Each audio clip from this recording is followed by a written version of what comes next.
vertical or is it flat? And Allah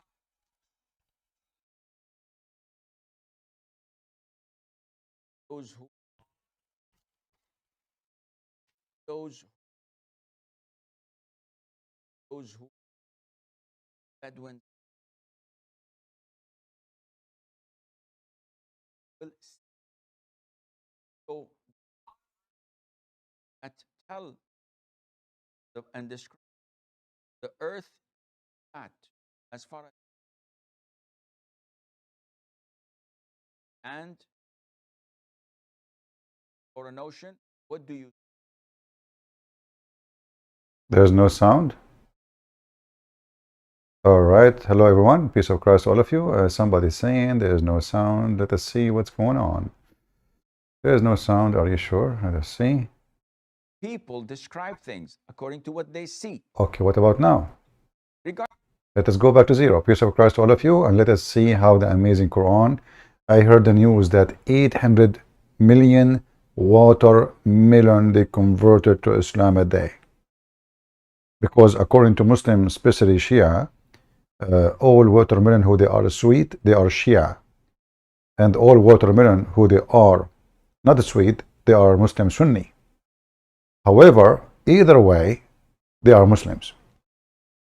So today we are going to investigate why 800 watermelon convert to Islam a day.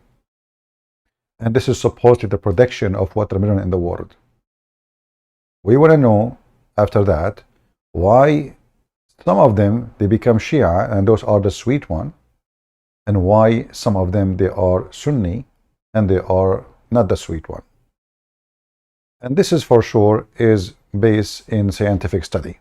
However, we will start with the flat earth just for a snack. regardless of what astronomy says or NASA science. Hold on. Let's go from zero. Aisha, according to the Quran, is Earth spherical in shape or is it flat? In the Quran, Allah talks to the intellectual, to those who are illiterate, to those who live in cities, and to those who are Bedouins and nomads. It talks to what an individual sees. So there are verses that tell and describes the earth to be flat as far as you can see. Be realistic. Stand at the edge of a desert or an ocean. What do you see? I see things are flat. And this is how people describe things according to what they see. Regardless of what astronomy says or NASA scientists say, when we look at the sun coming up in the morning, what do we see? We see that the sun is rising. And this is what we say, sunrise. Okay. And when it sets, we say the sun sets. Astrologists, or the people of astronomy, I beg your pardon, and scientists say the earth rotates around the sun and the sun does not rise and set. This is what we see. Therefore, this is what is said and mentioned to the layman. But also in the Quran, there are other evidences. In the Sunnah, there are other evidences that tell us that it all are spherical. Ooh. All planets and stars are round. Show us. This is what scholars such as Ibn Taymiyyah said. Look what the heck. It is the consensus of all scholars. Guys, a scholar says that. Have you ever heard of a religion like this? So he just said the Quran says the earth is flat. The Prophet says the earth is flat because the Quran speaks to the layman man. And now he brings us a man who exists hundred of years after, who now, like we know what the fact about the earth is flat. And the scholar Ibn Taymiyyah, who is this guy Ibn Taymiyyah? Is he your prophet now? He just started saying the Quran, saying the earth is flat, because the Quran speaks to the layman. The Quran speaks to the idiot. So the earth is flat. And then he jumped and he says, a scholar, he said.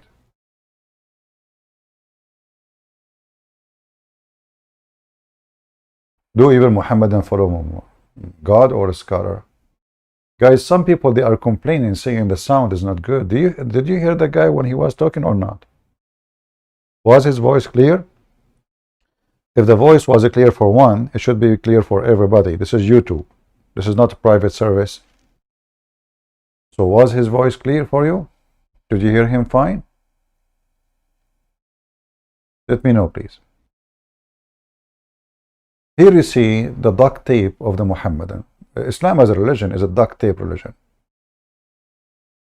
The Quran say clearly that the earth is flat. And there's tons of verses in the Quran, and he mentioned that. And then he jumped, he says that there's a scholars, they say that the earth is not flat. So we don't take the Quran? Let us play the video again. Maybe we did not hear the guy. According to the Quran, is earth spherical in shape or is it flat?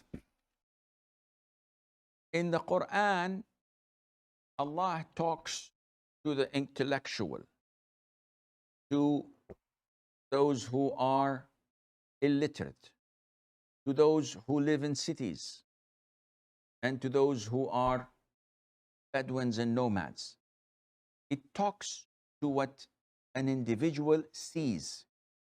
So there are verses that... Okay, people are saying that the video sound is low. Let us see if we can fix that. I'm not sure what the problem. Okay, give me a second. The video sound is low. That's what they are saying. What we can do? Bad boys, what you gonna do? What you gonna do when I come for you, bad boys? All right, let's go to sound in the computer. All right. Okay. If we say here, built in, we make it maximum, we go back, we make it maximum. Okay. I don't know. I mean, from my side, it's maximum. Maybe your phone is low. They are saying the sound of the video is not right. Let us see if there is anything I can do here. Okay, here. Advanced property. You guys ruined my program. I'm going now to spend time just to fix the audio. I know. I don't see any reason for the voice to be low. I'm not sure.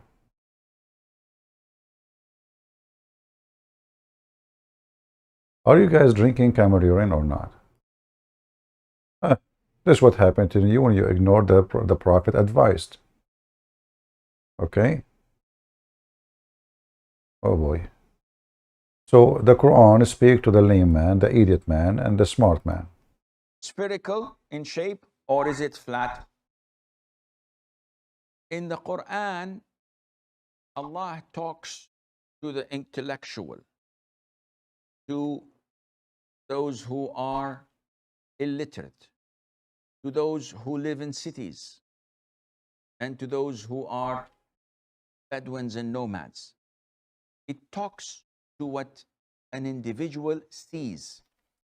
So there are verses that tell and describes the earth to be flat as far as you can see. Be realistic. Stand at the edge of a desert or an ocean. What do you see? I see things are flat. And this is how people describe things, according to what they see. Regardless of what astronomy says or... So look, you see, he confirmed that the Quran make it clear the earth is flat, and the Quran speak as we see. So then you jump, you say scholars, they said long after that the earth. You Muslims follow who? Who's your God? I found this website here, and this is Indonesian website. And like for me, I like Indonesian Ustad. I found this picture here. Look at this. Look, this guy in the top. He have a bow, like he's riding everybody. He's the boss.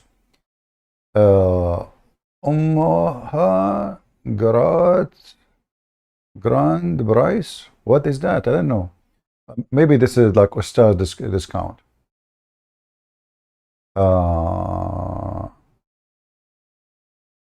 Prophet of Mercy saying to me, Christian Prince, I sense that you have lost your faith. Prophet of Mercy, you must be true prophet. You remind me of your prophet when he tried to commit suicide. Do you think this is what happened to him? He lost his faith?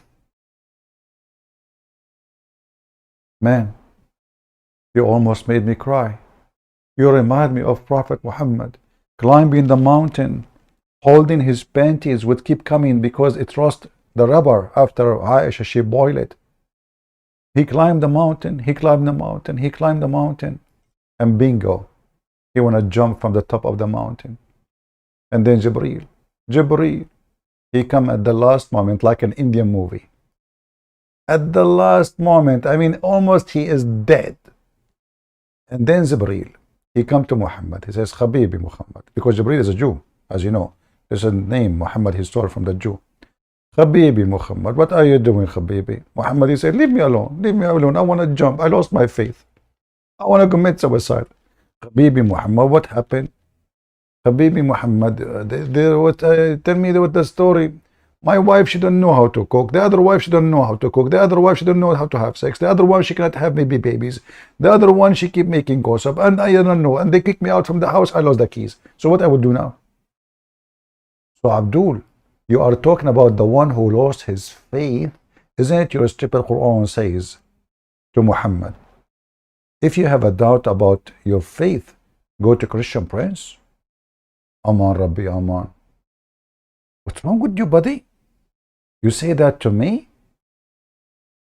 Aren't you afraid the dog of Allah will eat you? Don't you know what happened to the cousin of Prophet Muhammad when he refused to believe in the Lord of the stars? Then Allah, he sent him his dog to eat him. You want that to happen to you, don't you? What do you mean in your hadith? This is not in your hadith. I grow onion over my tongue saying this, repeating the same hadith. The Prophet tried to commit suicide. The Prophet tried to commit suicide. The Prophet, by the way, he is not mentally ill. No.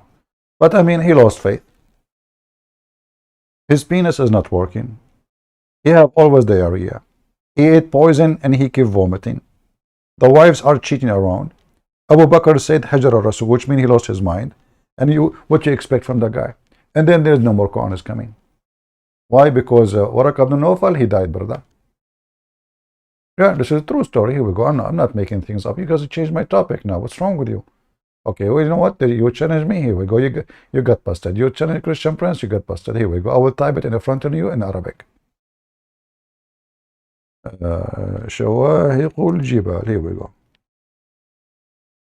Here we go. Bingo. The inspiration of Allah to the Prophet stopped suddenly, and the Prophet became so desperate, so he decided to commit suicide. Is that what you want? Read it with me, read it. Oh, I forgot. You don't know how to read. So here it says, the inspiration. Look at this story. I feel sometimes when I cry when I read it. It's so emotional. You know? It's so emotional. Let me get the tissue. I think I'm crying right away. The second I see this story, my prophet is going to the top of the mountain trying to kill himself, and nobody is doing anything.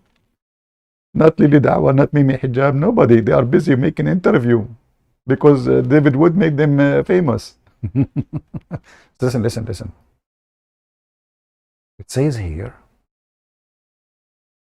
the Prophet becomes so sad, as we have heard, that he intended several times to throw himself from the top of the high mountains. What the heck? He want to throw himself? How are you going to throw yourself?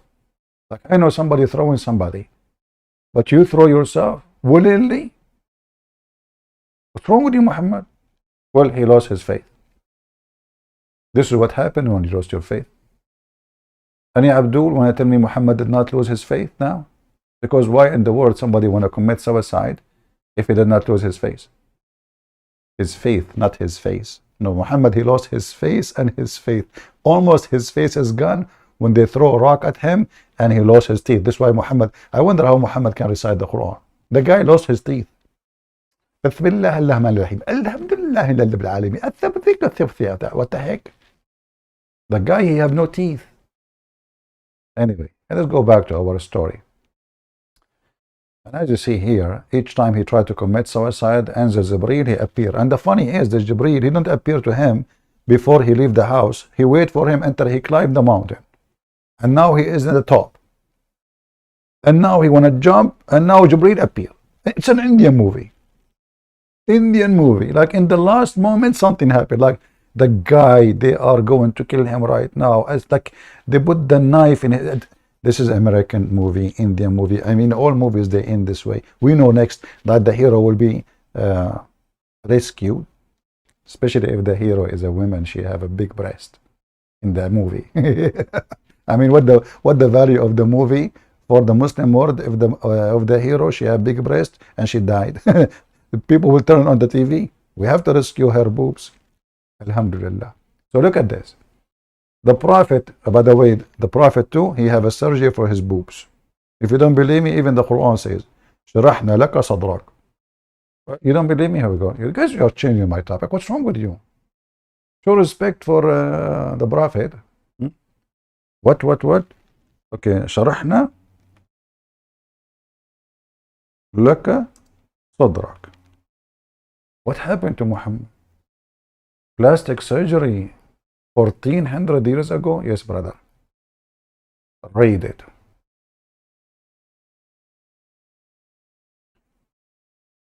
Open your breast. What kind of a translation is translation? Guys, have you ever heard of somebody saying to somebody, we open your breast for you?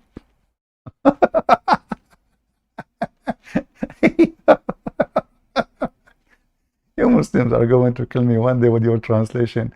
I mean, this is, they open his breast? How you do that? I thought it says we expand your breast. Now if you, look, who is the translator? Hilali and Khan. Let's try, let's change it. Let us see other one. Itani. What? We smooth your heart? What the heck? The other one open the breast, the other one is smooth your heart. Soothe your heart. What the heck is that? Let us see Kattab. I think Kattab will fix it. And we uplifted you. What? Where is the heart? What was talking about? The first one, he said the breast. The second one, we smooth your heart. The second one, we uplifted your heart. I mean, what the drama will go? I don't know what to see in this one. Muhammad Asad. We opened up your heart. Like, what the heck? Sadraka is heart now? It is continue. Yusuf Ali. What? From heart to breast to boobs.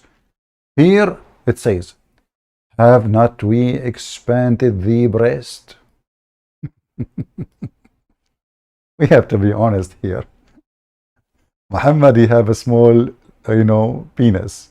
He have a small breast. I mean, the whole guy is messed up. And Allah kept making surgeries. And this is a real surgery, by the way. If you think this is metaphorical, Muslim, they will say to you, this is metaphorical. No. Go and read the interpretation. You will see two angels. They came to Muhammad. They opened his chest. They opened the chest, looking for the best. They found nothing there, not even a spare to change the flat tire of Muhammad. Where is the spare? Here we go, me Quran for you. So we expanded the breast. What the heck is that? And Muhammad here is making a chapter about what? The angels, they opened his chest and then they took out from his chest all kind of like, you know, bad material, you know, screwdrivers, etc. That's why it says in the verse after it, we remove from thee the burden. The word for burden. And if you don't believe me, I can show you the reference, you know, about how they open. Even if there's a Muslim, he said, I swear by Allah, I saw the stitches.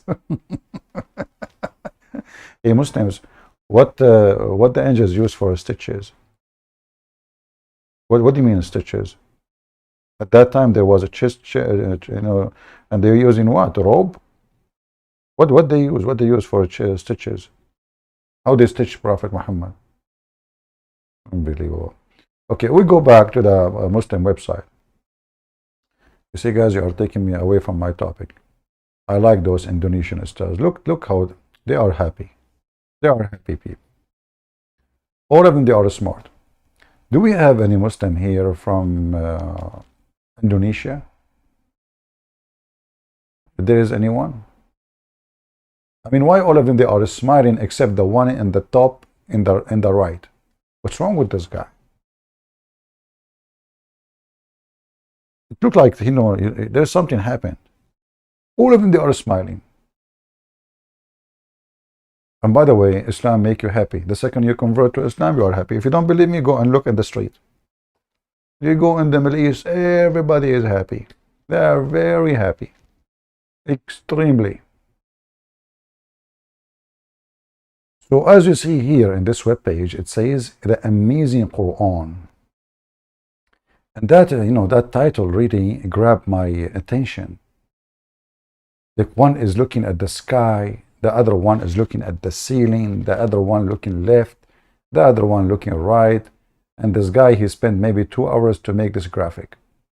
However, who is a Muslim is willing to call us and tell us if there is any word in this website is true? Look what it says here. I'm going to read for you because most of you are ignorant. You do not know English, which is created by the Arab, my people. Islam come to bring light to remove darkness. True. Now we know how to beat our wives. Before we do not. And now we have a license to beat them. Never beat your wife when it's dark. Turn the light on. At least you can see where you are beating her. So Islam, brother, is forming a civilization. Okay, it says here, forming a civilization just an adverse order of life, even leading the world civilization for more than 13th century. Brother, don't you think this is too much exaggeration? No, brother, no, brother. But have we ever known how Islam come to our brothers and sisters in the interior Papawa? Interior what? Papawa? What Papawa? I'm not sure what does that mean. Hey, Abdul, shouldn't you ask the question first how Muhammad received the religion? I heard that when Muhammad received the religion, there's a guy came to him and he started squeezing him. Have you been Indonesian squeezed by the Prophet? Angel like, have you been squeezed? How come? How come the Prophet, he received Islam by squeezing and none of you being squeezed? Who is a Muslim would like to practice squeezing with me? We will play the squeeze game. Muhammad? Let us continue reading.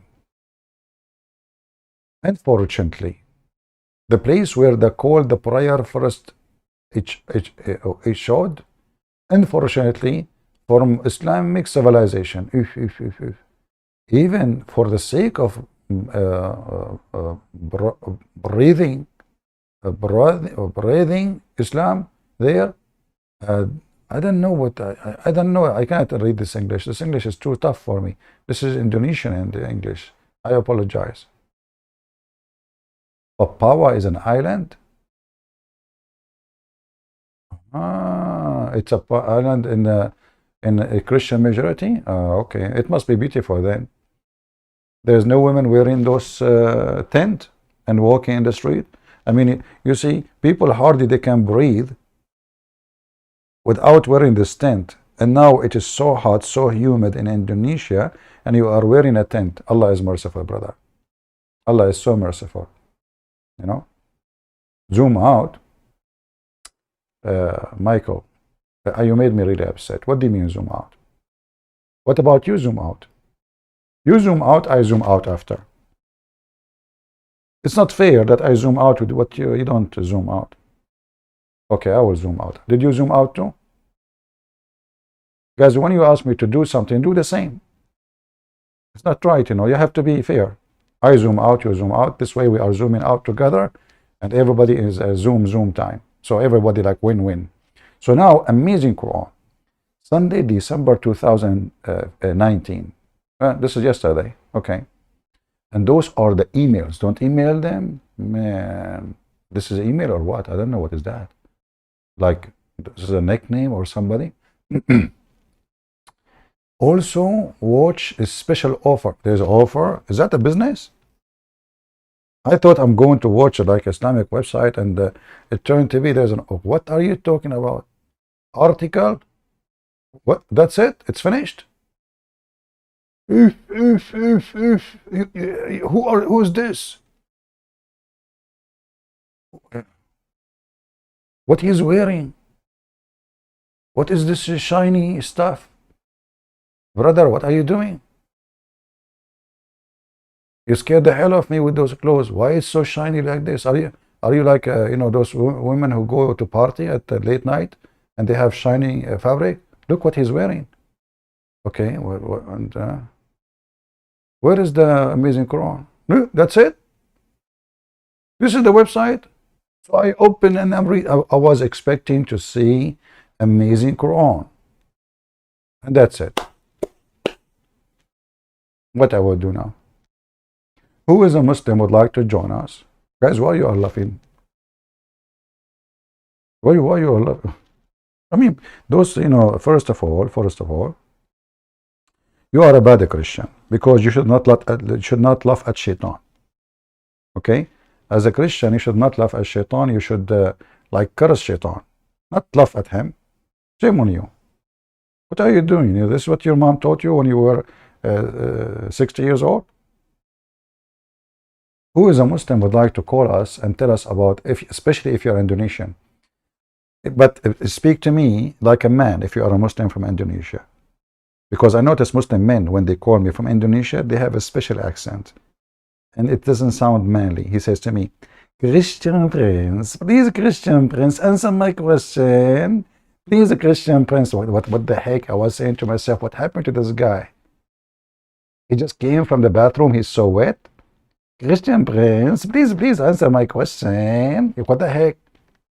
So if you're Indonesian, you want to call me and you are a Muslim, speak like a man.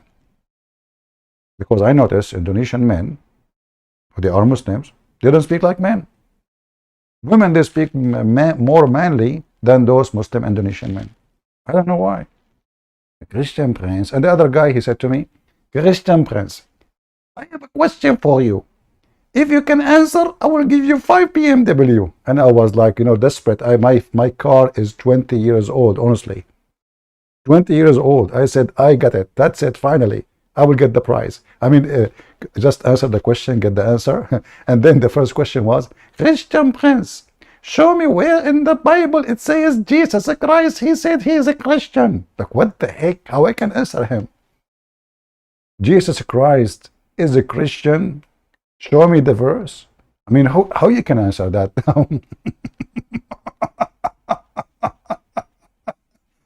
So those Indonesian Muslims, they have their own way, brother. I mean, I have to say it.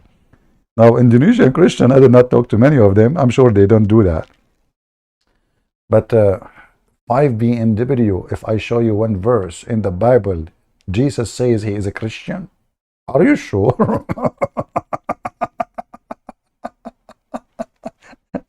Too bad he died. He died. You know, you can watch the video actually. You can search for 5 BMW Christian Prince.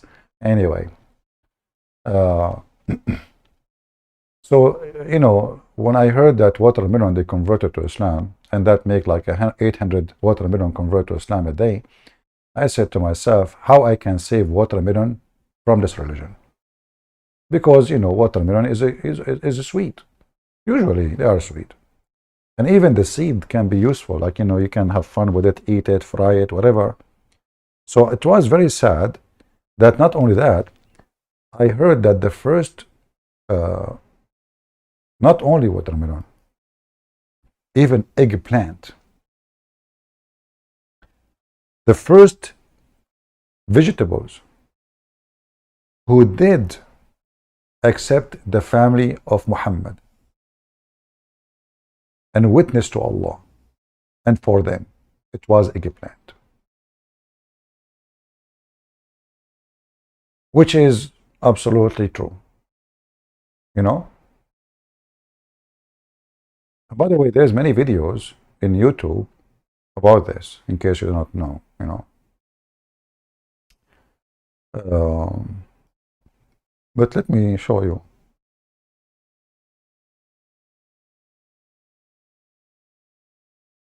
As an example, this website here.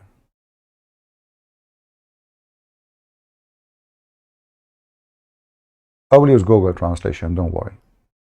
This is the book, it's called Bihar al-Anwar. And this is a very, very important book for the Shia. It's the same as, you know, Al-Bukhari for Muslim Sunni. Bazinjan, which is eggplant.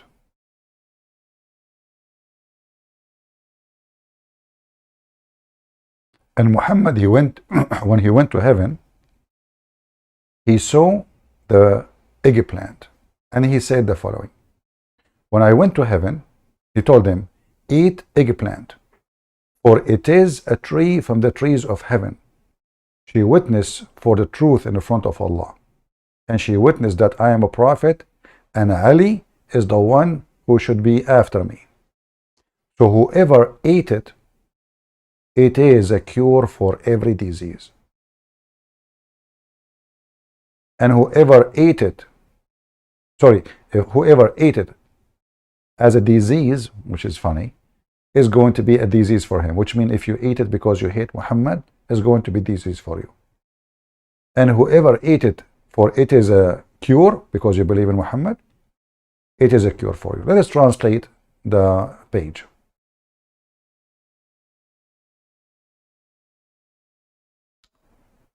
All right. The Prophet, he said, eat the eggplant, for it is a tree that I saw in the garden of refuge, which means the garden of Allah.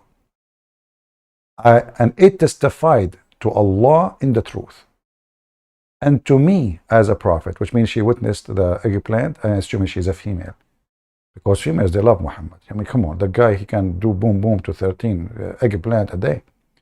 And to Ali, to be the one after me. So whoever eat it is going to be as a disease for him if he eat it as a disease, and whoever eat it as a medicine is going to cure every disease he have.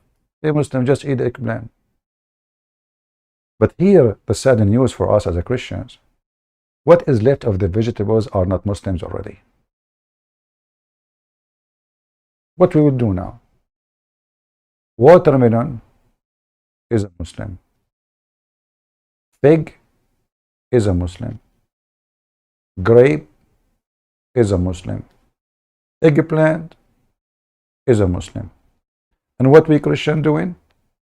We never go and try to convert the eggplant and those vegetables to Allah, to Jesus.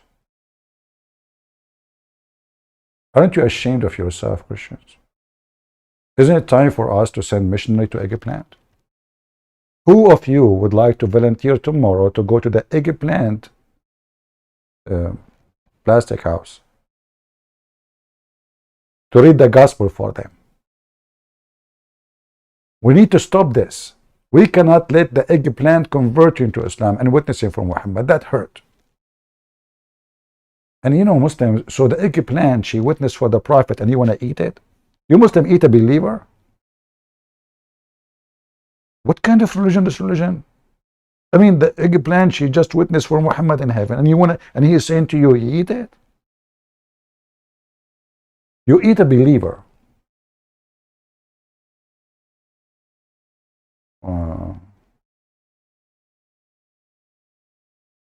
Showing the screen what? You guys, you cannot read the screen? You cannot read the screen? I can give you the link anyway. You can give you the link. You can use Google Translation. Here we go. Let me use Google Translation. Sorry, link shorten. And you use Google Translation in your side. All right. That is better.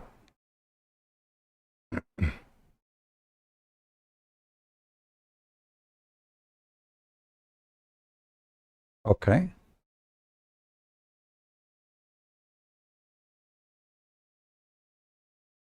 This stupid website asking me to have a membership.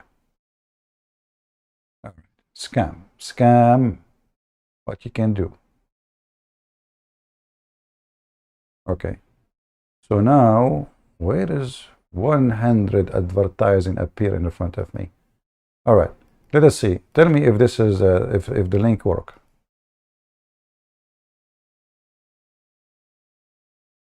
Open it and tell me. And now open the link with Google browser. I don't know what kind of phone you have, whatever you have to translate to your language. So you can see what it says. And this is the reference, as you see here in the top. Biharul Anwar, Al-Allam Al-Majlisi, part number, which means value number 63, page number 223. The eggplant converted to Islam, and we are losing ground. What we will do? So why everybody is converting to Islam? Eggplant, pimps. But I mean, I want to know, who is a Muslim can tell me what is amazing about Islam for somebody to convert? Because I want to convert to, I like eggplant. I like to follow the footsteps of the eggplant. Any Muhammadan?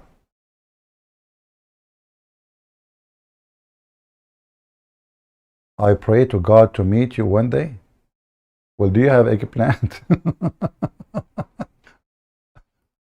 If you have eggplant, your wish is granted. Honestly, I love eggplant. Eggplant is really tasty. You fry it alone. Let me teach you a dish. You fry it, and then like you dry it out from the oil, okay? And then you cook. You fry some. Actually, you should fry first some onion, and then add the eggplant, and then take them all from the oil, and then cook in the side some tomato and maybe garlic with it and spice, and then when it is cooked and ready, put it in the top of the eggplant and mix it together, and it is yummy. Now we go back to our topic. I feel hungry. I did not eat eggplant for long. Hold on, somebody is texting me. It's an eggplant.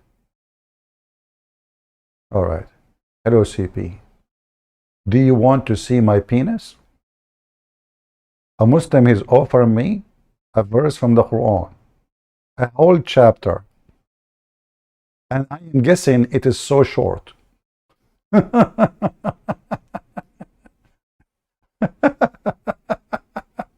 Oh, this is from yesterday. Sorry, this is from yesterday. This is not. This is.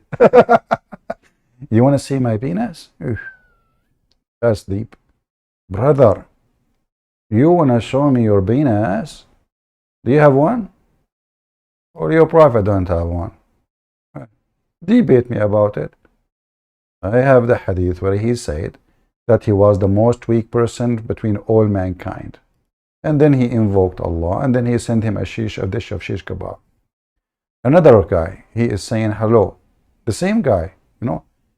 How many names you have? All of them, he want to show you the penis. What a scumbag son of Muta you are. Go show it to your mom, because in Islam you can F your mother. There is no penalty in Islam, and it is not considered as anything wrong if you F your mother. The Quran says it's forbidden for you to F your mother, but there's no verse in the Quran says there's a penalty. Not only that, as long as you mention this, let me show you what your scholar says about effing your mother.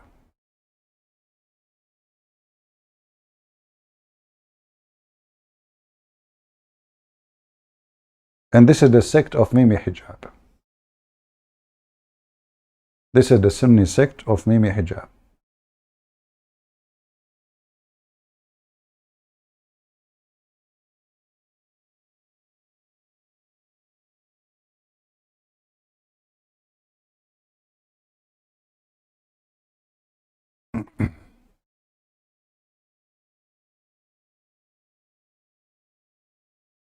And you know, the Muslims, they try to fix it and they say, oh, well, you know, human, they make mistakes. This is your sect leader. This is your sect leader. No penalty for the one who F his mother. No penalty whatsoever. Let us see the reference.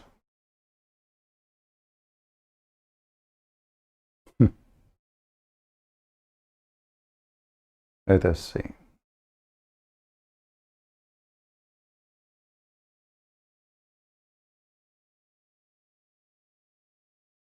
I'm just trying to find an official reference.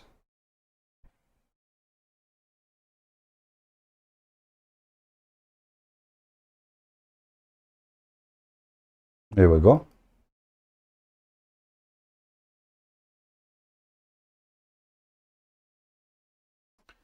And here, this is a book. All right.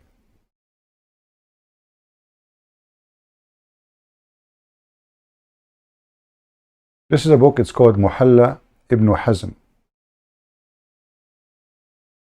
Let me show you the name of the book. Variant number 6. And here, we see this.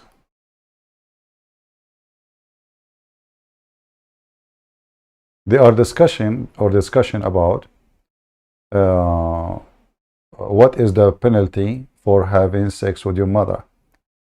So anyway, you know, like Abi Hanifa, he said there is no penalty for someone he had sex with his mother. And now the Muslims, they say, some they agree with him, and some they say, well, he is a human, he makes mistakes. But what kind of mistake is that?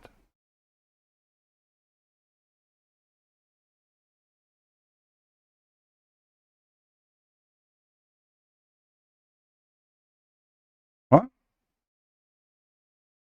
And now they are discussing that if he do that, this is not legal, and he should pay his mother a dowry.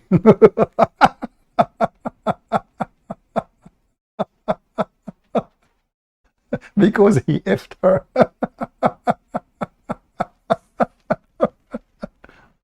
What a religion. Oh boy. Okay, let's go back. Let's go back. If there is any Muslim would like to call me beside this guy who want to show me his penis, well, nobody is looking at it, and he is desperate, trying to show it to somebody. He tried to find someone in the age of Aisha in the Middle East. Let us see what will happen. You know, just tell them you are a prophet and you want Aisha, and think she will look at it and she will say, what is that, a pimple? Do we have any Muhammadan? Any brave Muhammadan? Why the watermelon converting to Islam? Anyone? Nobody? And if you want the reference for this guy, uh,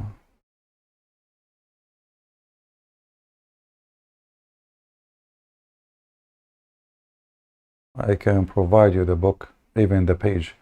It is Al-Muhalla Ibn Hazm, volume number 9, page number 532. 532.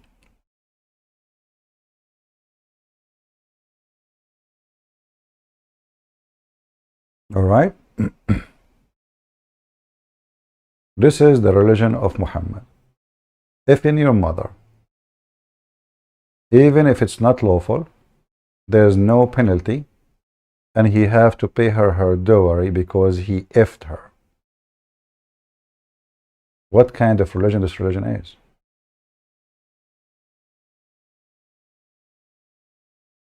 And why even we should question or debate about it?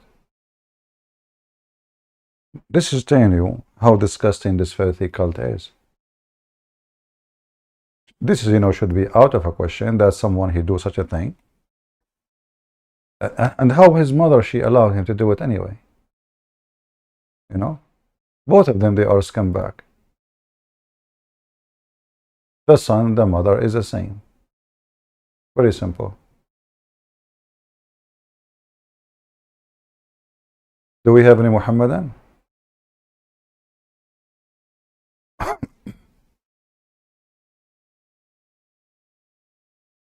Let us see.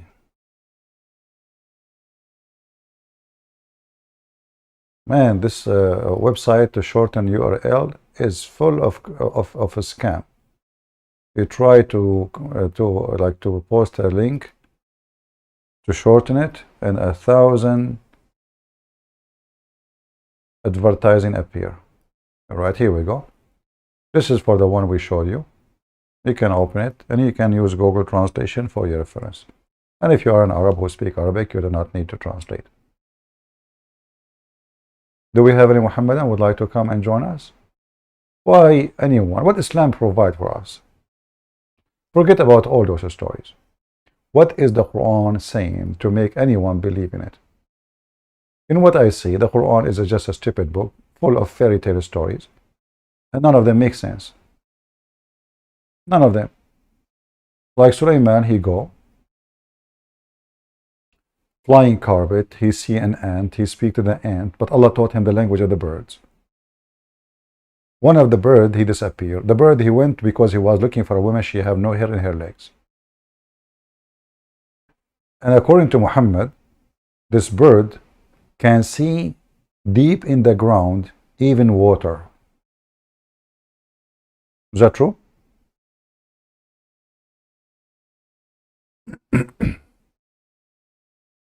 Any Muhammadan?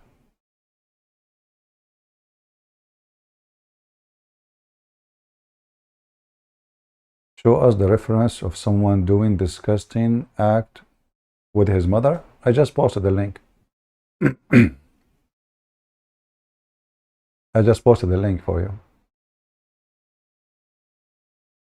So what I was doing, I was reading, telling you the page number, the value number, and I post the link. Wake up, wake up. Any Muhammadan would like to join us? I'm live on Skype. There's only one person. He's a Muslim. He contacted me and he wanted to show me his penis. Why? I don't know. Call me. I will expose you. All right. Sound good.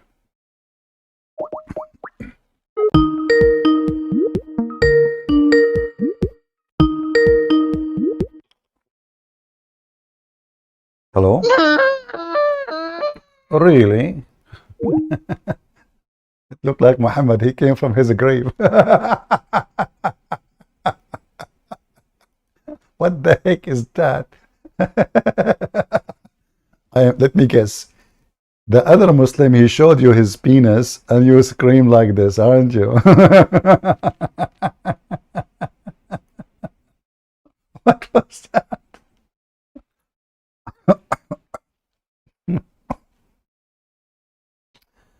Any Abdul? I hope it doesn't hurt, man. I don't know what's going on with you, but it sounds like it hurt badly. Don't report to us. Don't tell us what's going on. Whatever it is, just leave it there. Whatever happened in Mecca, stay in Mecca. All right? Like he said to me, call me, I will expose you. I said, okay, we get a fish.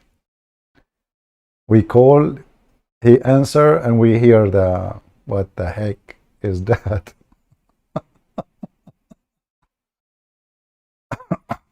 As you see, Muslims, even donkeys can call me. So come on, call me. You know, where is your sheikhs? What is, did you hear? It's even a donkey, he knew how to use Skype.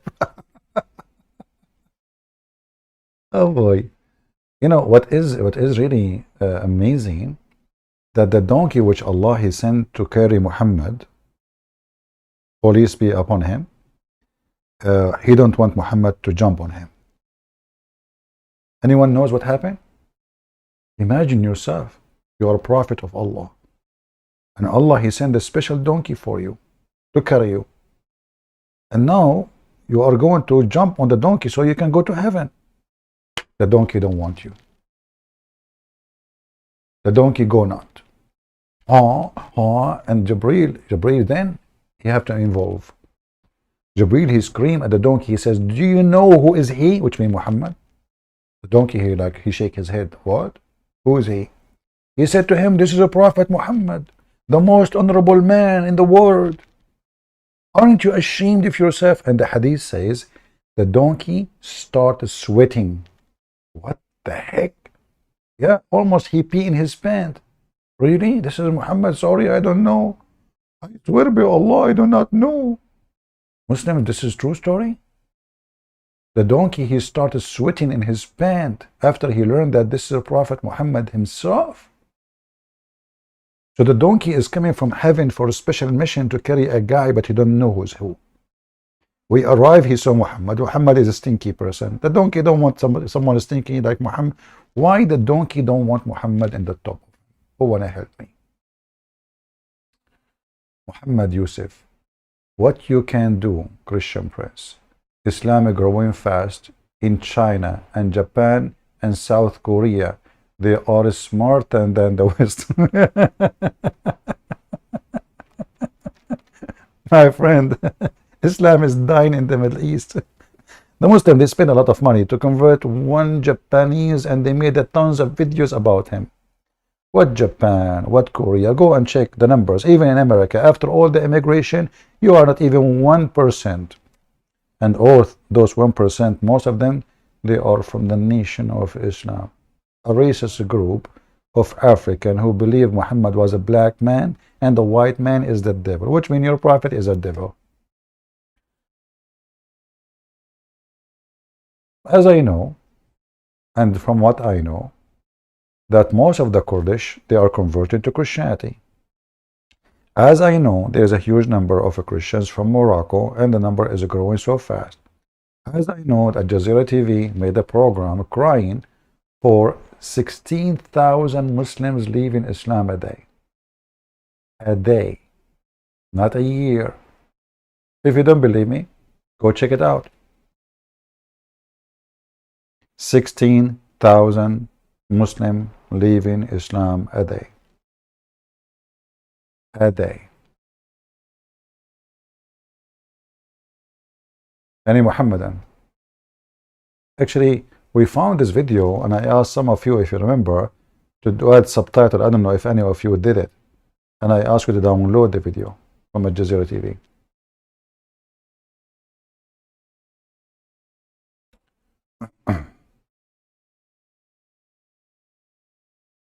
Any Muhammadan? Let us see this guy.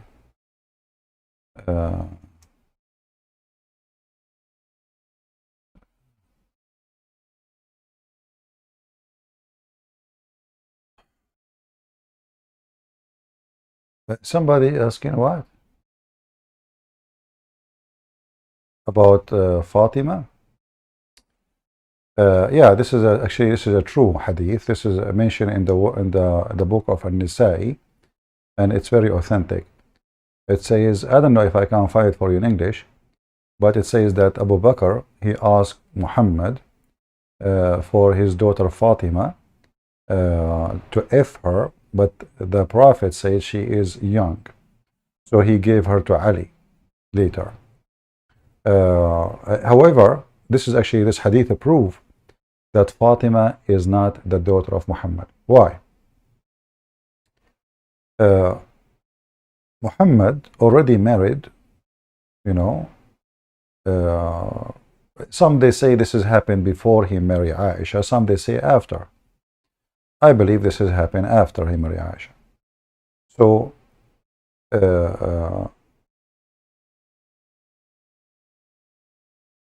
if Muhammad is married already from the daughter of Abu Bakr, which is Aisha, and Abu Bakr want to have sex with the daughter of Muhammad, that is not acceptable, because Muhammad already is his son-in-law. And you will notice here that Muhammad did not say she is not lawful for you. All what is excuse is she is young. Let me see if I can find you the hadith in English. Give me a second. I doubt I will find it in English, but we can try.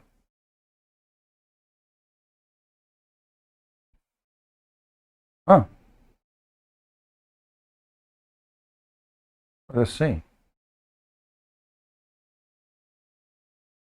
No, this is not the one. We found it in English. How come? Okay.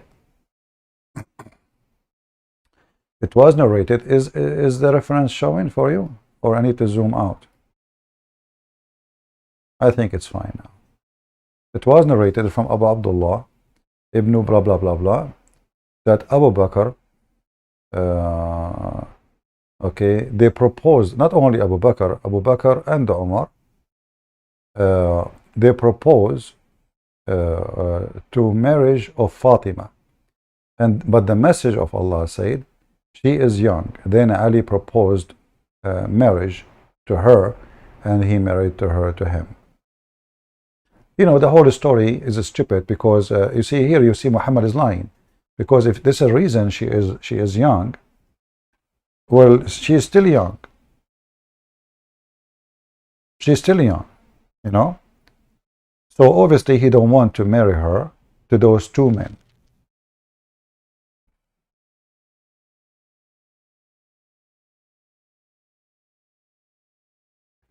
Just type Jazeera TV, 16,000 Muslims convert to Christianity a day. Just type it and you will Google.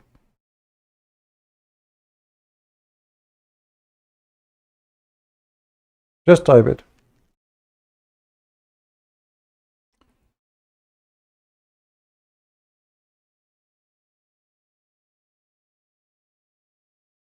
Let me see if I can find you.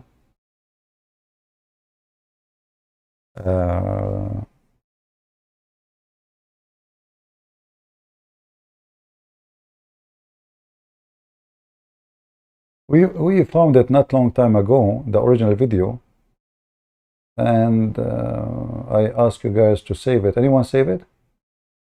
So you can post it for him.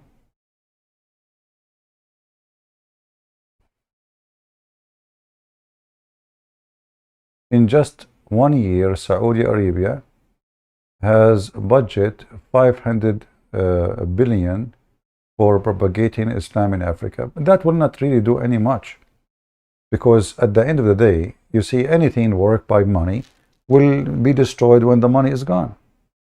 That will not change anything, you know.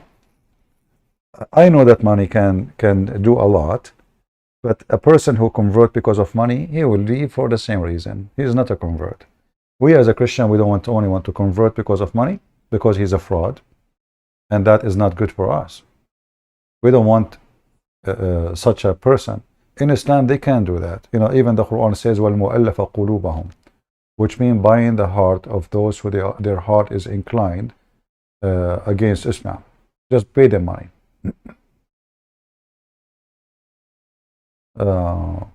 And as you see, Islam is running away from Saudi Arabia. Islam is running away from Saudi Arabia. Right now, you can go to Mecca. You can go to Mecca as a Christian. If you don't believe me, you can even buy a ticket. Right now. There's tons of videos on YouTube about Jewish, Christians, all those blogger, YouTubers going to Mecca. Go watch it. So Islam 10 years ago is not the same as Islam 10 years after. You can go to Mecca, you can go to Medina. There's no police, Islamic police no more. Nobody can force anyone to pray. Women, they are driving cars. There's clubs, there's nightclubs, there's movies, there are theaters, there is singing, there is dancing. Just less than 10 years ago, all of those things is a dream. You know, so what happened in Saudi Arabia actually is like the edge of collapsing. Like the people, they were waiting for somebody to do something, nobody there. But when this crown prince, who obviously is a criminal, you know, he's a terrorist, he knew how to deal with terrorists. Anyone will oppose him, he will cut his head. The guy opposed him in Turkey. They asked him to come to the embassy to change his passport for marriage, whatever. And then inside the embassy, they cut him shish kebab, literally. And then they dispose his body. Nobody knows until now where his body is. This guy, because of fear, even those who are true believers in Islam in Saudi Arabia don't dare to open their mouth. If I go right now and look for you know, a nightclub, nightlife in Saudi Arabia, not long ago, if you say such a thing, if you search for such a, it's impossible to find anything. What nightclub? Everybody have to be home by 6 o'clock. And the only things Muslim they do is you know, like private party, usually men with men, women with women, and usually end with sexual intercourse between men and men.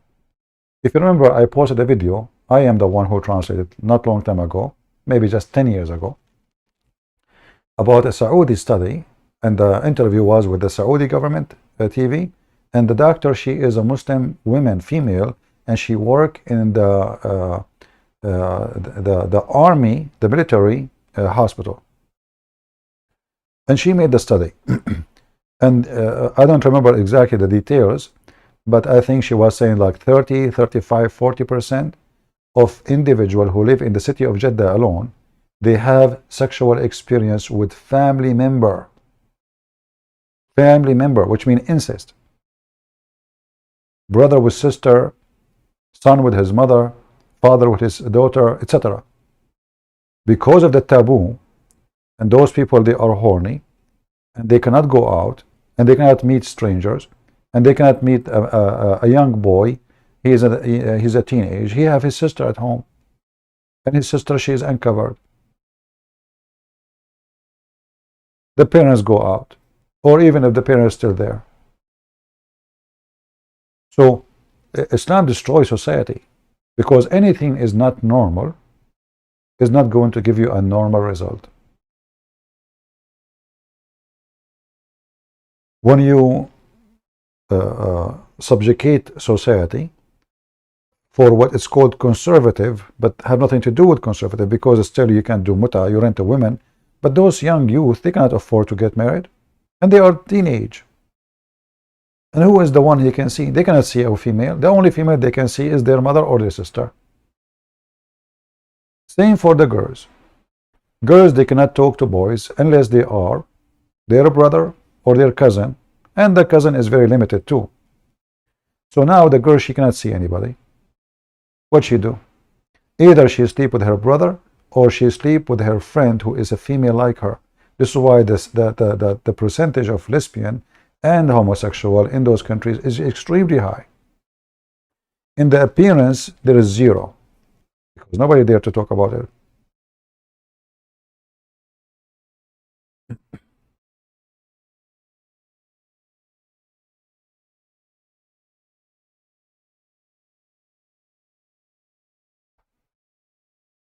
Yeah, and you know, the Muslim, they are talking about why people leave in Islam, Mufti Menk, and many, all of them, they are talking about why, even Mimi Hijab, even Lili Dawah, even blah, blah, blah, blah. They are talking about why Muslims leave in Islam these days. It's going to be avalanche. Actually, what his name, Apostate Prophet, he made a nice video about it. I find it funny. You know, those guys, they are good at making, you know, short videos.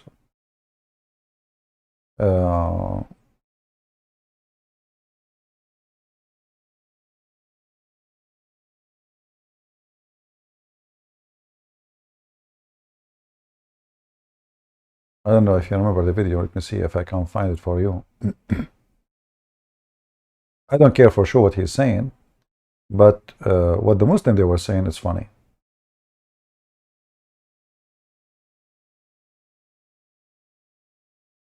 Muslims are leaving Islam, brother. They are leaving Islam. What we can do? And you know, the Muslim, they focus in celebrity, so they can help them to get into the world, let us say, you know, to promote the religion. But even the celebrity who convert to Islam, most of them, they are very, you know, very, very horrible quality. Like a famous, you know, a kid, like, you know, like this guy with his name is Nico, a trash, a piece of trash, you know. Andrew Tate's piece of trash. This is how desperate this religion. They are looking for anything to promote the religion. Here, this is the video. And you know, we know this guy, he is from Turkey himself, and he left Islam too. So he's an example of those who they are leaving Islam. Assalamu alaikum. My heart is breaking. Oh, brothers and sisters, my soul is aching. Brothers and sisters, did you know that so many people are leaving Islam every day? Why would anybody leave such a beautiful religion? Why would they choose to become a sick disbeliever instead? A'udhu billah. Brothers and sisters, 100,000 Muslims are leaving Islam every single year. Over 100,000 Muslims leave Islam every single year. I'm telling you, this is serious stuff. This is not a joke. This is not a joke, brothers and sisters. Yes, we say that there are 1.6 billion Muslims in the world, and Islam is growing day by day. But the standard narrative Has holes. and we are not proud of that. Not proud of that. Apostates are everywhere. They are among us. There are even people who memorize the Quran. They are copies of the Quran. The youth are full of doubts.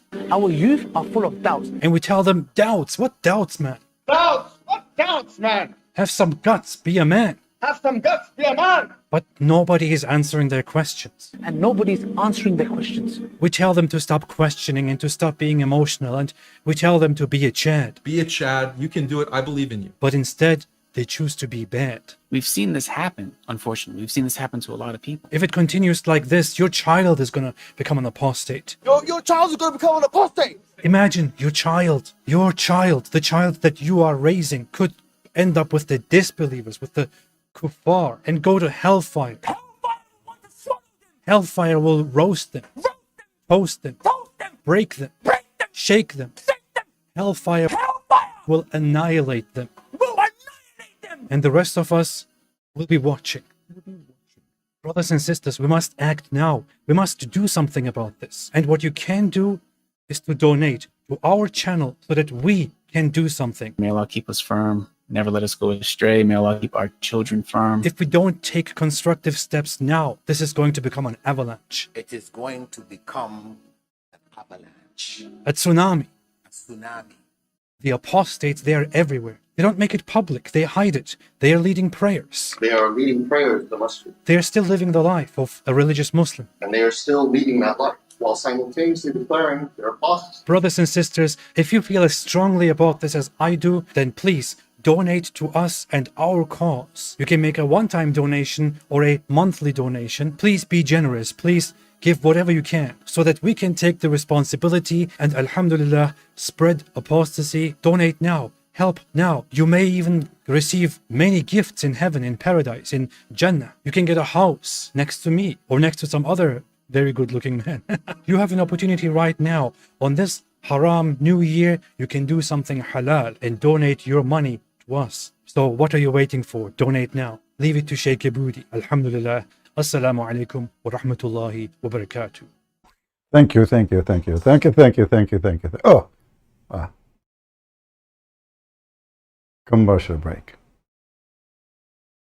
Somebody is eating. What happened to my page?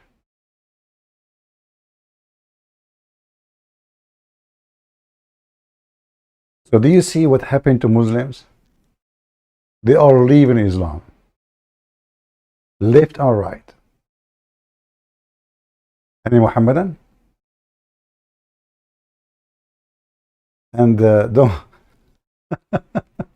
don't forget to donate for us. Because we are the one who can stop what's happening. Anyone? Muslims, why you do not donate to apostate prophet so he can help you to fight apostasy? Anyone? No Muslims. Let me look at my Skype. Zero. Zero Muhammadan. What happened, Muhammadans? Where is the Muslims? They are proud, and they are, and Islam is the fastest growing religion. I don't know. What I see is the opposite. You tell me. Did you hear the Sheikh saying it's going to be avalanche? Avalanche.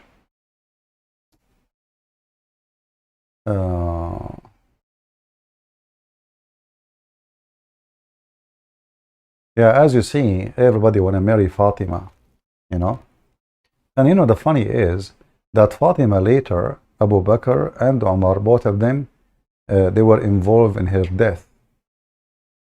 As you know, even Umar, he commanded to burn the house of Fatima when she is inside the house.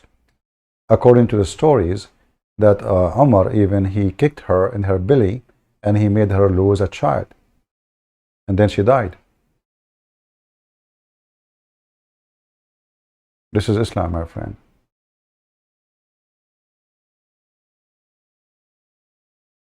Anyone? Who is a Muhammadan would like to tell us something about the amazing Quran? Anyone? That's it.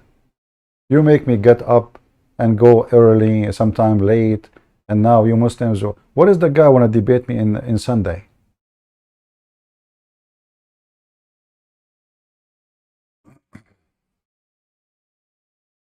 The Muhammadan, they speak about Islam is growing, but if you notice around you, you will see that Muslims, they lost their faith long time ago in Islam, because no Muslim can answer them. Look at this. How in the world anyone can believe in such a stupid story? Like this.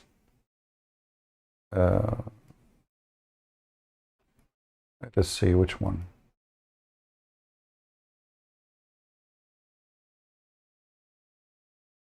Give me a second.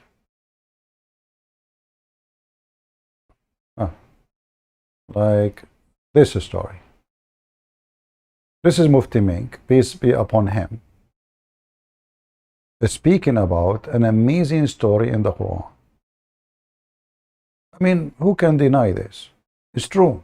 Gathered for Sulaiman alayhi salam on a certain occasion, his army from mankind, from jinn kind, and from the birds. And they were all together moving in a certain direction. They were in such an order. Yuza'un means they were in a proper order. The order of a military commander. Which means, when the soldiers are marching, they have a specific, beautiful order. So we had the human beings, the jinn kind, the birds, the other creatures of Allah subhanahu wa ta'ala. On this occasion, the three are mentioned.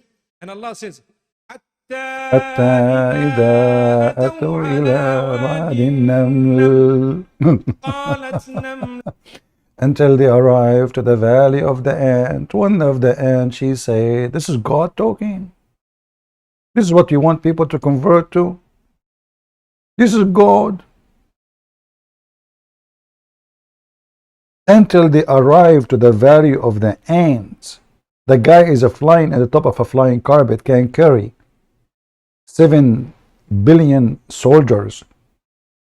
As you know, his army is from Jerusalem all the way 3,500-mile long army. How many? The length of the army.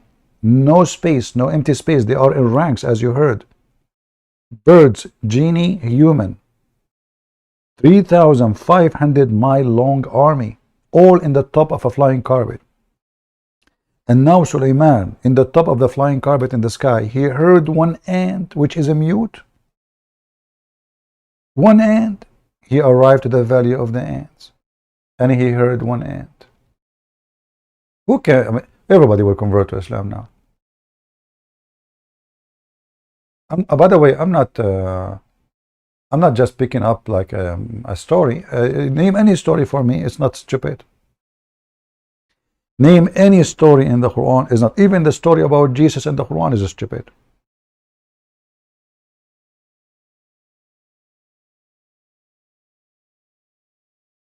Allah, He made someone look like Jesus. Like how stupid this story is. Why, brother, He made him look like Jesus? Because He want to save Jesus. Or cannot He save Jesus without making someone look like Jesus? And now the Christian, they think this is Jesus. Why? Because Allah decided to make someone look like Jesus. And then you will read in Islam that Muhammad, angel Jibreel, he was cloned by Shaitan. Shaitan came to Muhammad, gave him satanic verses. Muhammad, he saw angel coming to him, he gave him the verses, it turned to be Shaitan, and his name is Al-Abyad. Jibreel, he cloned a guy, his name is Dahya al-Kalbi. So look, everybody clone everybody. Shaitan cloned Jibreel, Jibreel cloned Dahya, Jibreel cloned a man, and then Allah, he cloned Jesus. Everybody clone everybody. So how we can trust even Muhammad is Muhammad? Maybe he's a clone. How we can trust Jibreel to be Jibreel? Maybe he's a clone. As long as it's proven in your religion that everybody clone everybody. And now this guy flying, Sulaiman, and he heard one ant. Look, even Mufti Menk is holding his finger. Small ant, small ant.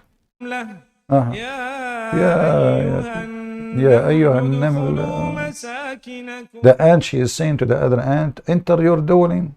Warning system.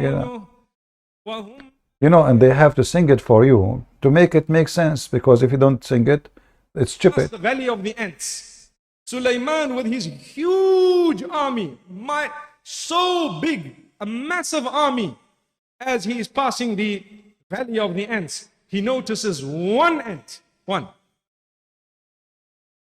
calling out to the rest of the ants, O nation of ants, go into your dwellings, because Sulaiman is coming with his army. He'll probably trample over you without even knowing what has happened. All the ants, all the nation of the ants, one ant, just one. All the ants, they can hear her, even though according to science ants are mute. One ant. She is the Speaker of the House. She worked for Joe Biden. She took the microphone. She used a Bluetooth.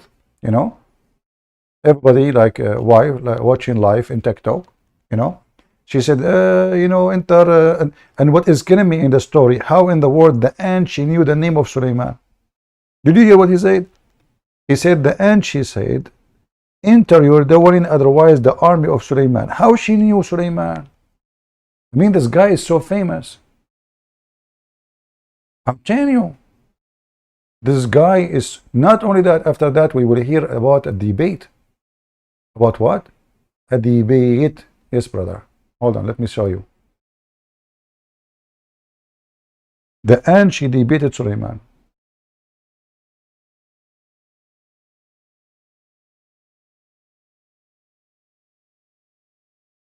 And who won the debate? Anyone remember? Who is the one who won the debate? The ant.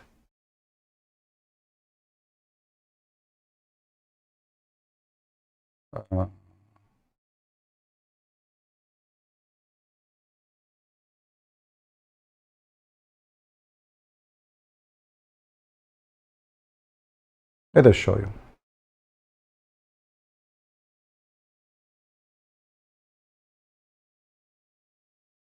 And for sure, those are true stories, you know, proven to be scientifically correct.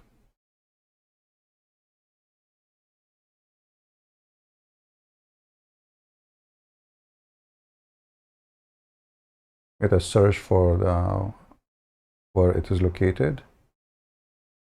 That will be not easy.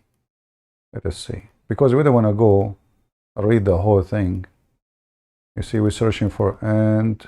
And let's go faster here. Here we go.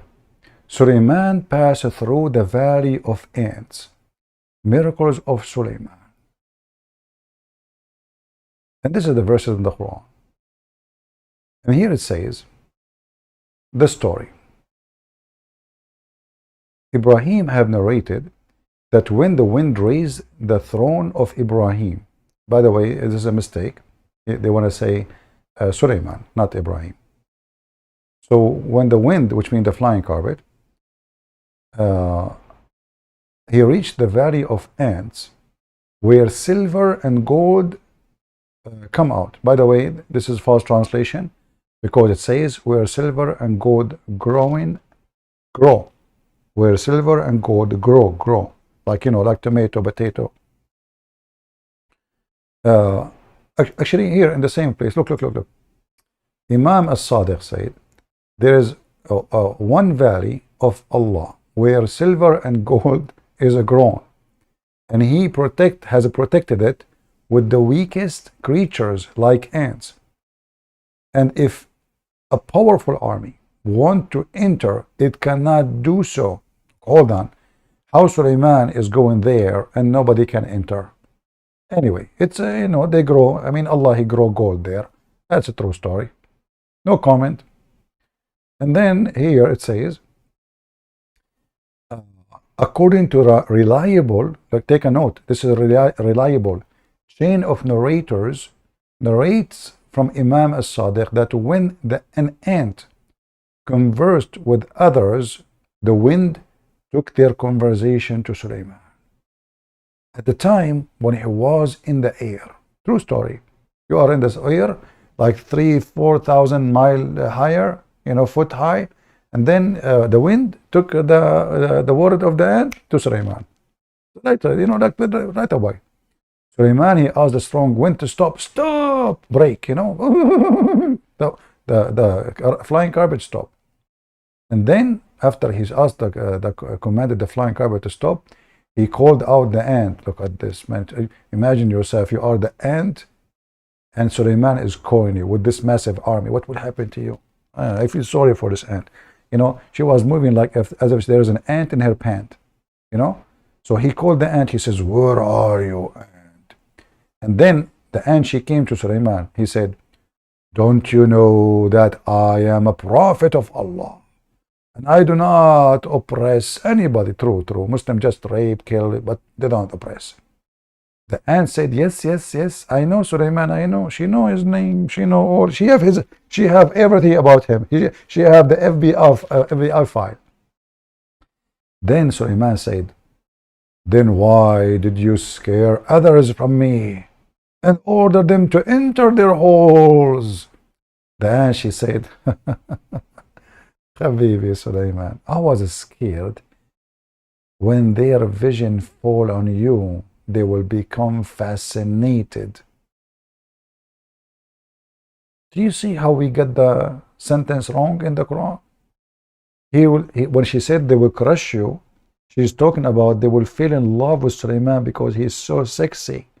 They will be fascinated when their vision fell on you. So this ant, she was not warning Sulaiman, sorry, the ants, from hiding because he will crush them by their feet. No. But when they see Sulaiman, he is so hot. He's so hot, you know, like unbelievable. Actually, I have referenced that Sulaiman, he used to put his penis under the coffee and he boiled the coffee. Very easy. So the ant, she was afraid that those ants, when they see Sulaiman, how hot he is, they will have a crush on him. And then the ant, she asked Sulaiman. And now look at the debate. The ant, I thought that Sulaiman will question, the ant will investigate. It turned to be Sulaiman now is the potato. So the ant now, she is saying to him, listen, Sulaiman, who is more honorable, you or your father, Dawood, which means David? Look at this question. She put him in the corner. What he will say now? The ant, she is asking Sulaiman, who is more honorable, you or your father? Sulaiman said, my father is much more esteemed and honorable than me. The ant, she said, idiot. Then why it is so that your name has one more alphabet than your father's name? Look at this. I'm going to pull my hair. I'm going to do, what, how, look, this, this is must be a student of Christian Prince, this ant. How she learned this, and how this is a skill of debate we never saw before. The ant, she got Suleiman busted, and now he must be more honorable because his name have one more alphabet. What the heck is that? And now the Muslims, you know, when they read this, they learn wisdom. This is wisdom. Look at this amazing debate. The ant in one team, Suleiman in the other team. Both are Muslims, brother. The ant, she cornered Suleiman in the speed of anti. Yeah, listen, who is here have a very long name? I mean, just think about it. If you have one more alphabet in your name, you are the most honorable. Very simple. Okay, I don't know. Muhammad name is very short in Arabic. It is Muhammad, four letters.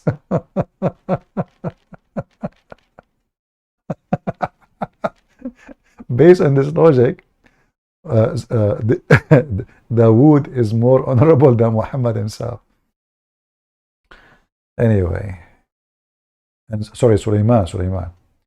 Do we have any Muslim, you know, he want to explain to us how this beautiful wisdom is amazing, you know?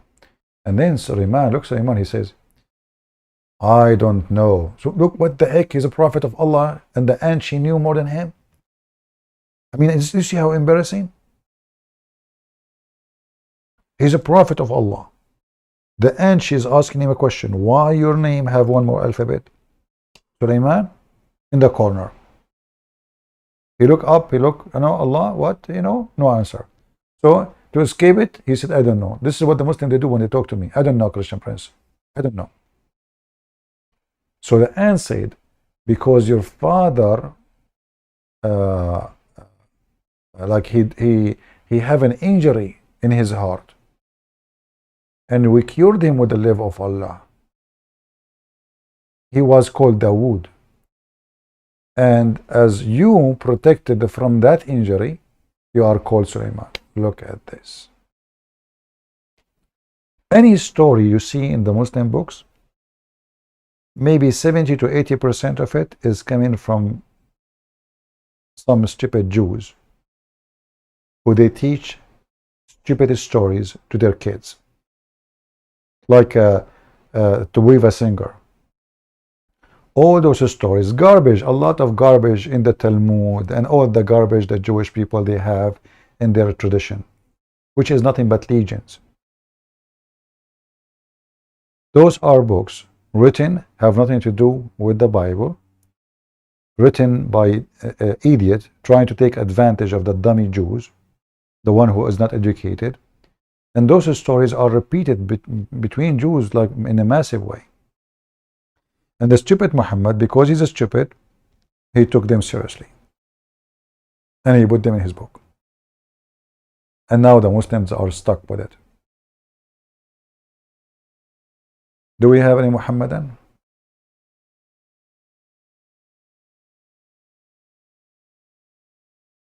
Anyone?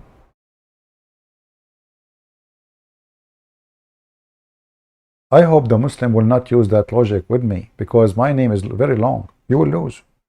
You better, when you call me, create a name, have 24 letters. This way you can be the most honorable. And there the story about the ring, and you know, and not only that, actually, after that, Suleiman, he hired the ant to be a minister of advisory. Honestly, after that, Suleiman, he decided to hire this ant to be a special advisor, like she is an elder, a minister of the advisory. What, you don't believe me? In the same page, actually, if you go down a little bit, let me see, hold on, where we can find it.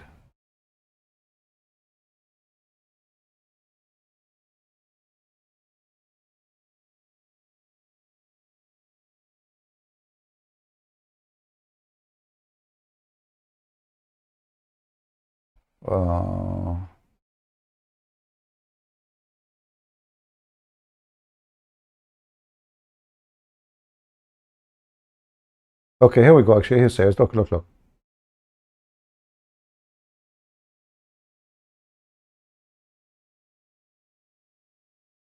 He advised him, and he made Ant an advisor to Sulaiman, despite his great position, so that ant of pride do not become obstacle to the honor and the majesty of Sulaiman.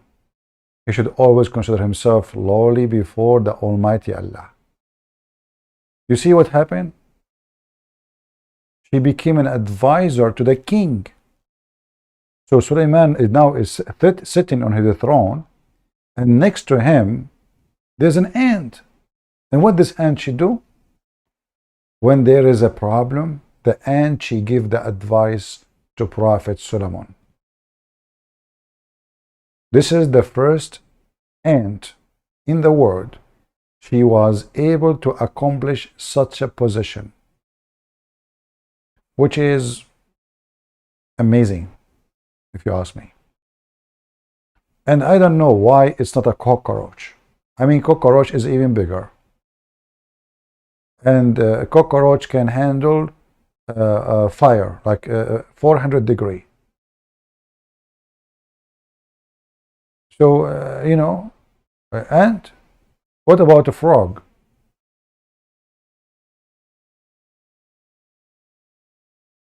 This is the Quran, the amazing Quran.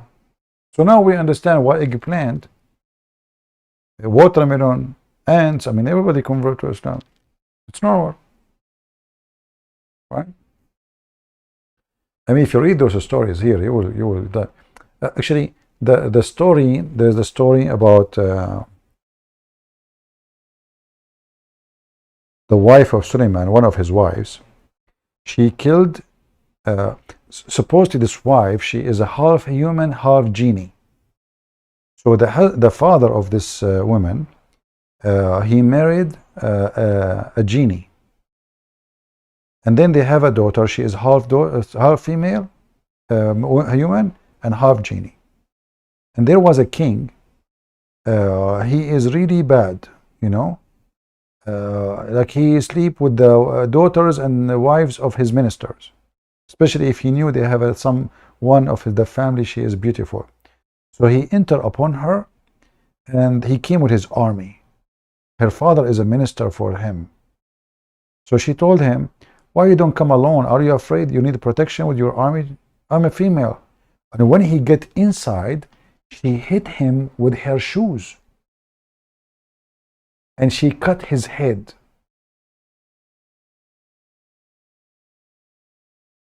I'm telling you, this is a true story. Don't force me to look for the reference. She cut his head with the shoe.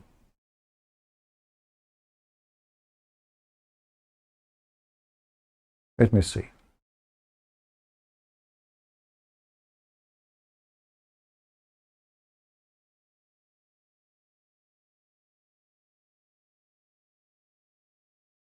This is why women, they wear high heels, and you know, they fool you. They say we look nice, we look more beautiful. Don't believe them. This is a crime weapon. I'm telling you, don't make them fool you. Those women are, you know, why they grow their nails too? Nails, high heels, all those are weapon. So when I saw this story first time, I'm trying to find it.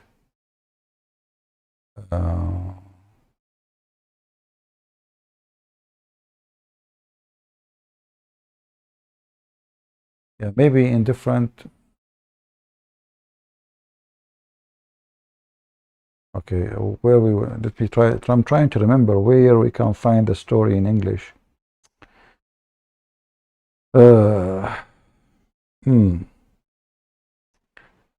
My memory is not helping me now. I need to eat eggplant.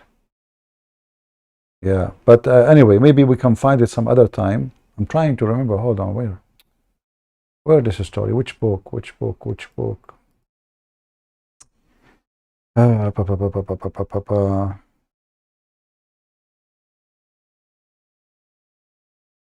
Let us see.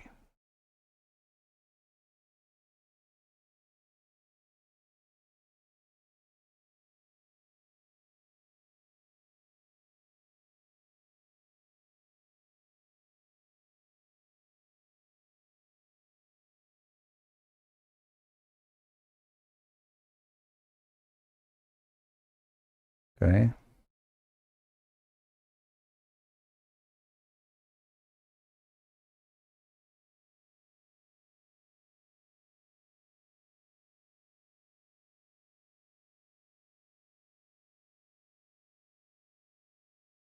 There is many, actually, there's many names in Islam. They are they married to genie. Like, you know, as an example, the female. This is actually, this is what we're talking about, is Balqis. Let's see, hold on.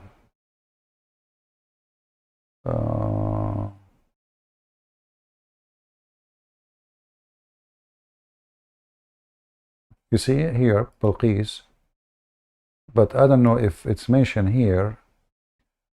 Let us see.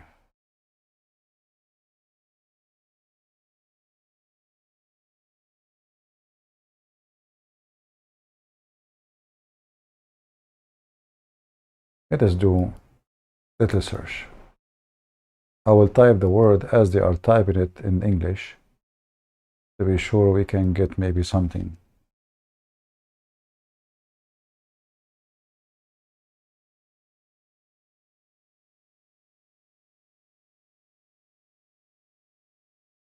Oh, we are typing in Arabic. Guys, are you going? Are you bored? Shall I leave? Huh? Queen of Saba. Okay, hold on.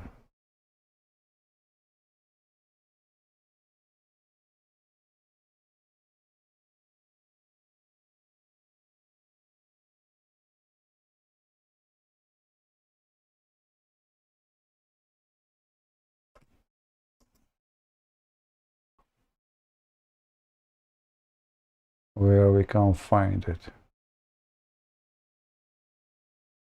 Actually, I can find the reference easy in Arabic, but I'm trying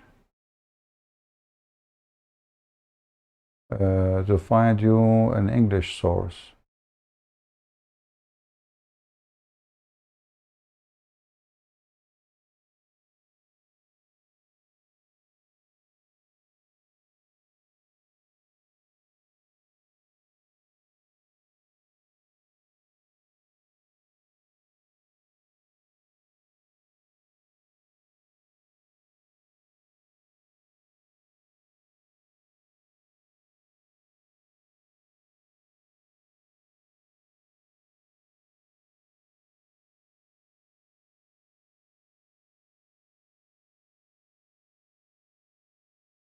Um,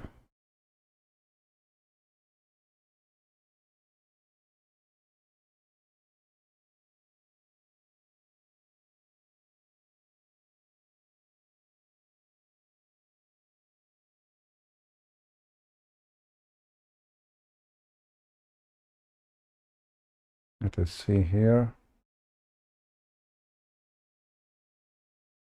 I gave reference before. I'm sure I found mostly I found it in the same website, but we need to find where. You know what? Let us use this. Maybe if I search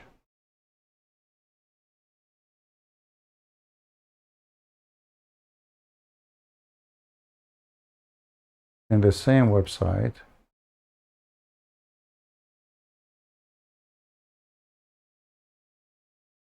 for Balqis.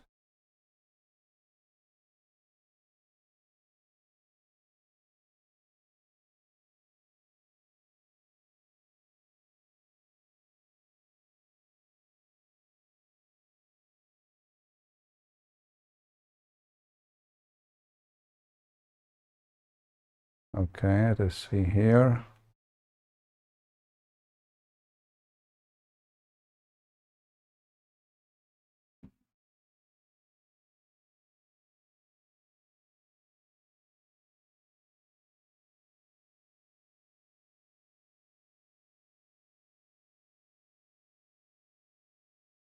Uh,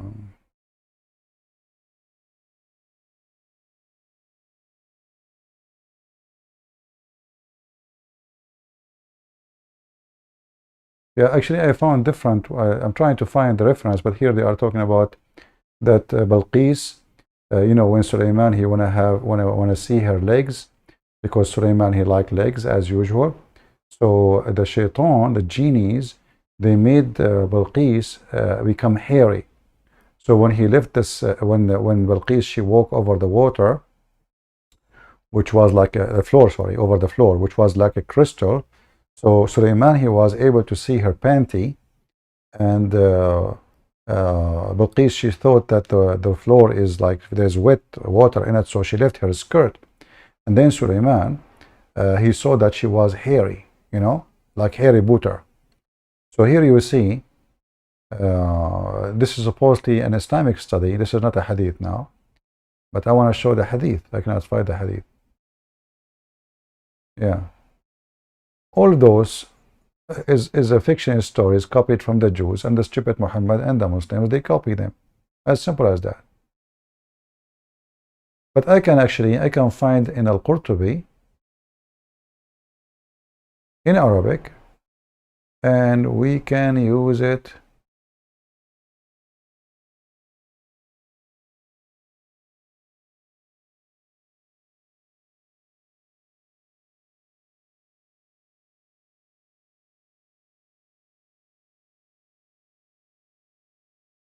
All right.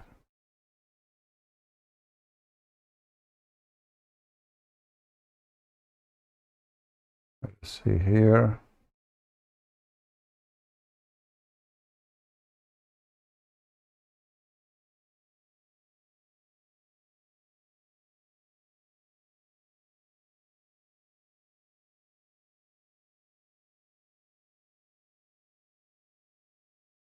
Well, let us look for it in Arabic then.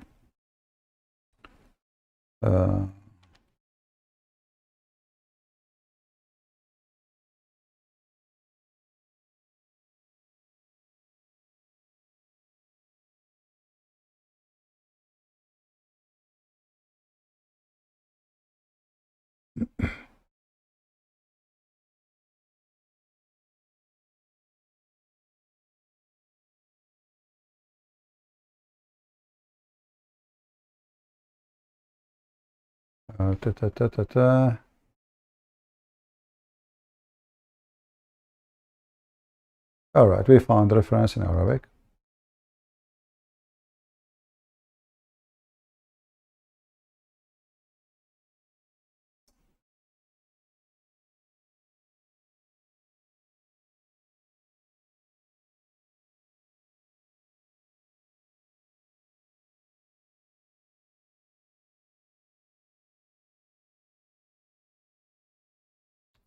Here we go. This is the official government website of Saudi Arabia. I will post the link for you. You can use Google Translation. And this is the chapter, the same chapter we are reading from, the chapter of the ants, starting from verse number 44.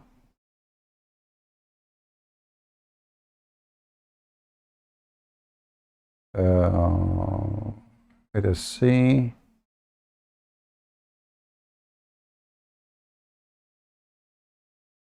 The story actually here, everything is really funny and weird and stupid.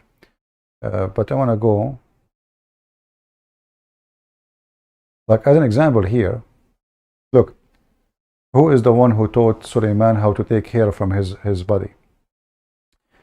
When Balqis became subdued and she converted to Islam, because he forced her, Sulaiman, and he forced her to convert, you know, and she admitted that she was unjust by not being a Muslim. And then when Sulaiman, he saw her feet, one of the advisor of his shayateen, Satans, they said, he said to him, Sulaiman, he have an advisor from the shaitan. So Sulaiman, he asked the shaitan, how I can get rid of the hair in her legs? She's very hairy, disgusting. So the shaitan, peace be upon him, said to Sulaiman, I will teach you how to do it. So he taught him how to do sugar. I'm not making things up. That's what it says. And he taught him how to have shower too. And then Sulaiman, he married her, and he made her live in the land of the Sham. Sham usually is a statement used for Syria, the natural Syria, which means by the old maps, they call Jordan, all of Jordan, Israel, Iraq, Syria now, Lebanon, the natural Syria. And then here we will see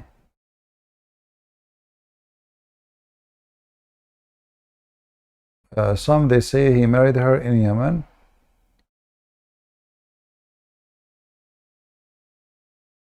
When the Prophet, he mentioned about Balqis, how she was so beautiful and she have very hot legs. Aisha, she said, do she have her legs better than mine? Then he said, your legs is better than her in heaven. I'm not making things up, by the way. This is what it says in front of me. Okay? I will give you the website.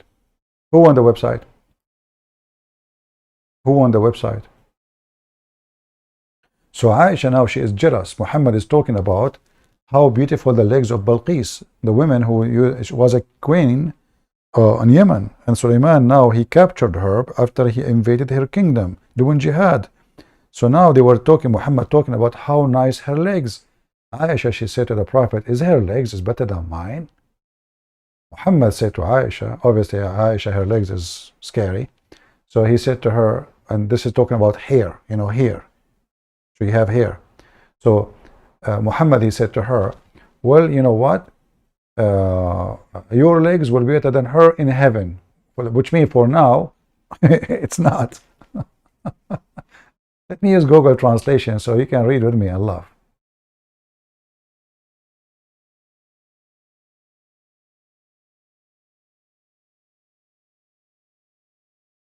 All right.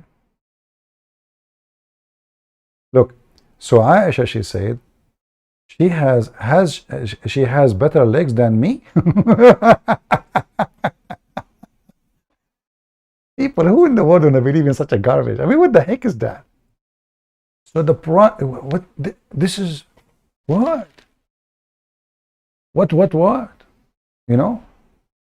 want to save those references? Anyone want to save those references?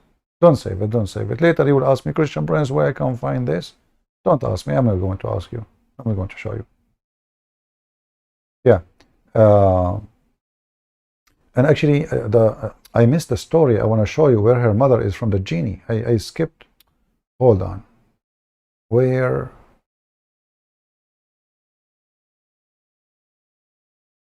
As you see here, Balqis, she surrendered to Islam by the sword, and she converted to Islam, and she just admitted unjust to herself.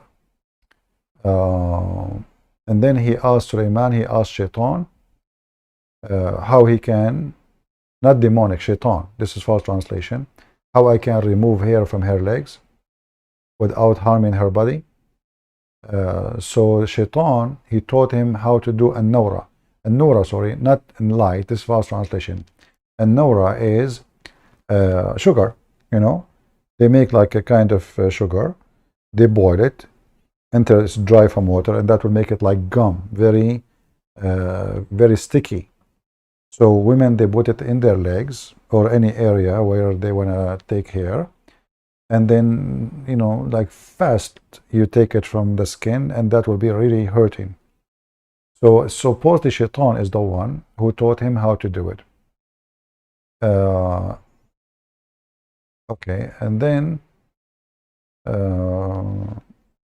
where is about her mother? I'm trying to find about her mother.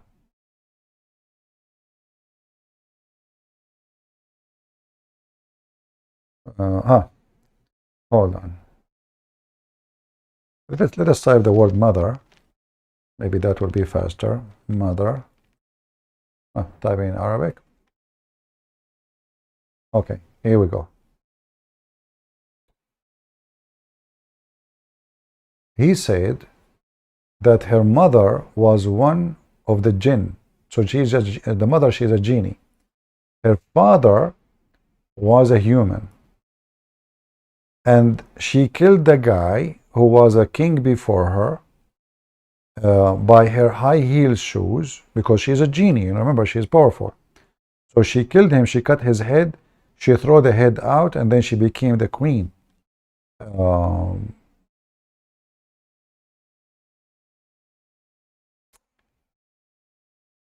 I mean, the story is long. All of it is just funny, stupid stuff. I mean, who in the world want to believe such a garbage? You know. This. Here we go.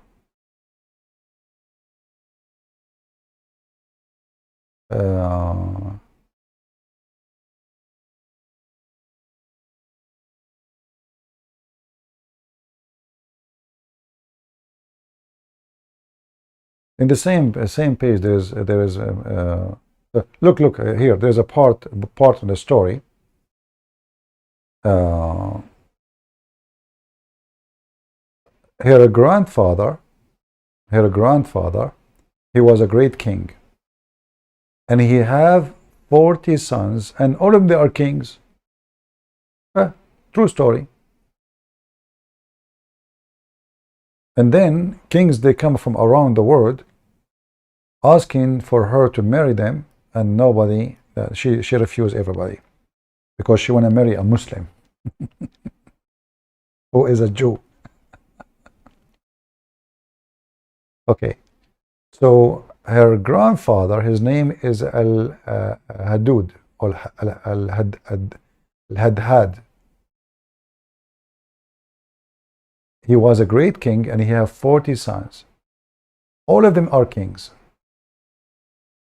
And he was the king of entire Yemen. Her father, Al-Sarah, I mean, okay, this is his name supposedly, used to say to the king of the outskirt, none of you is worthy of me, and he refused to marry one of them.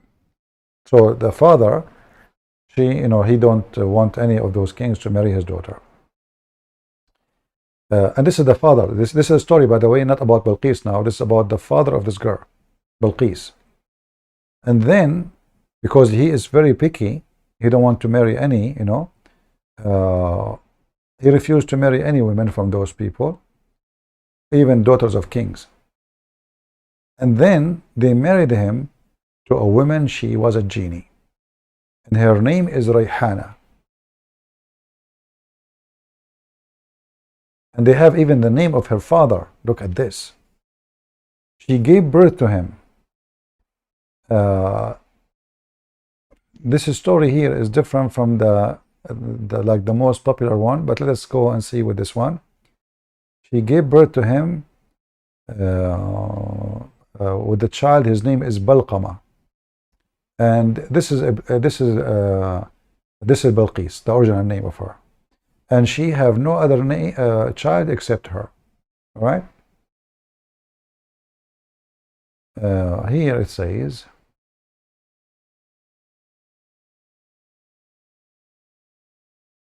let us see if we can find the hadith in English. Give me a second. Are you guys bored? As you know, we are here trying to educate you as much as we can.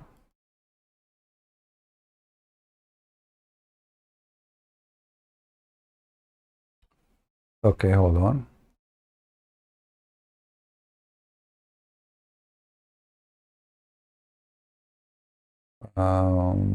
I guess we cannot find it in English. Let me search again.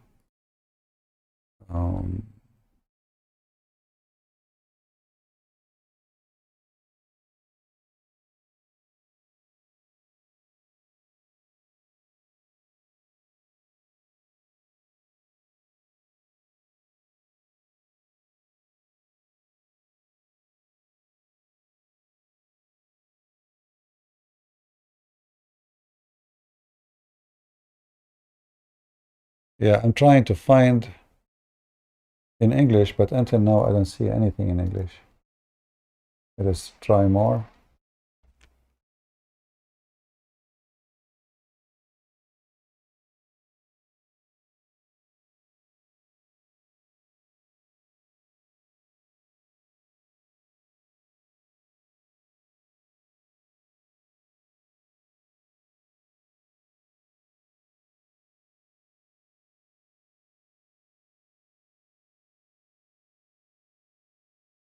We have to keep trying. Nothing. Nothing in the English website. But I will give you, let us see this one here. This website here will be very confusing. We need something else. Anyway, I mean, the website we have already in Arabic, it can be fine, but you know, it will be better if we can find in English. Let me post this link for you. And again, remember, you have to use Google Translation.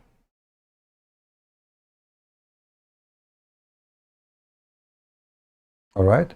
Who want to save it? Who want to save it? So later, if I ask for this link, will help us and to post it, especially the admins. Would you please save it? You know, I don't save links in my, rarely I save link in my bookmark, because if I want to save everything, I know there's no bookmark in the world. It's going to take me longer time to find it in the bookmark from finding it in the internet. You know, but this is how stupid this religion is. So this woman, she married, she is a daughter of a genie. Her mother is a genie, and this is why she is very strong. You know, and she have a very high heels, and she can kill men with them.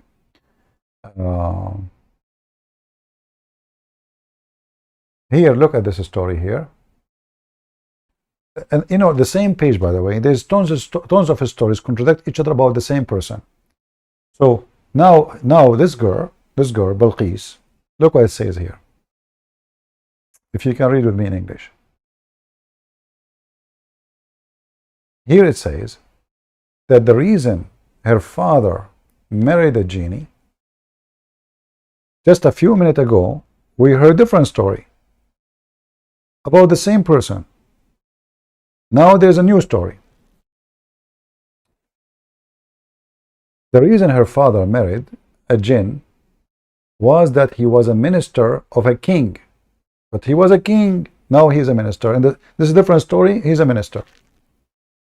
He was a minister of a king, and this king, he is an idiot, you know, he raped women, and he forced his ministers to give their wives to him so he can rape them, their daughters too.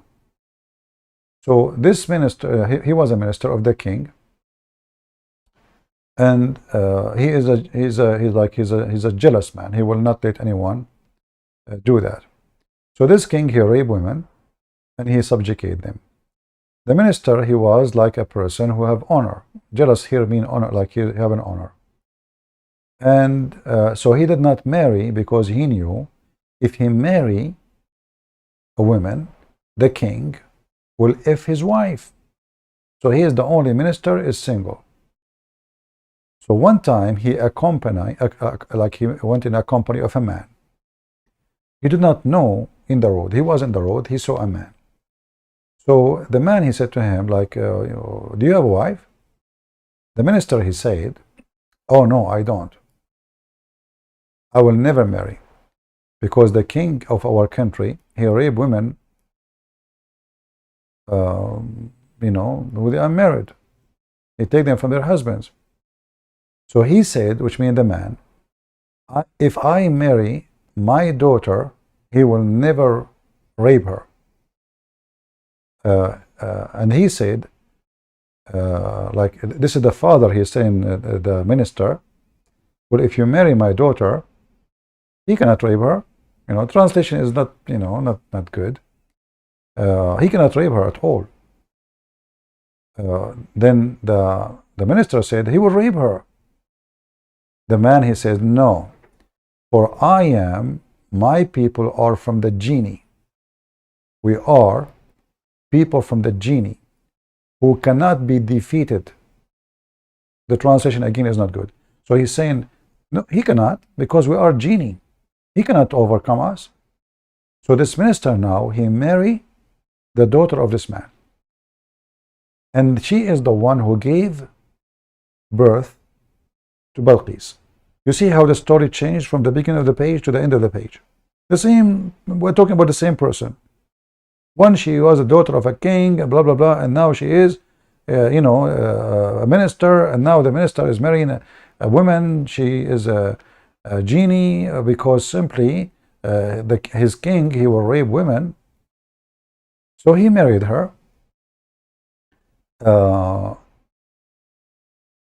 And the mother of the woman, the mother of Balqis, she died. So Balqis, she built a palace in the desert, far away. Why? Because he didn't want the king to know about her. And they, by mistake, her father, he spoke about her beauty. Like he said, my daughter is so beautiful. And the news went to this king. He heard about her, that she is so beautiful. And then he told the husband, he told the father, bring your daughter to me. Bring her here. You want to rape her, you know? You know how much I love women, he said. And then he put him in jail. He ordered him to be in prison. Why? Because he refused to bring the daughter. And then he made his army march toward the palace of this girl, which is Balqis. And then when he arrived to her, here we have the funniest story. Hey females, are you wearing your high heels? Ladies and gentlemen, now you will see the power.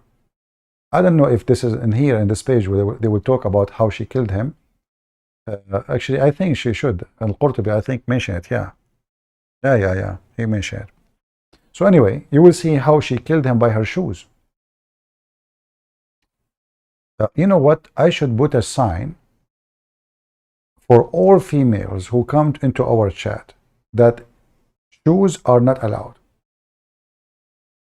I mean, just for security reason. As you know, I am wanted by a lot of people. They love me. What if the Muslims, they pay the women who is wearing high heel shoes to do something to me? Because you will see that this king, he's a king, he have a massive army, yet she killed him by her shoes. Listen carefully. So he came, he imprisoned the father of this woman, Balqis, the queen, who later became a queen, and he went to her palace. When he went to the palace, his army want to enter with him. So the servant girl, according to the advice of the smart Balqis, she is from the jinn too. Even the servant, she is not a jinn. And the king, he cannot trust to go inside with those genie alone, so he want to get all his army inside, so one of the slaves of this lady who owned the palace, Balqis, she told him, and this slave is so beautiful. She was like in the image of the sun, so beautiful. The slaves, they said to him, the servants, those girls, not one, many girls, who they are in the image of the sun, they told the king, aren't you ashamed? Aren't you ashamed to enter, to see our like princes, the most beautiful women with an army? Are you afraid of women? So he command his army to be away, like stay away, and he enter alone. And they told him, why you are bringing women? You want women to, why you want your army? You want your army to intervene in something private? So the king, he listened, all right? So he allowed them to leave, which means he commanded his army to leave. And he entered alone. She closed the door on him. and killed him with her shoe. Finally, we found it. Here we go. Do you see it?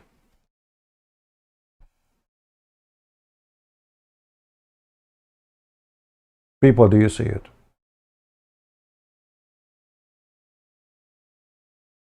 And you are telling me that Islam is not a true religion from the true God?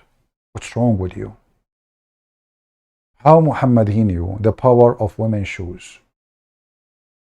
The women, she did not use a sword, she did not use a knife, she did not use anything. It's just a shoe. Shoe, you know? Shoe is proven, by the way, to be like not only dangerous, it is like, you know, obvious weapon since the like long time. Now be honest, be honest. Do you hear any stories from any other person except me like those? Huh? You never heard those stories, right? You hear it only here. You know, this is why you shut down your cable, your internet, I mean your cable company, because here is the best entertainment. And you are relaxing in your bed, and poor me is reading, translating, my back hurt. Okay, thank you very much. All of you drinking tea and coffee, like in the morning, eating your breakfast, and I'm spending my time looking for the shoes. All this time I'm looking for the shoes that should show it to you.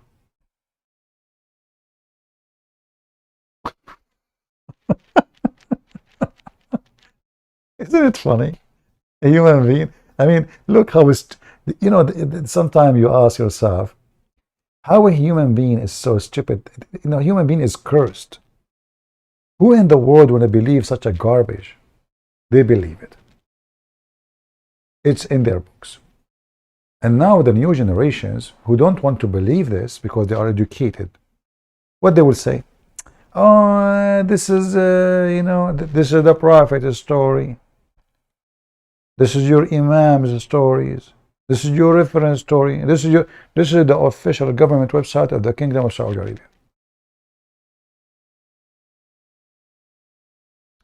However, you know, for us as a men today, I think we have, it's time for us to wake up and to know that women are dangerous, and we should not be with any women anywhere in the world. Let us say you go to a conference. Conference. It's not like a private place. And all those women in the conference are wearing shoes. High heel shoes. What you expect will happen to you? Let us be honest here.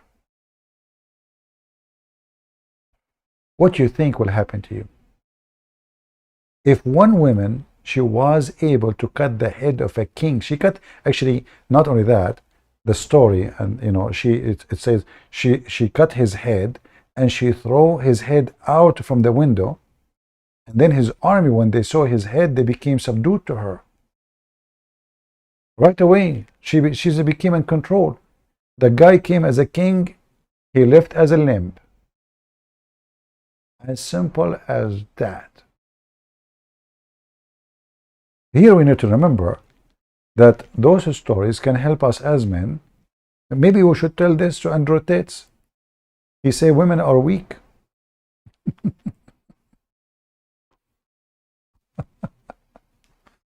And you know, actually, if you go in the story too, I mean, if you read down, I'm sure later you will see. I did not go down in the page yet. You will see crazy stuff. As an example, in the garden of Balqis.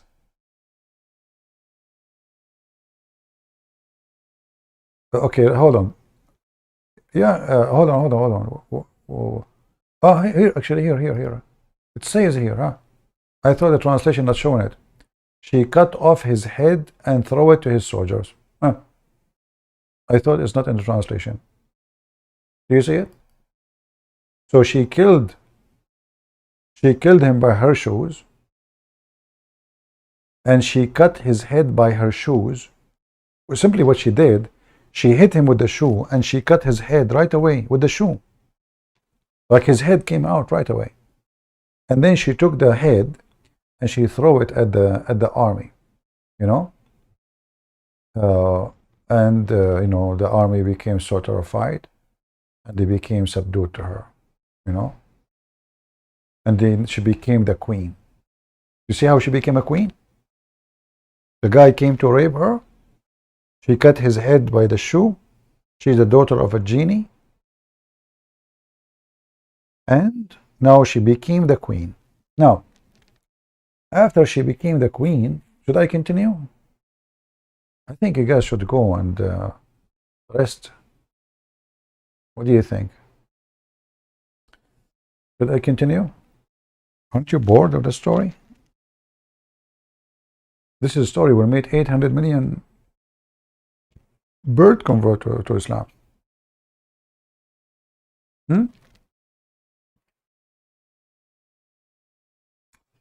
So now she became the queen because she killed the king by her shoes. But in her garden, she have a bird which is called al-hudhud. All right. Sorry, to her garden, the bird, the hudhud, which is the bird of Sulaiman, came to her garden. He go up in the sky, and this bird, al-hudhud, he have a vision. He can see all the world to the end. It should say that here. Hold on.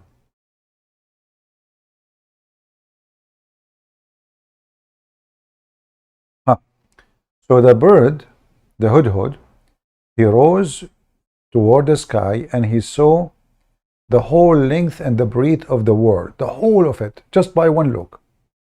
One bird. And then he go down and he tells Sulaiman about what he saw. You don't even need to fly to Yemen. He go up, he see because the earth is flat. And he told him about this woman. And she have an army, very weird army. She have a 12,000 qeel. I don't know what they meant by qeel. I think qeel is like a commander, you know. And each one of those commander, he have 100,000 fighters. So 100,000 commander. Sorry, she have a 12,000 commander. Each one of them have 100,000 fighter under his command. Somebody give me the number. 12,000 commander x 100,000. 12,000 commander. All right. And each one of them is 100,000 fighter.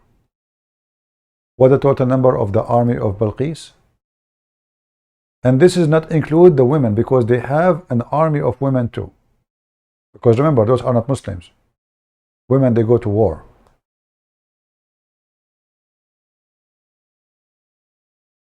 Anyone have a number?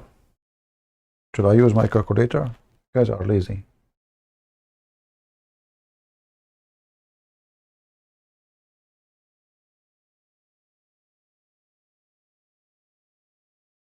$1.2 million.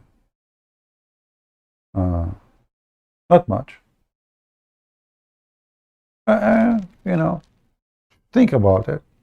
Small army. What a big deal. 1.2 million.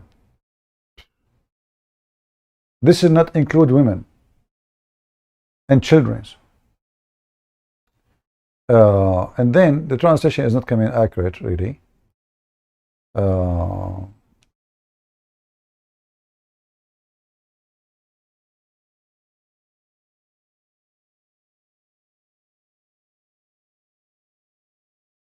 I mean, the story there is really messed up. if you read, like the king, he asked him, who are you? The king of the genie and the human and the shayateen, and the birds and the beast and the wind. This is Sulaiman.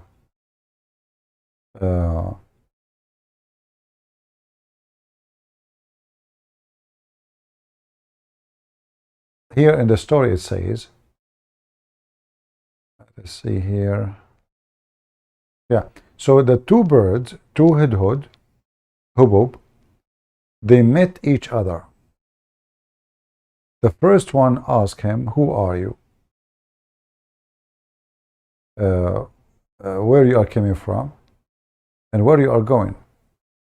The other one, he said, well, I am from the army of Sulaiman. The bird, he said, I am from the army of Sulaiman, the king of the genie and the human and shaitan and birds and beast and wind. All right. I mean, the stories is really endless, as you can imagine. Just imagine.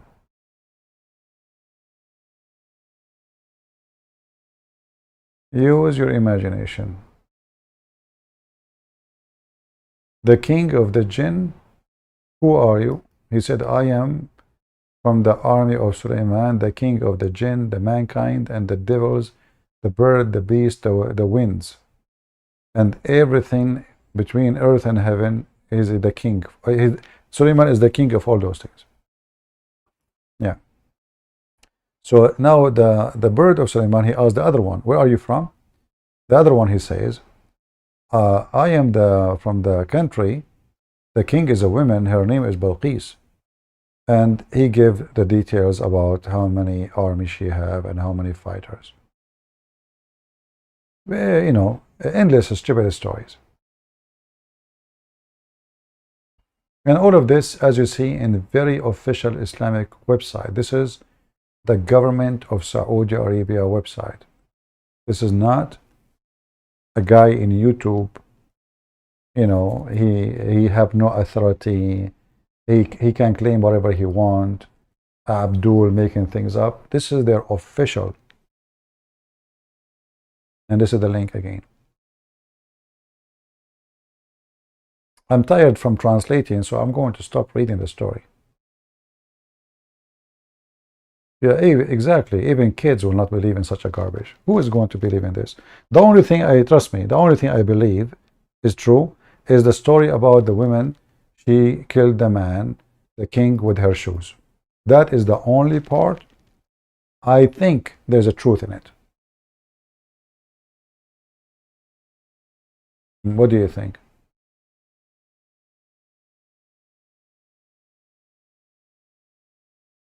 I don't know. This is my own feeling. I think this is the only part is truthful. That this woman, she made the man go inside, and you know, the stupid idiot, he believed her. This is what happened to you when you're a man, and you think you are strong in front of women, and you're like, yeah, I am the man. You know, what she can do. And you enter. Here we go. You enter. She closed the door on you. Never let a woman close the door on you.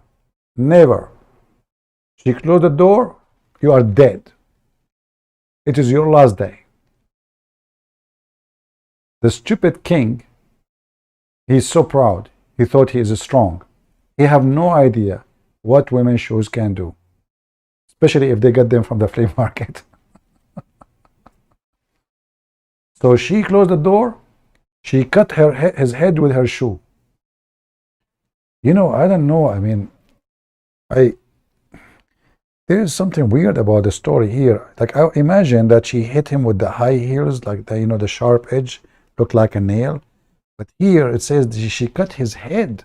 How women? And there's a woman. She wanna tell us how you women do. Who wanna call me from the women and you tell me how you women you can do that? If there's any lady, she have any expertise with shoes, she can tell us to give us like a nice advice for us as men. Have mercy on us.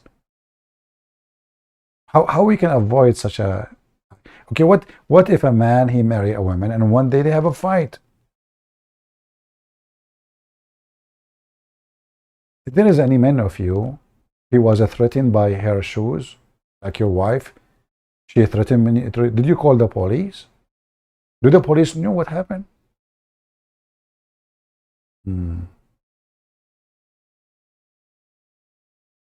Yeah, the Muslims always they add their own spice as usual. Do we have any Abdul? Remember the names, those names we are talking about, they are coming from the Bible too. But Muhammad and the Muhammadan, as usual, they add their own spice. The woman, she killed the guy, she is a daughter of a genie, she have all this, etc. I know. You know the thing. You know the thing.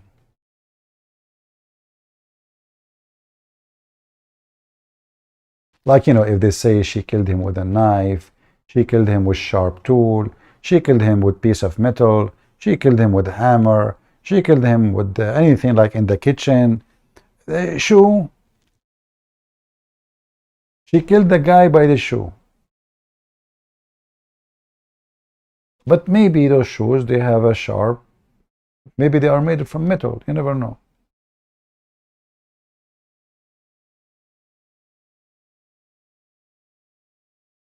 Any Muhammadan?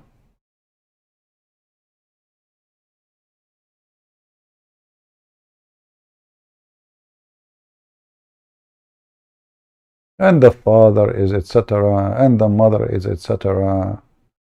Yeah, and then the hubbu, and you know the hubbu who met the other hubbu, and the other hubbu told the first hubbu where you are coming from. Yeah, you know, yeah. And even they knew the name of the bird, Afir. And the funny is, the both birds, they have a personal name, and both of them they have exactly the same name. The bird who is the hubbu, look, this is the name, this is the bird name, which we know, right? But Afir is the personal name of this hubbu. All right? And the funny is that the bird of Balqis, he have the same name, Afir too. Isn't it? This is amazing. Both of them, they have the same name.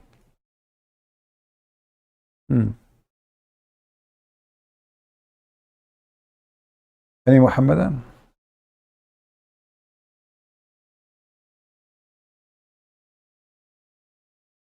Let us see in YouTube, in Skype.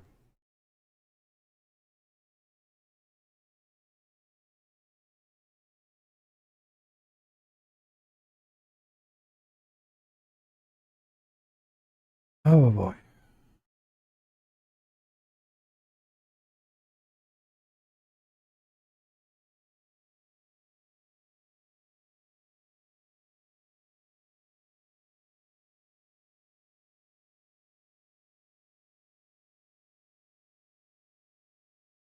Okay, nobody. Nobody. Not a single Muslim. Let me try to turn off Skype.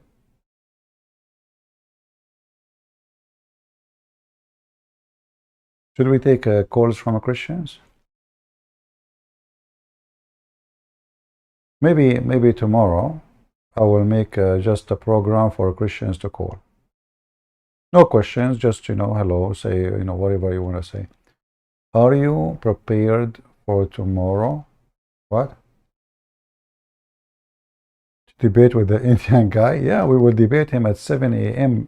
at night. Remember, you know? 7 a.m. at night, we will debate that guy. And this is why I need to study. You know, I'm not ready. All right?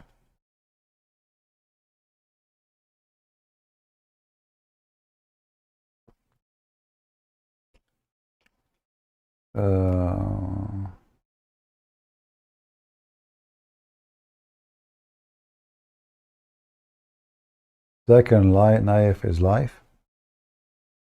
You know what will happen if we go there? He will ignore the chat as usual. You know, he's a cow potato.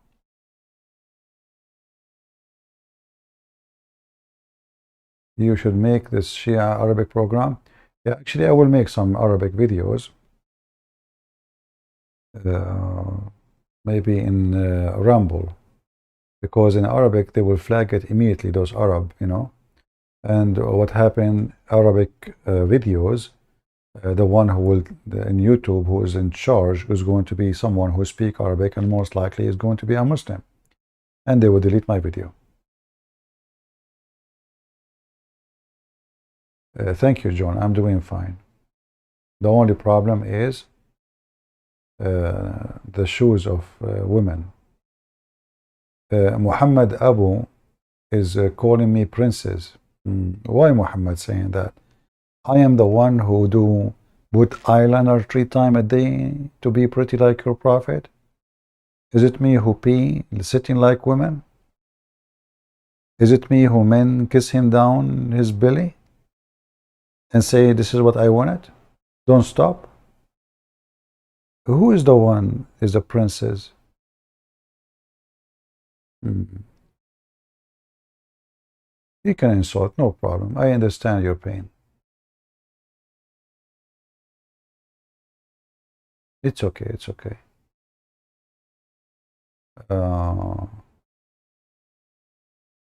Can you give me the source of what you claim about what is going in Morocco?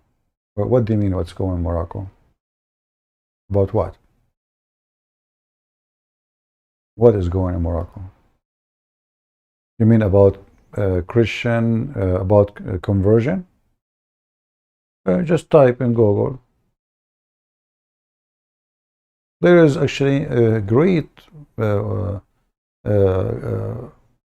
ex-Muslim Christians who they are from Morocco. They're doing great jobs teaching Muslims about Christianity now. Huge number. They go in TV, they have many programs, even actually they have, let me see.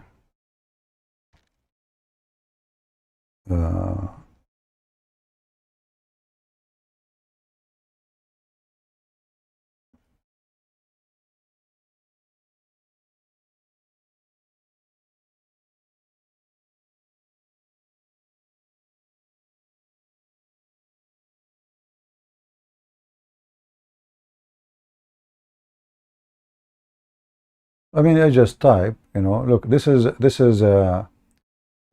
woman, she is from Morocco, all right?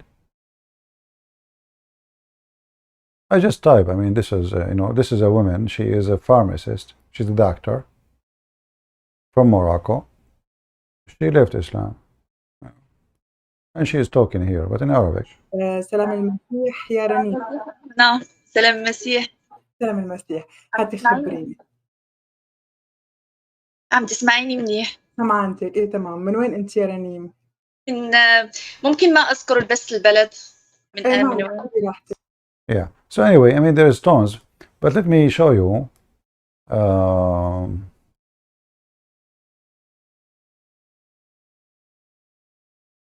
I mean, they are very active actually.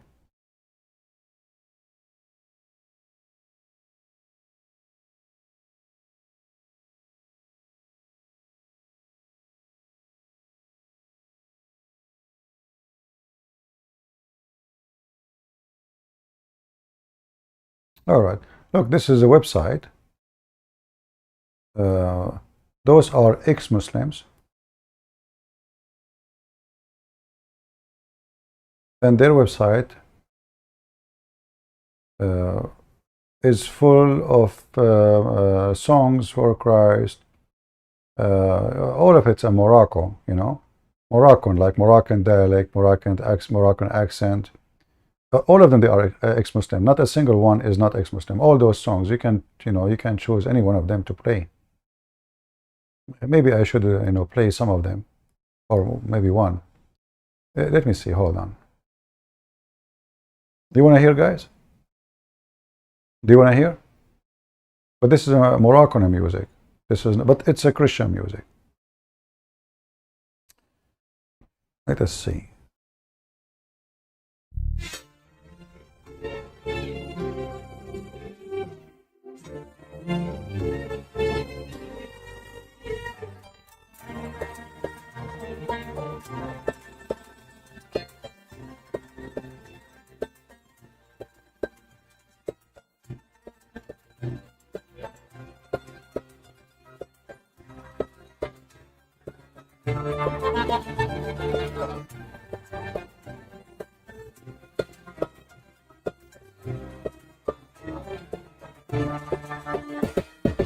يدخل ديارك بأهلي لك سيد الجليل نترنم بصوت نشيد لك يا ربنا المجيد نترنم بصوت see, it's going to be very hard for you, I mean, to catch anything. How to stop this? Okay, hold on. They have a lot of songs actually. Let's see.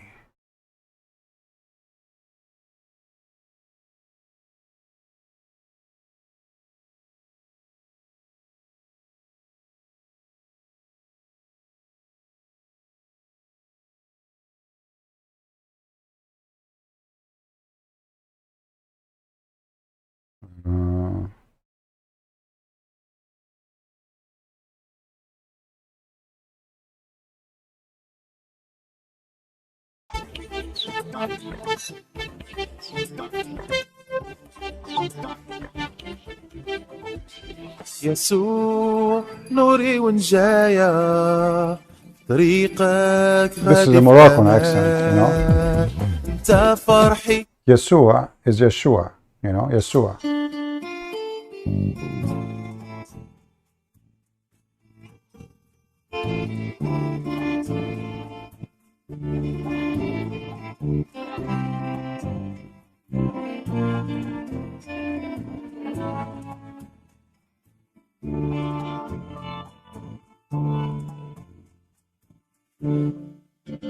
مولاي ترعاني من خيرك عالي الجود ارحمني ما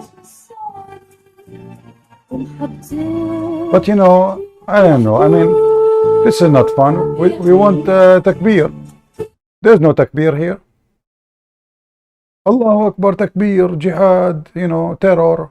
Look, those are the same people before and after.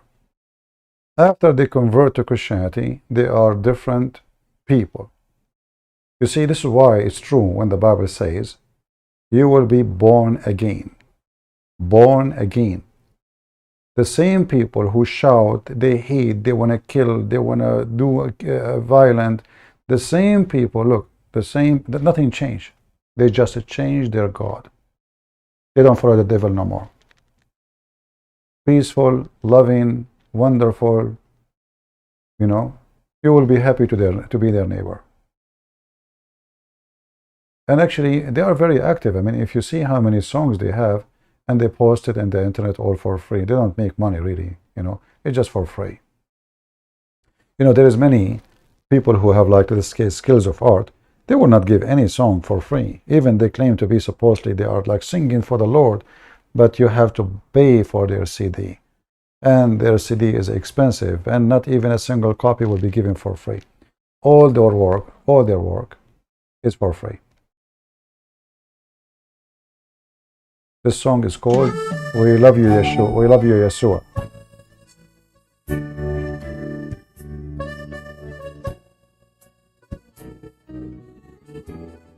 Let us see this one. Hold on.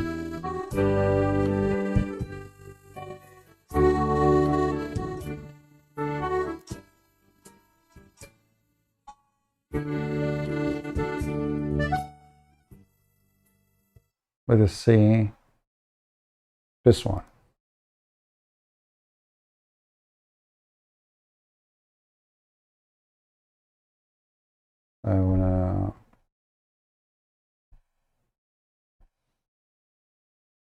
I'm trying to find a song.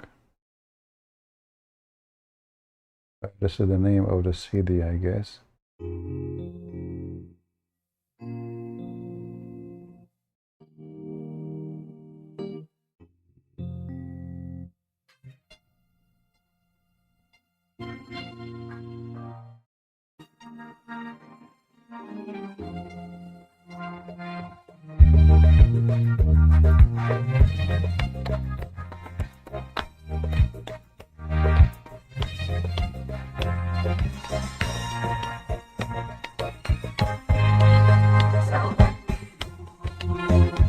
So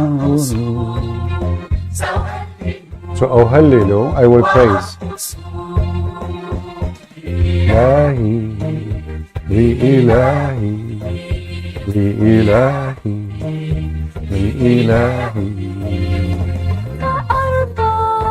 So you see, tons of songs, all for free, and those are Moroccan ex-Muslim. Not a single one of them.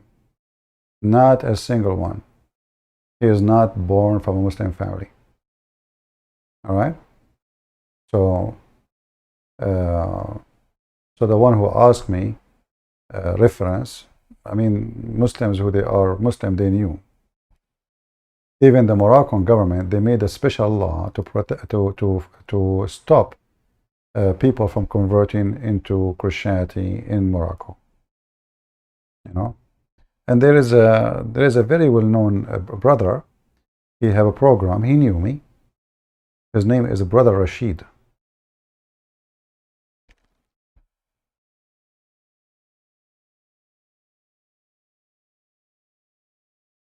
He himself is an ex-Muslim, and he have a very good program, but in Arabic. And you know, he exposed the stupidity of Muhammad left and right. All right, all of those are Moroccan. You know, there's none of them are born. You know, there is no Christians really in Morocco. There's Jews. There is a reason for that. You know, the Moroccan, they are the one who invade. Are used to invade Spain.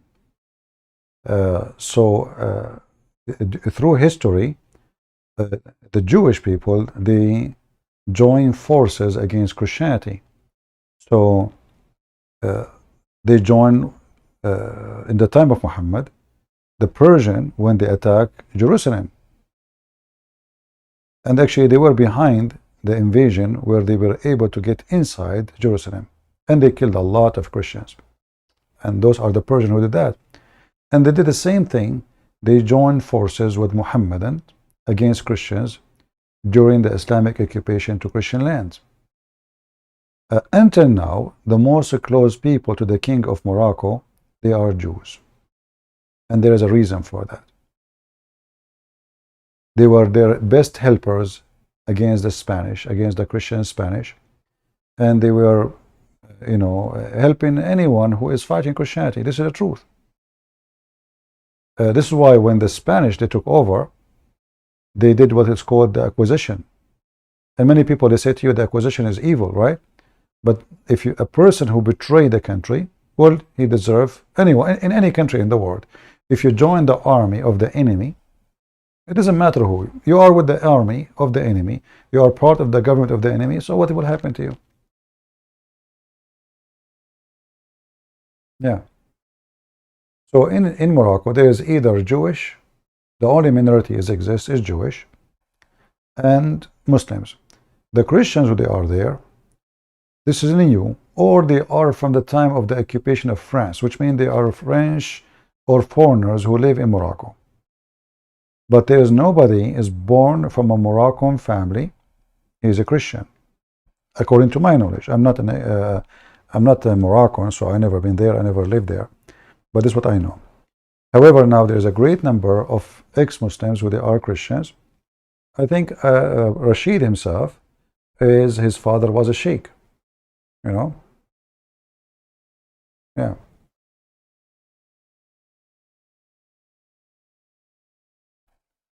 Truth Teller says, Christian CP, but Christians and Muslims are brothers. So Muslims never attack Christians. You had wrong history. That's true, brother. This is why the Quran in chapter 9, verse number 29 says, kill the Christians and the Jews until they pay jizya. You are right, brother. I need to change, study history. This is why we have the Pact of Umar, where the Christians, they have to be spat out, and they have to shave their head, and they have to carry three pound of steel cross. They cannot wear even a cross in normal size. It have to be very heavy in their neck. And if they ride a donkey, they have their face have to face the ass of the donkey. Brother, yes, Christian and Muslims are brother. No, we are not. You are a fraud. You see, some Muslims, Many of them, they practice taqiyya. Suddenly we are brothers. Suddenly they took our land, they rape our women, they enslave us, they killed hundreds of thousands. And now we are brothers. That's it. You need to study history. Huh? True story. Who can deny that? Nobody. That's it. He fixed it. We are wrong.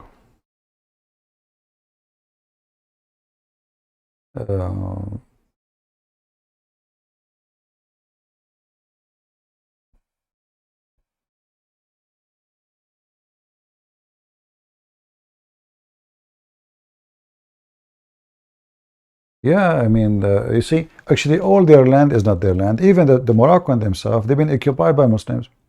The Moroccan themselves, the majority of them, they are Amazigh. Amazigh is an ethnic. They have their own language. They don't really care for Islam. They force the Arabic on them. Those are not Arab. They have nothing to do. Libya, Morocco, Tunisia, all this North Africa, none of them is an Arab. Those are African. They are African mixed with the Roman. The Roman, they invade that land and they establish kingdoms there. Because of that, they are half European, half African. That's why they don't look like African. You know, African is black. So if you go to, actually, if you go to Morocco, you will see how they treat black. Just go right now and search racism against black in Morocco, racism against the black in Tunisia, racism against the black in Libya. They enslave blacks and people until now.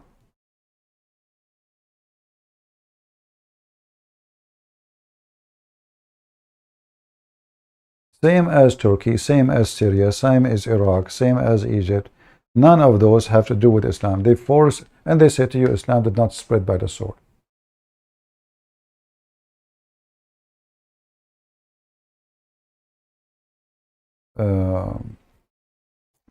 Algeria, yeah, all of them.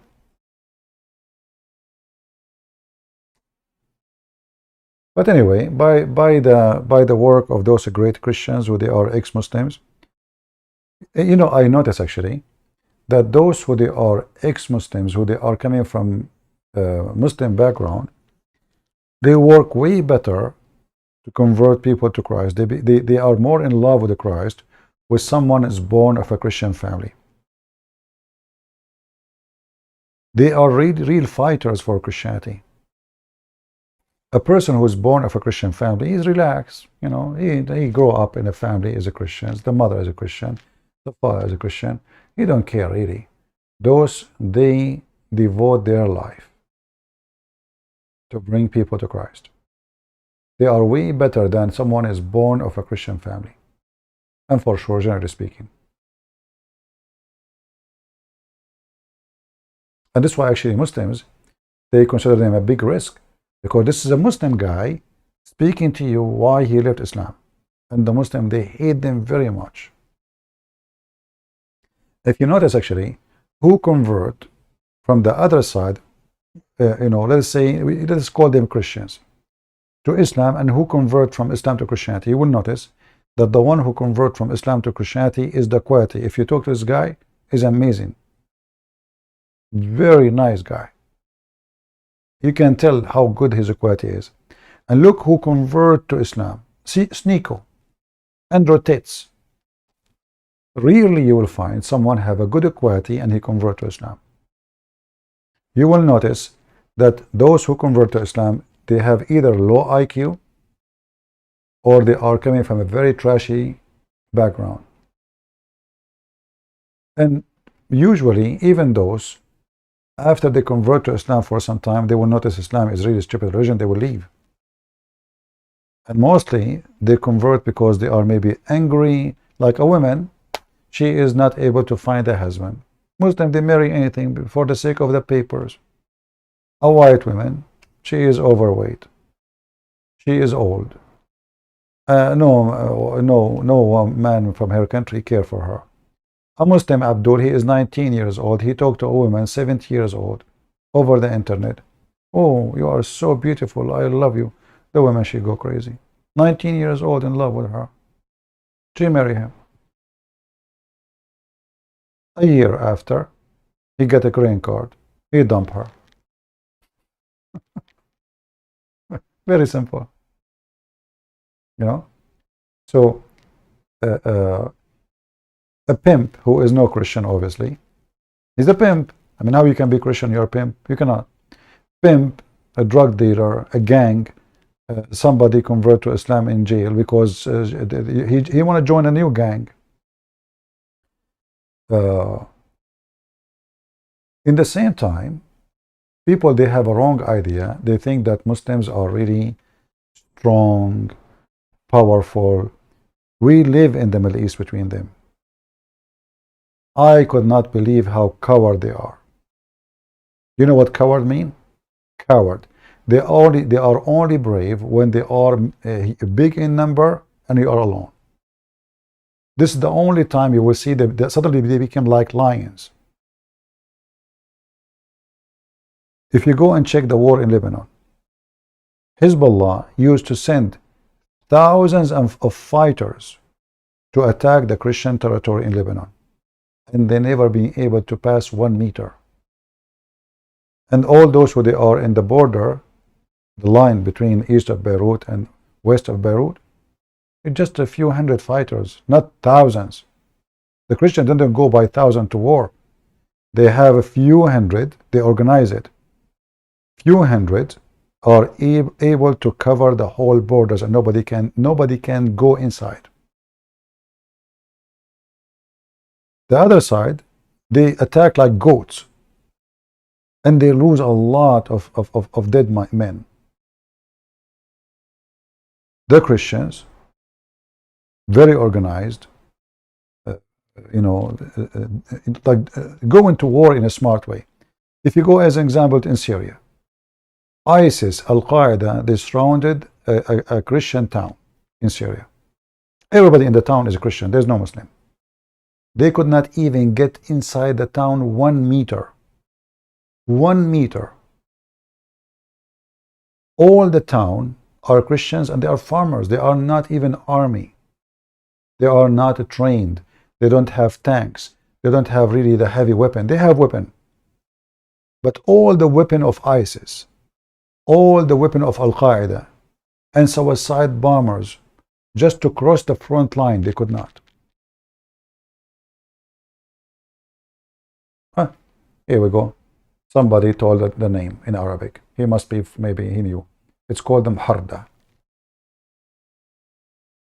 They were desperate.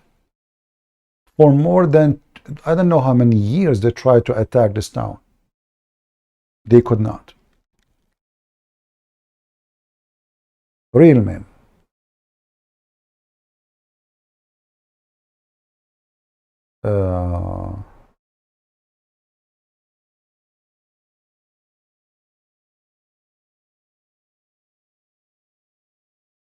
Prophet PPUH and Maryam will marry Islamic heaven. You must be a troll. Okay, just get out of here.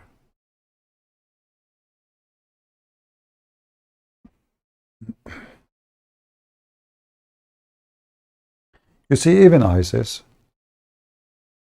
all the show, and they are strong, and etc. And when the Marines came, they hide under the ground.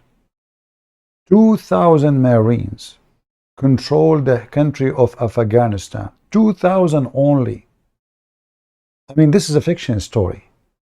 Just 2,000.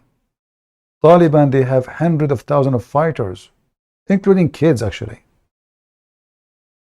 hidden in the mountains, in a massive size of land. Just 2,000.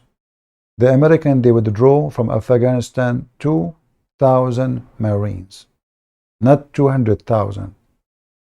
So how in the world a country of a brave, like you see Trump, he says you cannot win with Taliban. Trump is an idiot. 2,000 for more than 20 years controlling the country full of Taliban. How brave they are then. And then you go to Israel. The same story.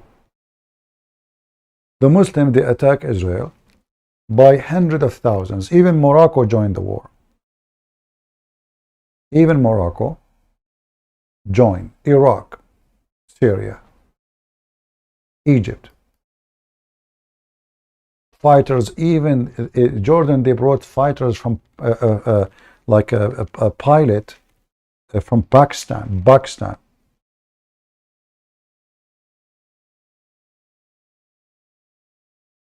Still Israel destroyed them. All the Muslim countries together.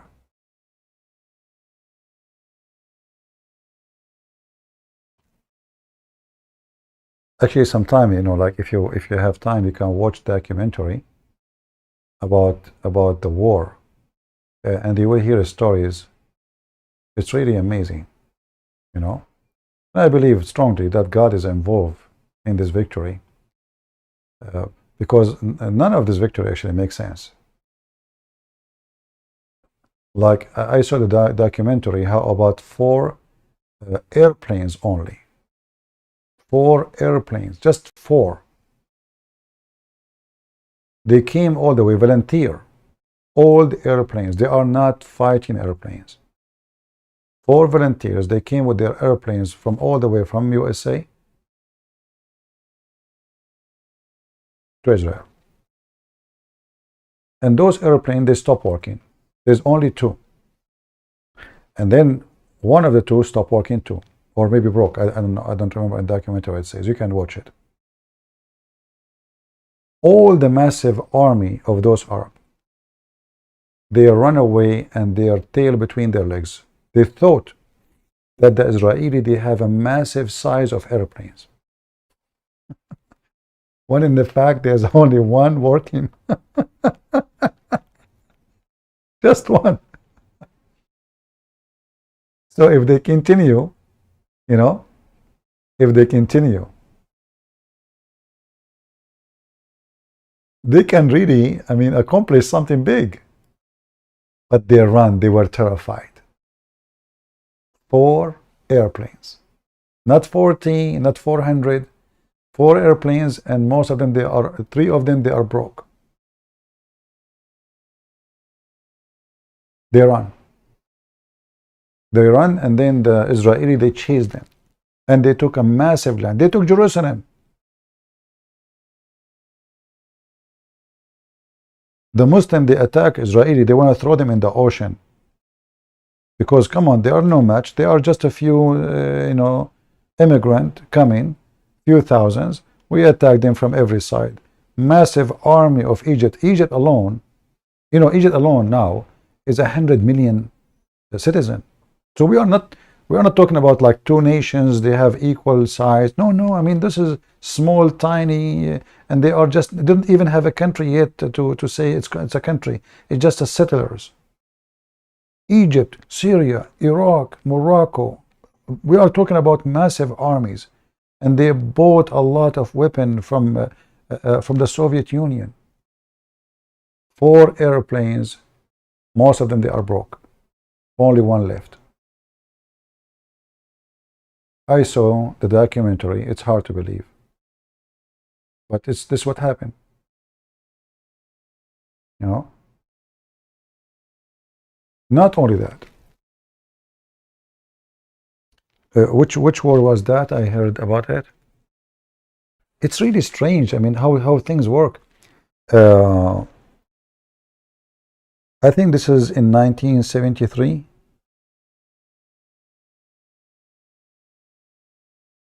Maybe, I'm not sure. Anyway, so imagine a nation going to war. The Minister of Defense, he go vacation. So the Egyptian, they are going in war, and then they have like you know, they have a code. The Arab, they have a summit, secret summit. So they have a code. They will publish it through the, you know, like Morse code or whatever.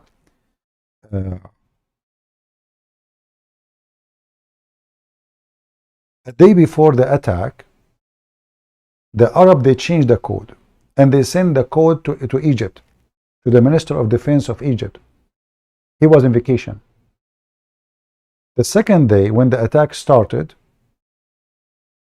they don't have the code. So when they receive it, they don't know what is that. And the minister is on vacation. So the army did not launch the attack, and the Israeli were going after them like crazy. So everything worked together like it's an amazing way. I mean, how in the world you go in vacation in the time when you should be in your office? How in the world they send you the code, which is the secret word for to start the war, and you don't receive it? So when you hear all this news, you hear what happened exactly, it's hard to believe. It's like everything working for the benefit. You can watch it, the documentary. It's a very good documentary, actually. And they have like real witness from the war. Let me see if I can find Israel or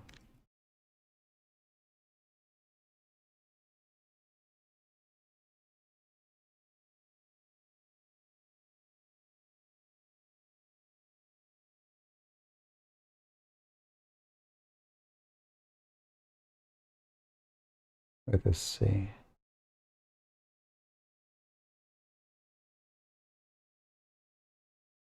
Yeah, I'm trying to remember which, because there's many documentary.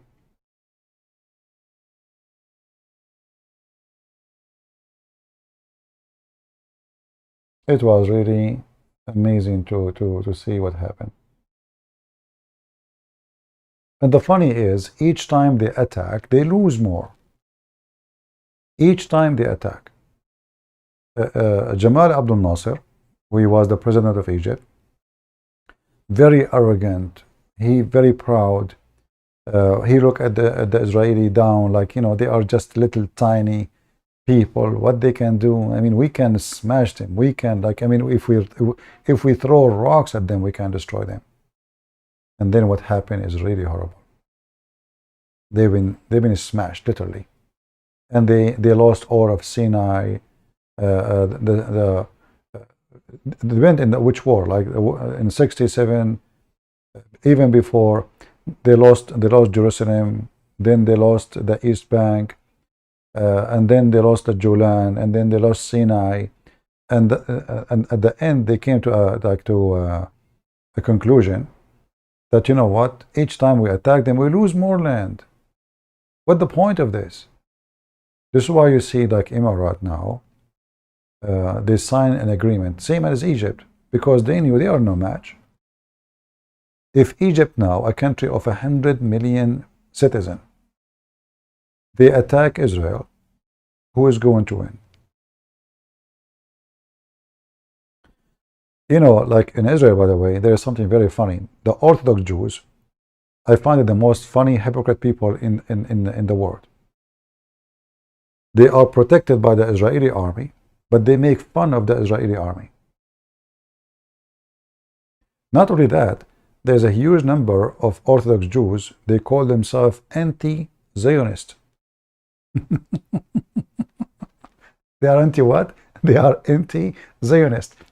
If I am a president in Israel, I will kick them out of the country. I will strip them from citizenship. Like to wave a singer, you know? Yeah. They spit at their soldiers, they chase them, they hate them, they throw rocks at them. Very stupid.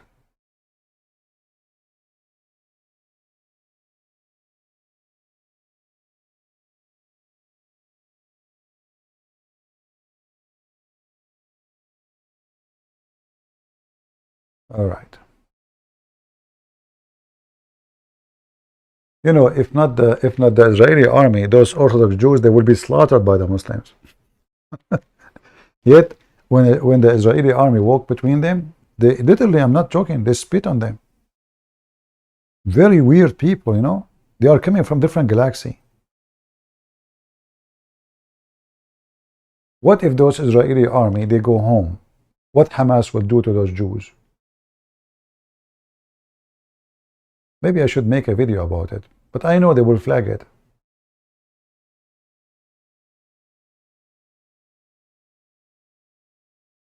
Potatoes.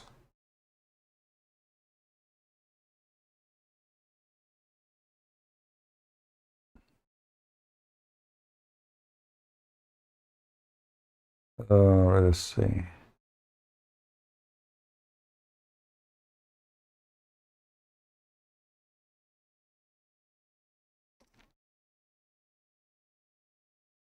Maybe it was this documentary in CBN.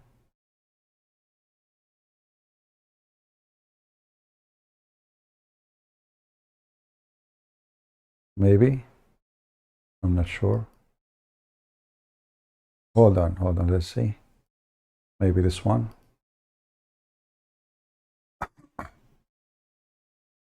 But I don't know if I play it, you know, YouTube might give me copyright, you know.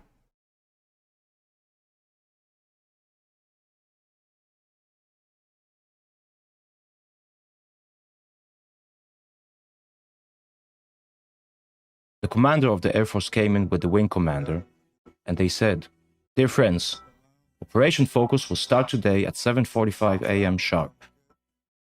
This is a fateful operation. Friends of yours will be injured and killed in..." Yeah, I don't know. Maybe this is not the one. Yeah. But I think it was in the CBN, you know, CBN, the Christian TV station. So maybe you can check it out and search for it.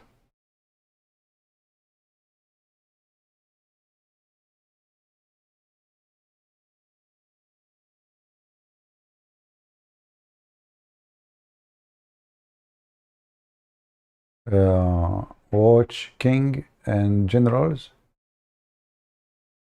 It is documentary, or it's a movie? Sounds like a movie. Is it a movie or documentary?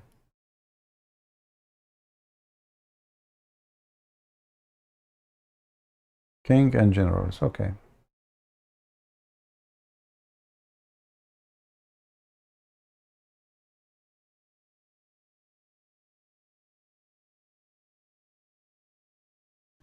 You know, you lose your land only if you are not willing to fight. Because there is only one of two ways to lose your land. You lose your land and you are alive. That means you did not fight. And you are a coward. Mostly you run away. Or you lose your land and you are dead. That means you are a brave man who prefer to die but not let the enemy to take it from you against your will. And you run. The one who run away, he don't deserve his land. And always history repeat itself. And you know, for us as a Christians, sadly, there's many Christian leaders who they are church leaders. I'm talking about priests, or let us say bishops. They are the one behind enabling the Islamic occupation to take over. Each time a Christian group, they want to fight the Muslim occupation, you will find right away a Christian bishop or even a patriarch. You say, we're Christian, we don't go to war. We're Christian, we should not fight. This is not biblical, which is false, which is absolutely false. This is what happened in Egypt. This is what happened in Iraq. This is what happened in Syria. This is what happened in every single of those countries. It was churches who made the Christians who want to fight look like they are, as if they are criminals.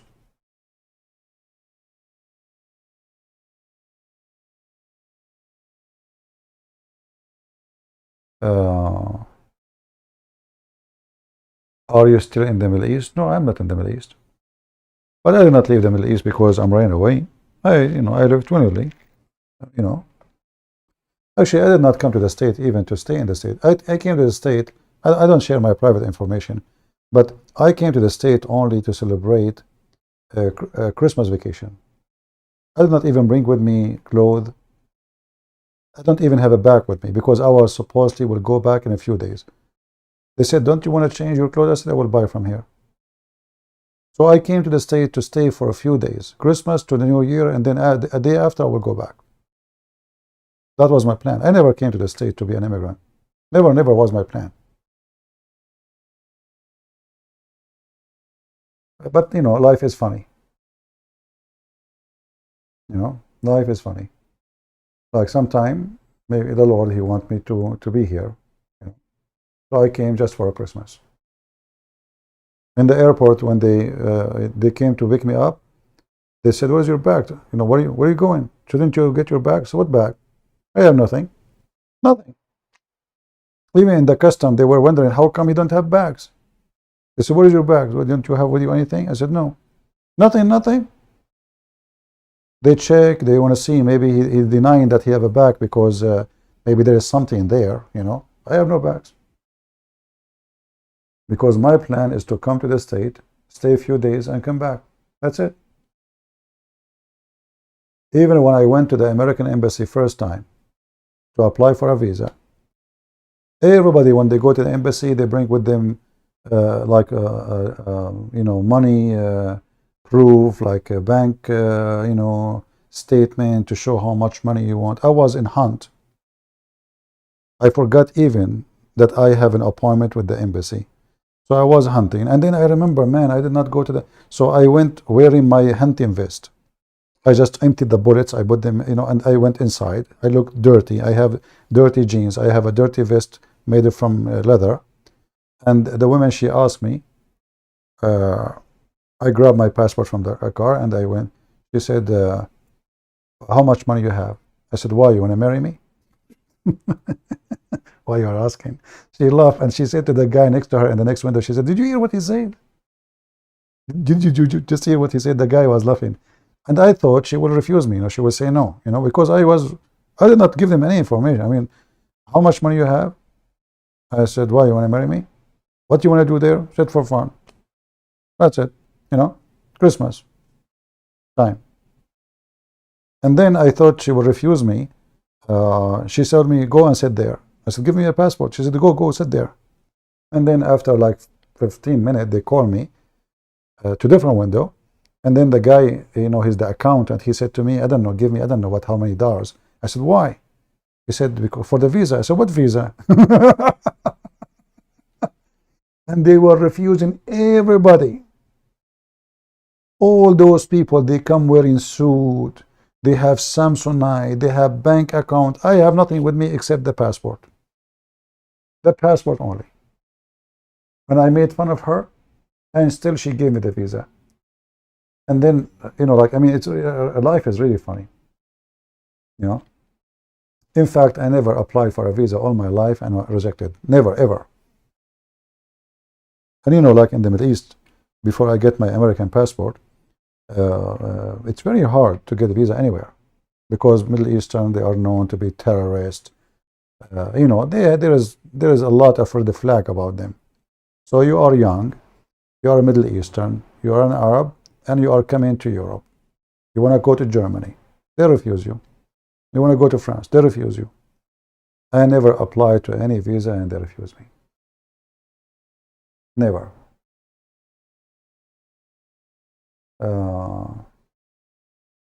Yeah, obviously, you know, the Lord, He wanted me to be here, so I'm.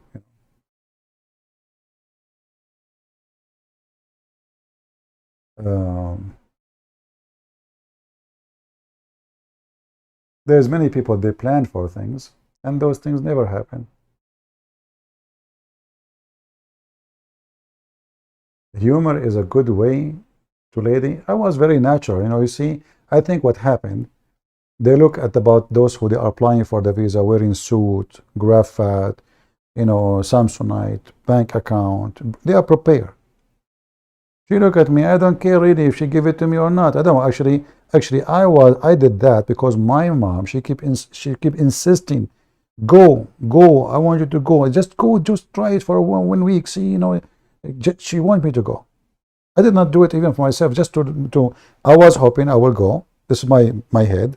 I know they refuse everybody. Just so now she will not mention it. I will go to the embassy. I apply. They refuse me. That's it. She will leave me alone. I went. I came back with visa. Yeah. So as we say, sometimes you want something and the Lord wants something else.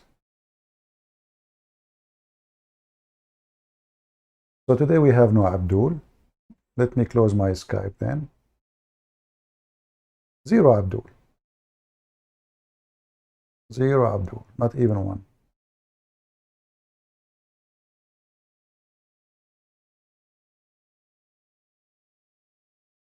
You know, this guy Asad, he is the most funny idiot.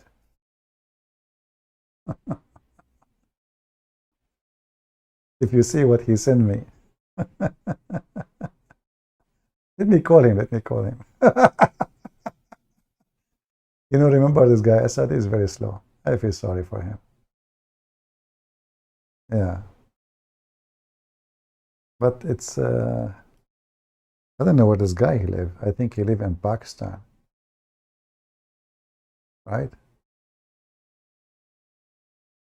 Should I call him now or leave it for other day?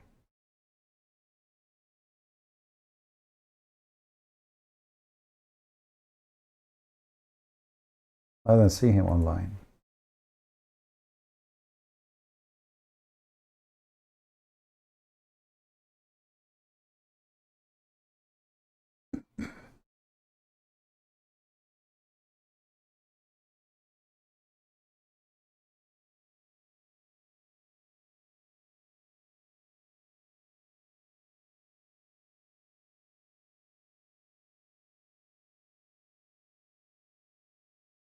All right.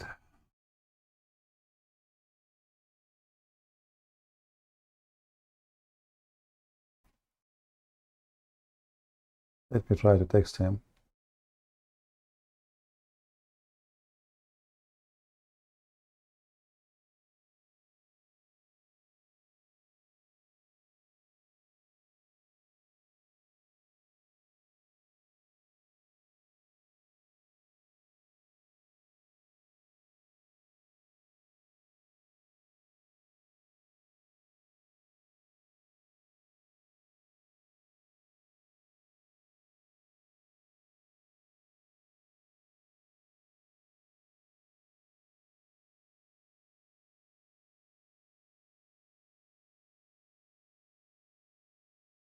Mm.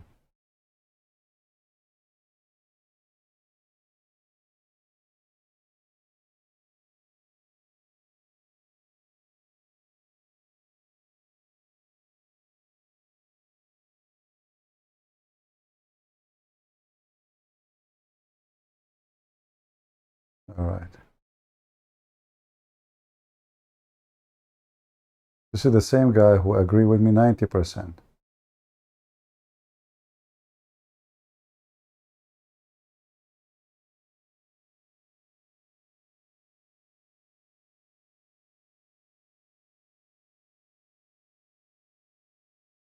Let's try to call him.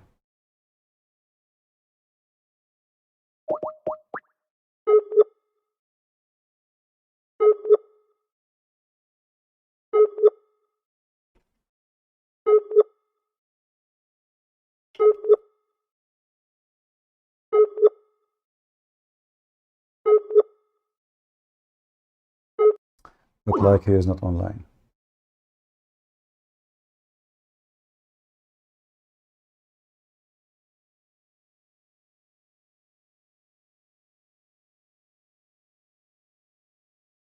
I send him a text.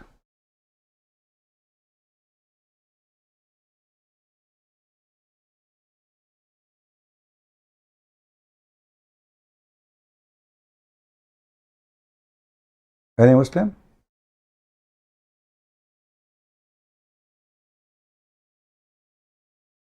Nobody.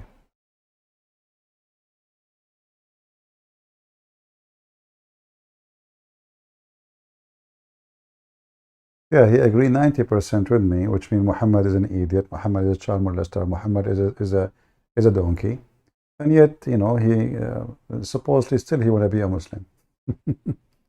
I can tell he is very slow. He have a very low IQ. I'm not making fun of him because of that. But what you can do, I mean, you cannot make somebody smart. You know, that's not my ability. You can share education. You can try your best to help people, but you cannot make people smart.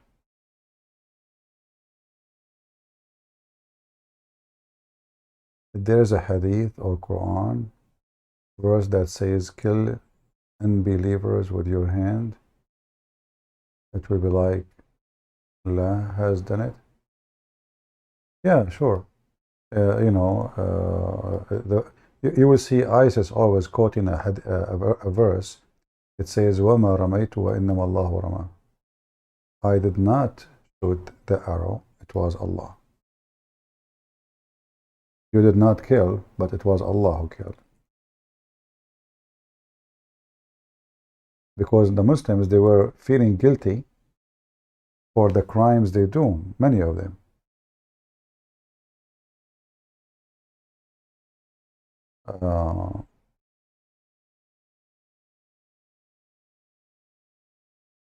As you see here, you killed them not, but Allah killed them. You did not throw your arrow, but Allah threw the arrow. This is a chapter 8, as you see, verse number 17. All right, I hope I answered you. Muhammad real name, according to Muslim books, his real name is Qatham, because supposedly there is a family member, a male member, he died, and his name is Qatham before Muhammad. So the tradition is when a new baby is born, they will give the name for the one who passed away to the one who came after. Qatham.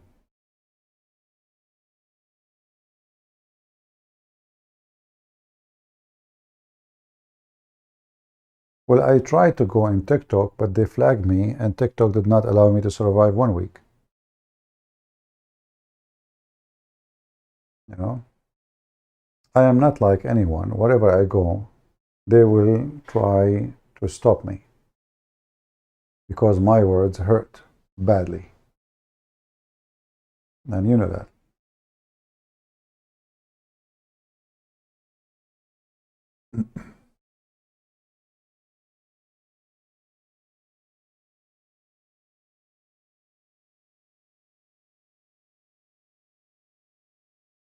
Actually, maybe next time I will go. Like today, I was talking to a friend of mine about what is haram. And maybe should I make it, maybe tomorrow if I go live, I should talk about that. You know that the Muslim, they like the Quran says, the pork is forbidden, music is forbidden, all kind of things is forbidden. Wine, alcohol is forgiven. In the appearance, it sounds like, many religion, they say such a thing. But Muhammad always, because he is stupid, literally, he make stupid statement. So about what is forbidden, Muhammad, he said that Allah, when he forbid things to you, nothing of what he forbid have a cure of any disease from it. Why he said that? Because simply people, they start complaining, saying, you are forbidding us from using things which is proven to have a cure. So Muhammad, he said, this is not true. Let me show you the hadith. And that alone actually is enough to prove that Muhammad is a fraud.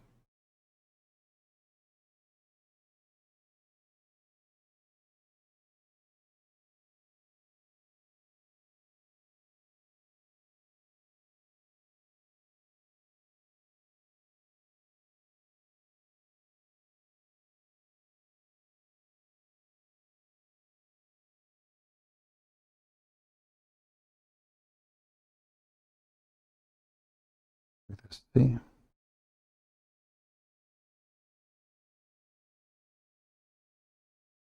I'm trying to find the hate in English. Give me a minute.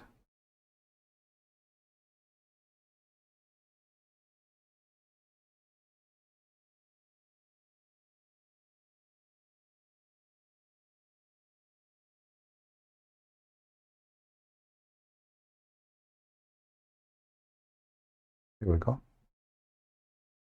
This hadith alone is enough to prove that Muhammad is a fraud. Muhammad, he confirmed that nothing is forbidden by Allah has a cure for any disease. Now, all of us, we knew, and you do not need to listen to me, you can go and search, that there is tons of benefit from the pigs alone. Insulin, like what they call it, the one you make the stitches with it for surgery. This is from pork. Insulin, the stitches. I don't know. I mean, I don't know how many things I count. You can search right now, and you will find that this is absolutely false. You see, this is not about now the pigs are dirty or not. This is about, he is confirming, according to him, that nothing from what Allah forbid, there is a medicine in it, benefit of medicine. But all of us, we knew this is false. As an example, music is forbidden in Islam too. But the music can be a very good helper for healing. Very good for healing.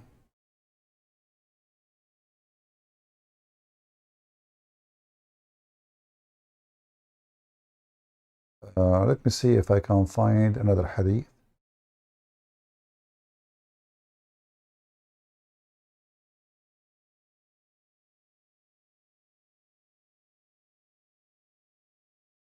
Let's see this one here.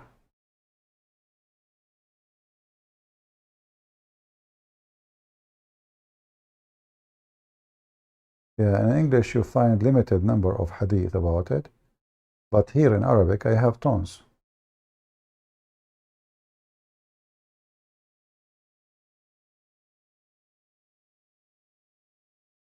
And all of those are sahih.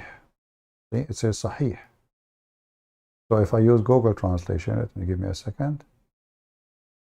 I will make the page smaller so we can view it. Translate.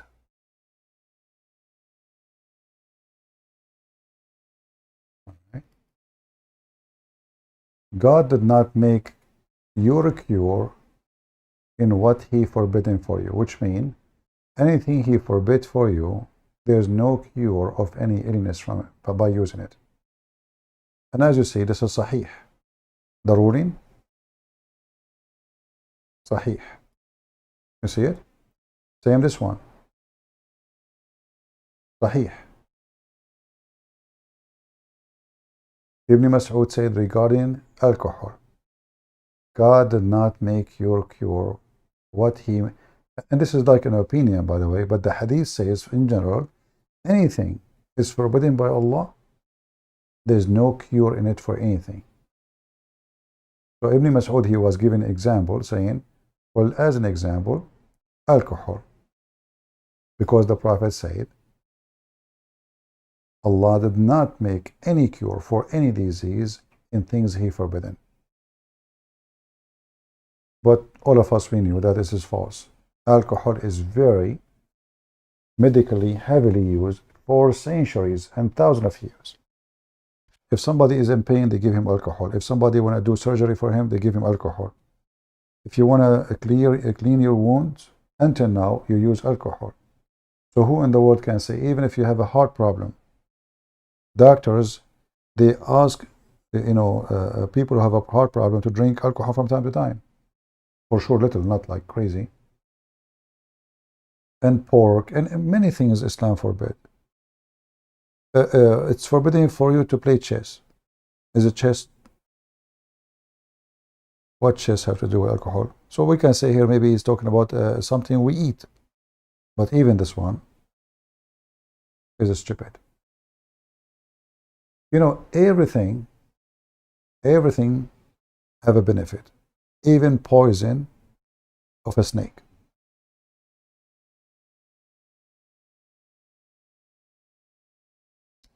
As an example, antibiotic is generated from what? From something not pleasant. From something we don't eat. So even that, which, you know, like can grow on fruit, can grow in bread, can grow unpleasant, they have unpleasant smell, they have unpleasant look, they can damage our food. Even that is a very important to fight diseases. And actually, this will remind me of something Muhammad, he said, it's stupid. If we ask Muslims, can you eat fly? Hey Muslims, you want to help me? Can you eat a fly?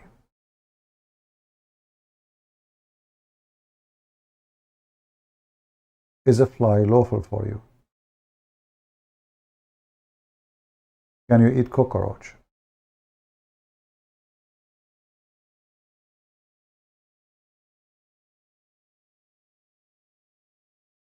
Look like today we have no Muslims.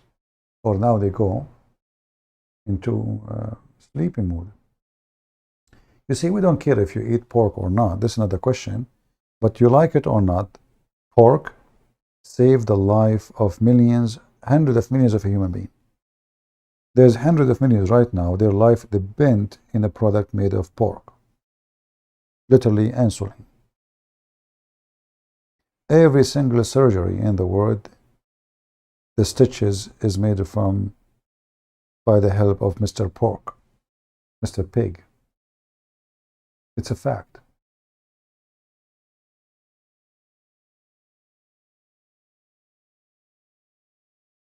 He is live right now. People are calling. Are you sure live? Let me see.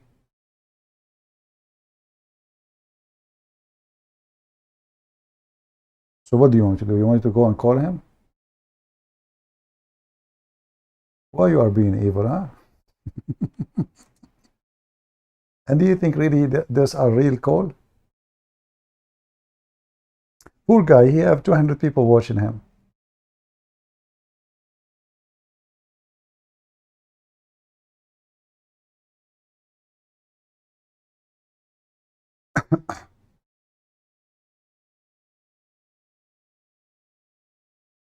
Continue to renew your wudu and wash yourself 7, 8, 10 times without these thoughts stopping, without you stopping. I mean, look at the topic. Madi.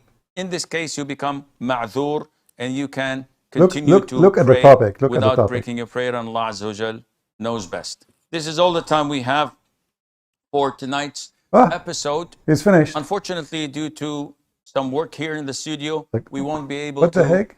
have a session tomorrow on Sunday. So hopefully we will He's meet gone. next He's week done. on Saturday, same time, It is same his lucky place. day. Till then, I leave you fi amanillah. Wassalamu He alaikum finished. wa rahmatullahi wa barakatuh. He finished. We just went there. We just went there. He finished. You are late, my friend. You should tell us before. It is his lucky day. All right, it's okay. Yeah, he just finished. And it looked like fishy, like straight away he want to go on, you know, right away. I mean, I just, that was fast. I just said, okay, you want me to call him? Muslim cowboy destroy me? Really? Are you sure? Okay, good, good. Did he make a video for me? So we can play it and laugh? Maybe tomorrow we'll check it out and laugh.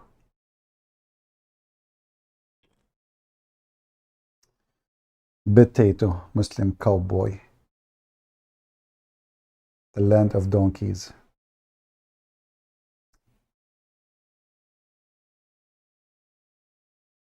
Muslim cowboy. Me? So we can play it and hold on.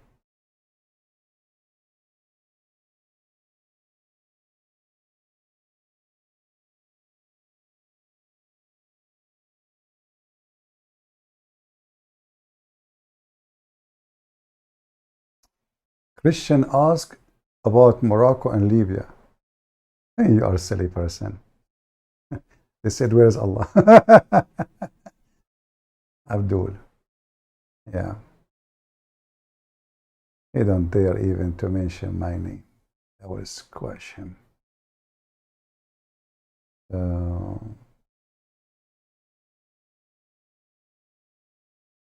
Well, if I am like live, and he is live, maybe I will call him. But I don't think he will dare to let me call him. You know? Do you think really he will let me call him? They knew me. I mean, they knew that. Like this Dean show, I called him before many times in the phone. I used to have like a number which is really like, you know, those prepaid for $10. So I called them. The second they heard my voice, they don't let me go right away. Muslim ones, you respond to the Farid 107 lie of CP. You know, if a Muslim can find me 107 lies, how come he don't dare to call me and tell me about one of them? Who is holding him or her? Oh, what you need to do? You call me and you say you said that, and people will laugh at me. But do she dare? They don't. Trust me. If they can prove that I am lying, they will not hesitate for a second. Like, let us say, for the sake of argument, Christian Prince, he hung upon this girl.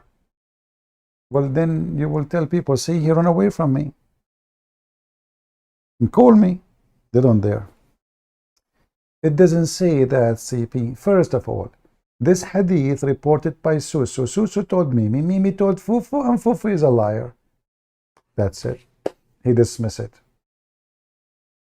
This is Fifi. You want to remind me of Fifi? He's just a kid. All of you are a bunch of kids. If you have real men, call me.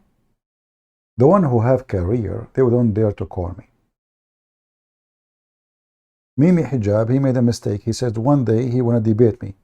And in order to avoid debating me, what he did, he made a setup. Did you say that? Did you say that? Hang up on him. Did you say that? Well, where is the guy who said they want to debate me? Coward. He knew he is no match.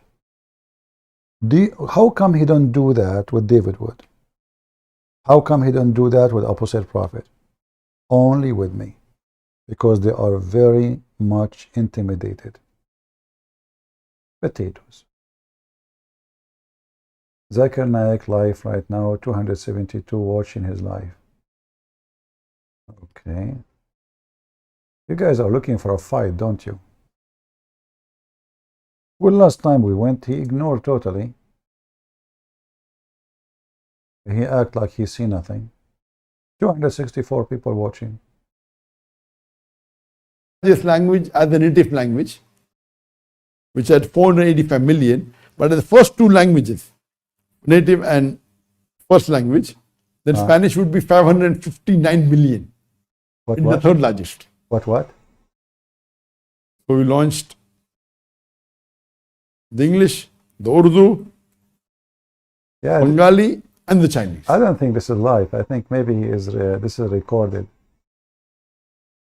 If there is a next channel that we should launch, it should be Spanish. Because the financial constraint and the difficulty that we had, let us see. We did not. But natural. He's talking about. Do you see? He's talking about hundreds of millions. You see, money, a huge budget. But I don't think even this is live, because you see, nobody is talking to him, asking him a question. It's just, I think it's just recording. Yeah, I don't think it's live.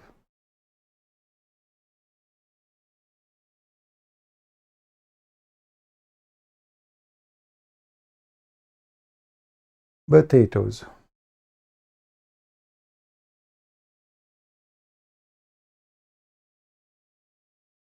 I don't think if I change my voice it's going to work, because I will change my voice, use voice changer. I think even if you change use voice changer, still they will recognize me. I have a unique voice.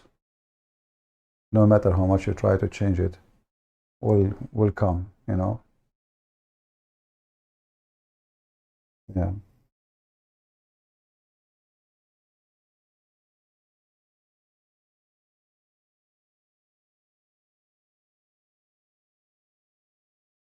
Yeah, mostly it's recording.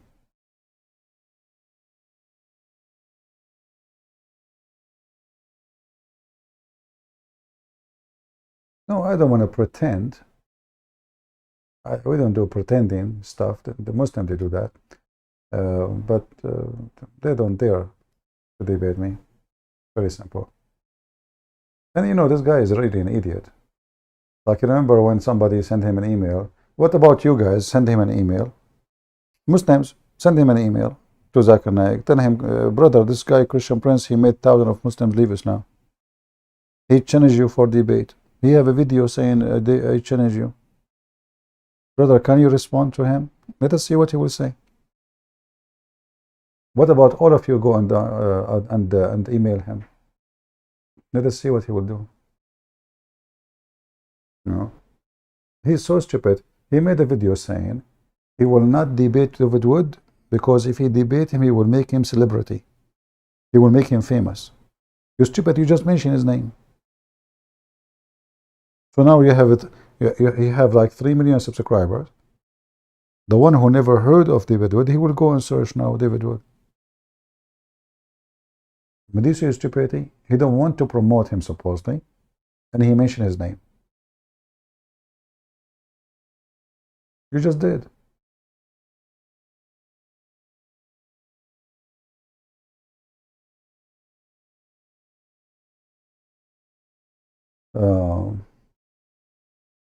What do you think of Nation of Islam? They are not Muslims. Those are, you know, just a hate organization, racist.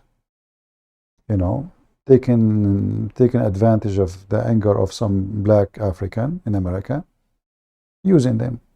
And it was sponsored by Al-Qaddafi. Al-Qaddafi have an agenda to divide the society and cause a civil war. But everybody knows that those are very racist gang group. They believe Muhammad is a black man, which is false. They believe that the white man is Satan, which is funny. And it's just you know, I mean, there's nobody will join this group unless he is racist. You have to be a racist. Always racism is satanic. Doesn't matter who's behind it, a white man or a black man. Someone claimed to be Christian or someone claimed to be from any other religion. Racism is anti-human. You know, the Bible says, you shall know them from their fruits. Know them who? Every one of us. So it's not your color what will make you good for me or bad. I can be careful with some group of people, you know, like, okay, let us say I'm going to go inside the black community. You have to be careful because maybe there's some races there, they will reject me just because I'm not one of them. But I'm not going to judge them because they are black. I'm going to judge them if they treat me nice or bad. If they treat me nice, they are nice people. If they treat me bad, they are bad. And in every group, every society, there's bad white, there's good white, there's bad black, there's good black, there's bad Asian, there's good Asian. This is everywhere. And you know, it's not a secret that there is a huge number of black, like African American, you know, they are children of, you know, single mother, and there is no parents, there is no father, and they go into drugs, and they go.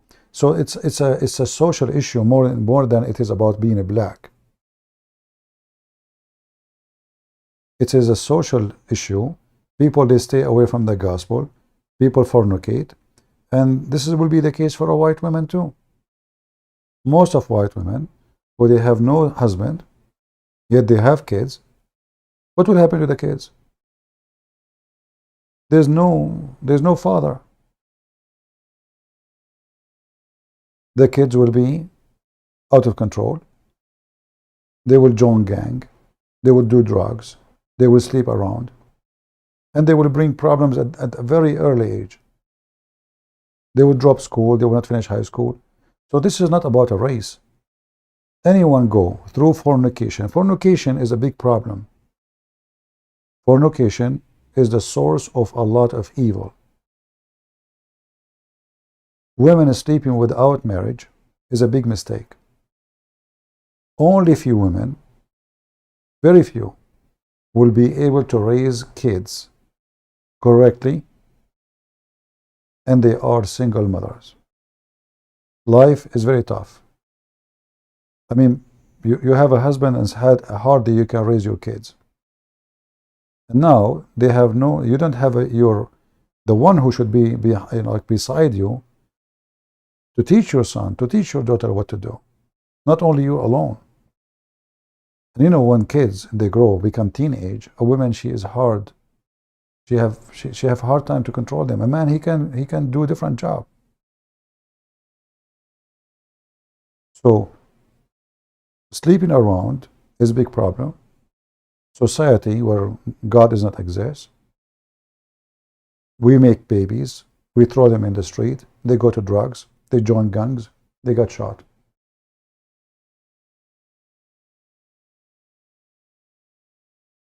So I believe it's not about race, it's about fornication. I believe the biggest problem is the fornication, the fornicators. You bring the devil to your house. And then even if you repent, you will struggle heavily to take care of your child. Because you are only, and if a woman, she sleeps with many men, she don't even know maybe he's with the father. And usually those men who sleep with women just for fun, when the woman, she have a child, he deny him. You don't know him. You run away. You just want to have fun. He did not sleep with you to have a baby. So women, we should teach our children, the youth, what is the consequence. It's not just sex and having fun. We need to teach them the ethic of the Bible and why we should not do this. What is the harm will be done to our life.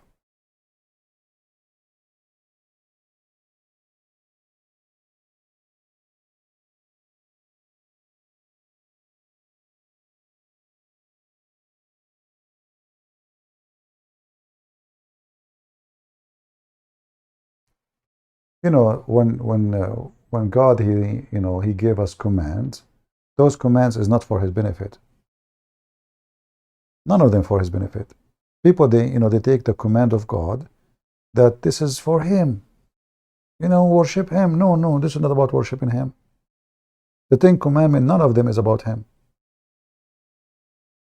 It's about you, even including the one to worship him. Even that one is for your benefit. You want to go to heaven, you want to be with him? It's your choice. So, don't lie, don't kill, don't steal, don't fornicate, don't. All of those, if you do them, they bring a lot of horrible things to your life.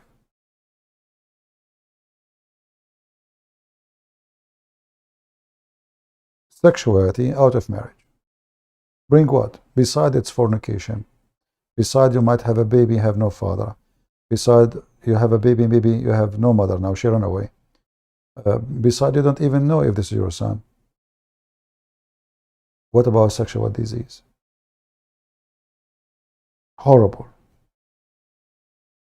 If you go right now and search on Google for sexual disease, you will be disgusted. You will see image, they will scare the hell of you. I'm not exaggerating. In fact, I advise you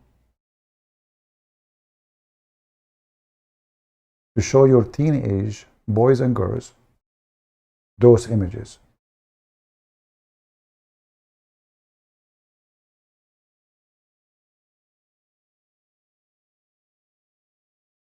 It is horrible.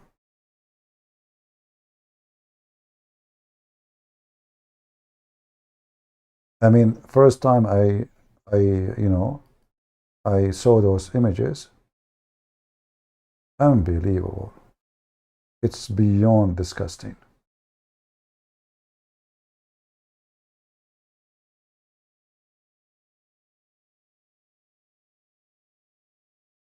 Let me show you something I can show. This is a face.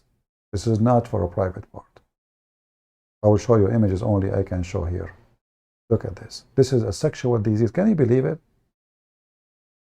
Can you believe that sexual disease can do this? Yes. Sexually transmitted infection. Eyes. The eyes is gone. Look at this. This is not the private part. So when God, said to us, do this and do that, it's a health reasoning. It's a mental health. It's a physical health. It's a spiritual health. And when you follow your sexual desire like a dog, you might get lucky right away and get this infection. And this is nothing compared to, like there's many I cannot even show you, Then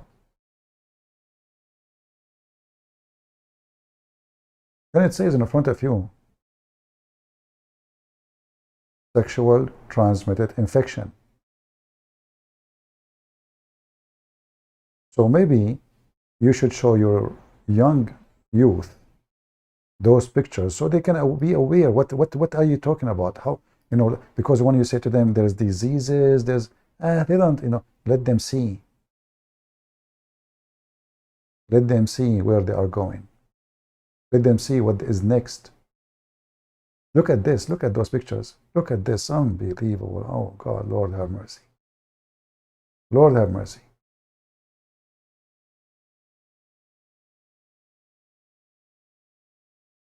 It's hard to believe.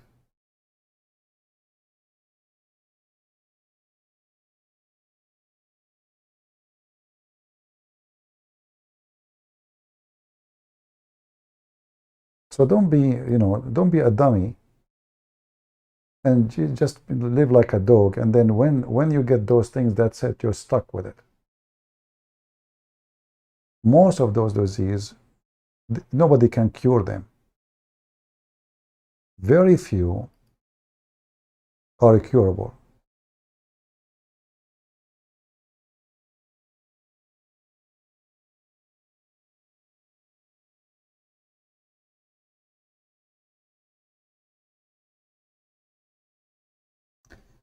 As the Bible says, the wages of sin is death.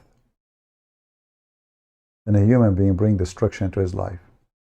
When you live your life clean, you enjoy your life. You feel good about yourself. Let us say you never had a sexual disease. Let us say you are lucky, if we can use that word. But inside you will be, you will be unhappy. The best solution for this is to repent and to promise yourself, I will not do it. Like maybe I'm lucky until now, I did not get this and that disease. But what is your guarantee? And you know what happened usually? That, what this person keeps saying? CP gut game, what does that mean? What CP gut game mean? Somebody can translate for me? CP gut game. This is your name? CP gut game? What does that mean? Weirdo.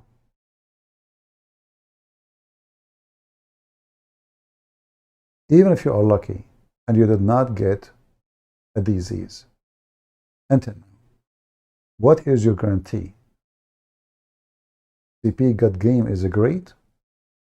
What kind of language this language is? Who's the one who created the English language?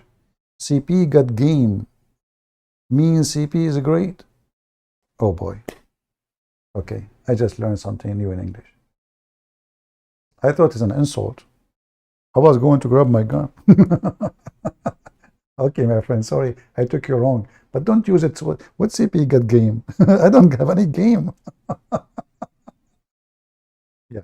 So we might get lucky and we don't have any disease yet, but there's no guarantee that a person you sleep with next is going to have it. And look, who is the one usually men are attracted to sleep with?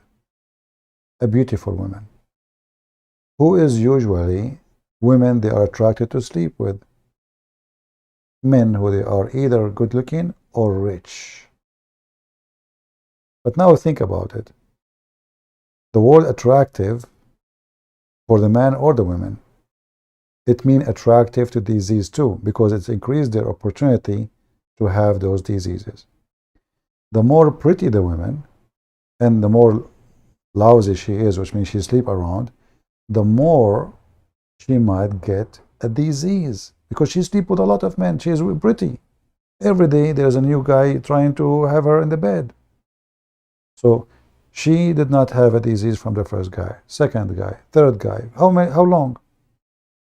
And then it will be your lucky day. You sleep with this woman who is so beautiful supposedly, and bingo, you got what you deserve. You got what you asked for. That is reality.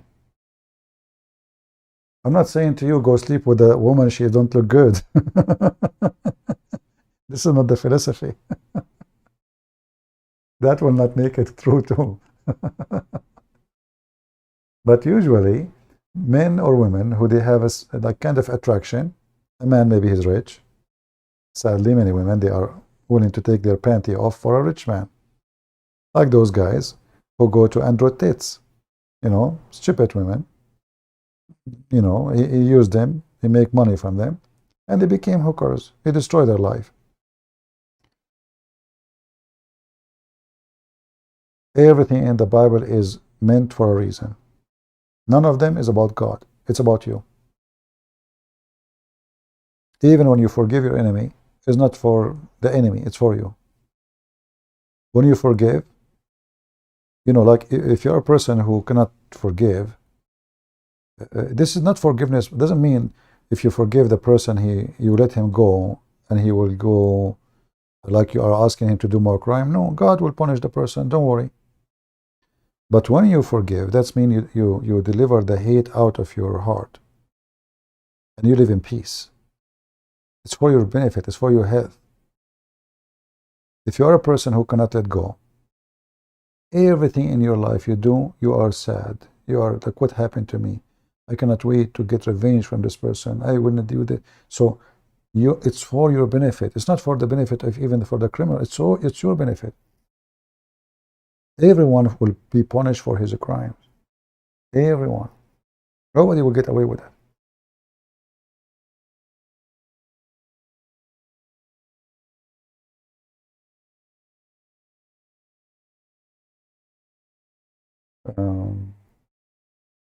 And this is, you know, the difference between God in Christianity and God in Islam. God in Christianity, the Quran says, Allah created not the human and the genie except to worship him. In Christianity, no. You are beloved by God. You are a child of God. So anything he advises you, let us say it's advice, because you have a free will. As long as it's a free will, it's an advice. Anything he advises you, it's for your benefit. It's a free advice. It's like, you know, you go to a doctor, but this clinic is for free, and the doctor is the best doctor. And you know, using bad language at home. If a woman, she used the F word in the front of her children, when she's speaking on the phone, to her friend, to her neighbor, to her mom, to her dad, to her husband, the son is listening, the daughter is listening. What do you expect from the son and the daughter will be? F word machine.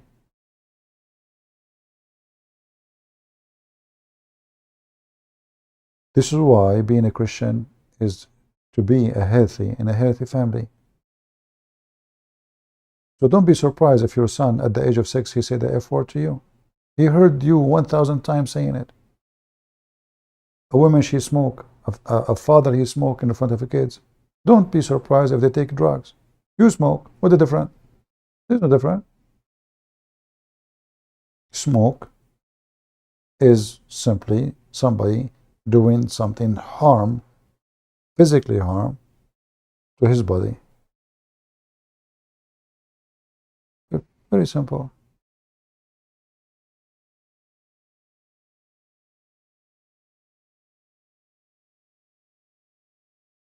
Your children, they will follow you. They will copy you. You fornicate, they will fornicate. You lie, they will lie. They look at the mother. The mother, she's speaking the phone. She is telling them, my husband is not here, and the husband is next to her. What the son he learned? My mother is a liar. Very simple. You just taught your son and your daughter to be a liar. You just lied. The husband is next to you. You answer the phone. You tell the people in the other side, my husband is not here.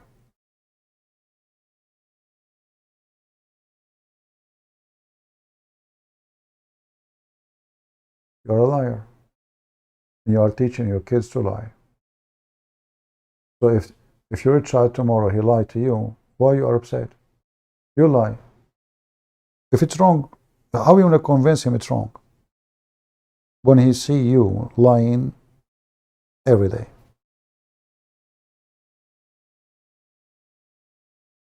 If a son, he go to the neighbors and he stole an apple from their yard, what do you do as a mother? Either you say to him, shame on you, never do that again. Go throw it in the yard of the neighbors. Or you say to him, go and get more. The second you say to him, go and get more, you just created a thief. Yes, you did.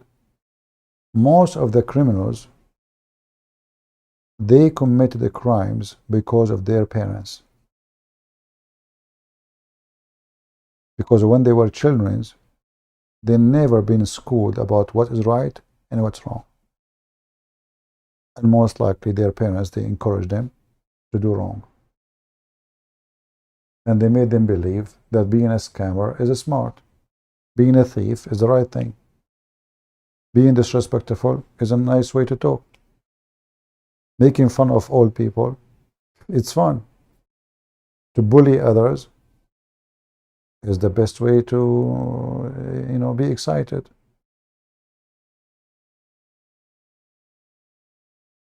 You harvest what you seed. Very simple. Correct?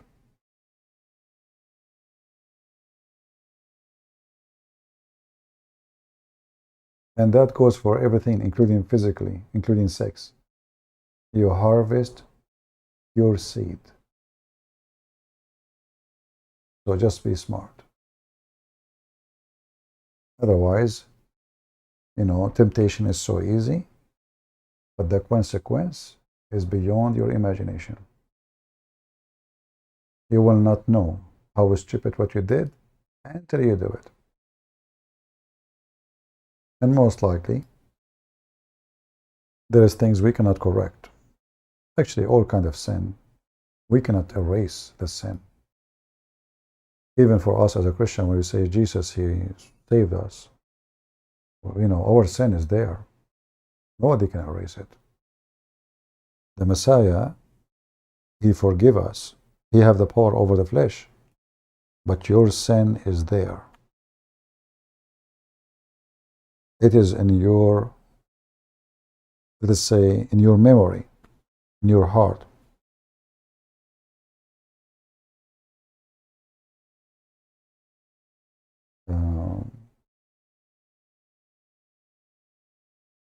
And the more sin you do, the more bad you feel about your life, and the more guilty.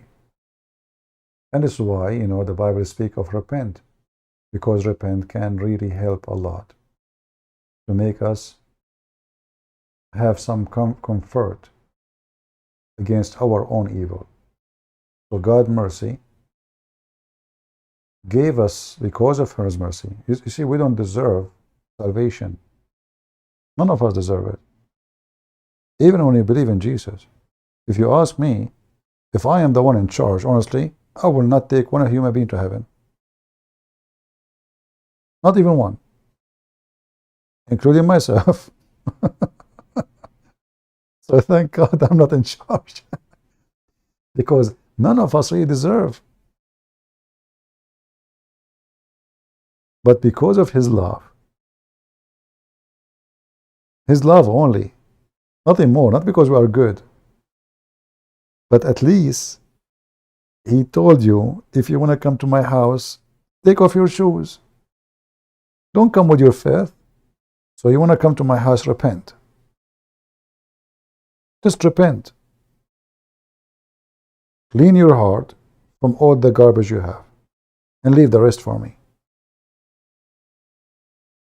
So people think, or some people think, that they are good. In fact, nobody is good. Only God is good. What is good about us?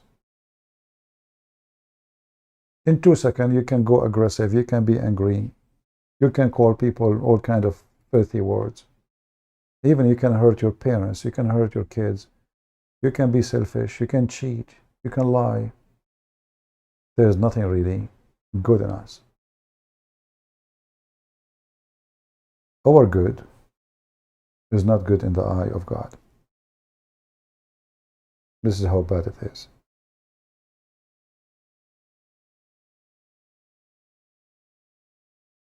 But human being, always he fool himself and he think he is really good.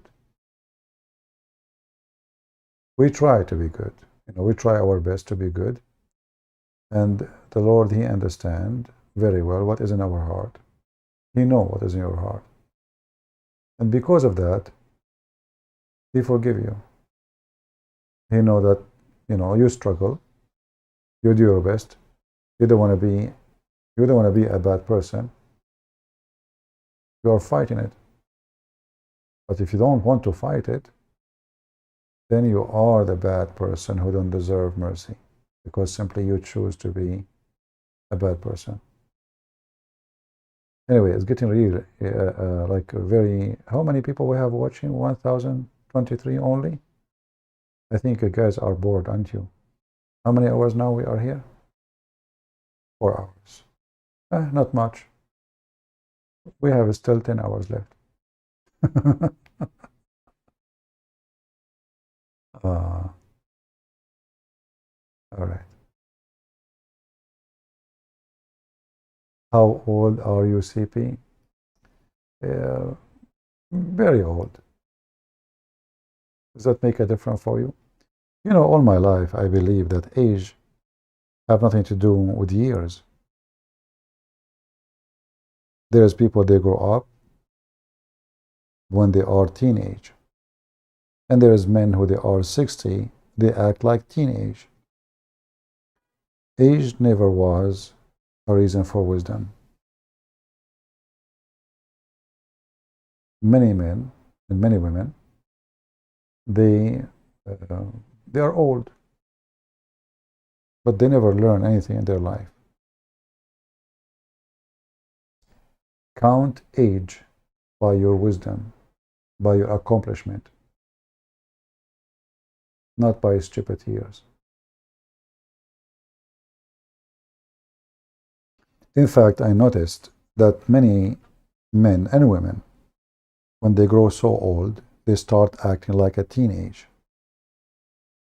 When a person gets really old and he feel like, oh, life is going away from my hand, let me get more of it. So you will see a woman, she is 70 years old, wearing short skirt, red skirt, going to a bar, shaking her ass, trying to be like dancing like a girl. She is 19 because she want to look like 19. She want to act like 19. I mean, you are just doing really something really stupid. You are not being wise. As simple as that. So age is how wise you are.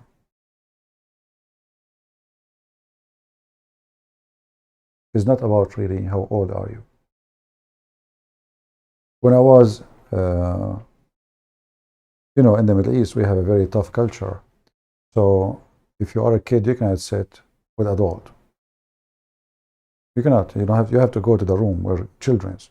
So if the visitors are coming, and they have a children's, the children they sit in a room, and the parents, the adult, they sit usually in the saloon. You cannot sit with them. I used to be invited by my parents to talk because they want to hear. You know, the family are proud about their son. So you pass the age, or even you pass culture, if you can prove yourself. I spend a lot of time reading. I spend a lot of time studying. I used to walk. I go to the library. Like it's a long, long distance. Huge library. And when I go there, there is a section for kids. And this section have only stupid magazine, pictures, cartoon, stupid things. I cannot go really to read real books because I'm so small, so young. So what I do, I wait until somebody, when I enter to the adult section where real books are, and I walk with the person like I am his son, you know. And then the one in charge, he will let me get in because I'm getting with my dad maybe. So I go, and the guy I'm walking next to him, he doesn't know why I'm walking next to him, but he don't, you know, he don't say anything.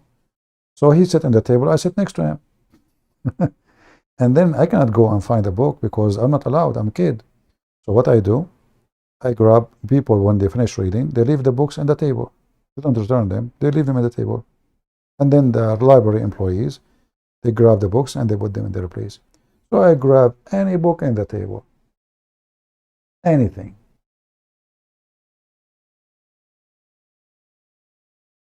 When I say adult, I mean not adult like stories.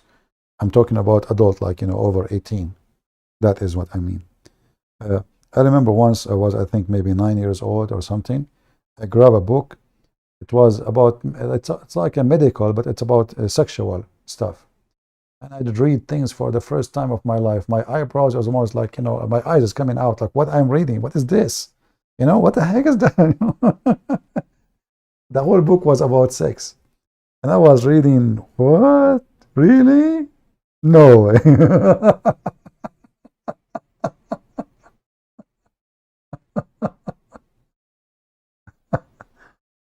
Yeah. And you know, the more you educate yourself, and education has nothing to do with degree. Many people think that education is you getting a degree. That is absolutely false. Education of a degree is a profession. It's not an education. You study to be an engineer. You have education only in engineering. That's it. When we say educated person, we are talking about person when he sits in a place, he can get involved in the conversation, and when he speaks, he makes sense, and he gives facts, not something laughable. When he speaks, he having his own input, which is supported by something truthful, knowledge. So education is you spending time on yourself, reading, learning. The more you learn, the more you, even inside yourself, you change. Education change you. Change your mindset, change the way you talk, change the way you act, change the way you see things.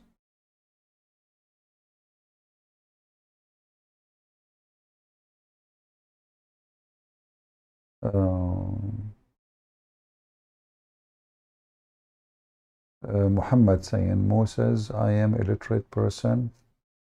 I do not know, I don't understand the Bible, but I will read because God does not make mistake, but Quran is false. Illiteracy is, all of us, we are illiterate at the end of the day, because it doesn't matter how much you know, you are illiterate still. Like, you know, as an example, just 15 minutes ago, one of you said, Christian Prince got a game, right? I thought about it as an insult. Like, you know, somebody wasting our time, got a game. But it turned to be the opposite. The person saying Christian Prince is awesome. So this is what? This is literacy. In what? In language. So every one of us, doesn't matter how much you learn, you are going to be illiterate, ignorant. But there's a huge difference between someone ignorant about everything,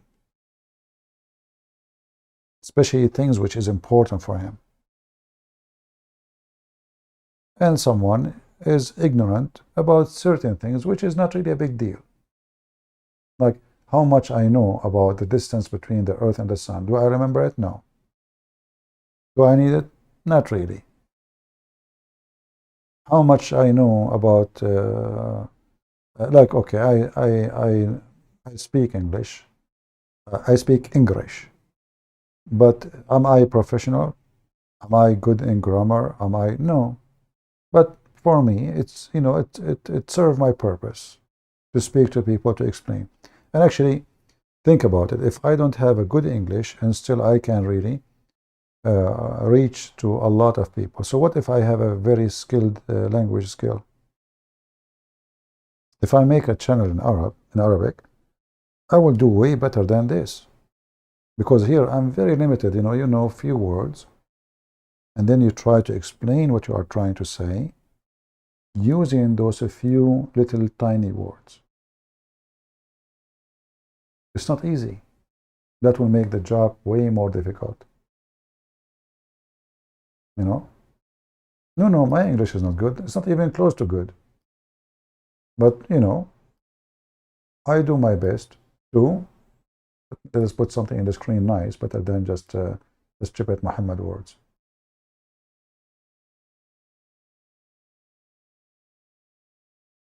I do my best with my limited, language skills to explain. And, you know, I'm thankful for the Lord that I'm able to explain, even though it's limited.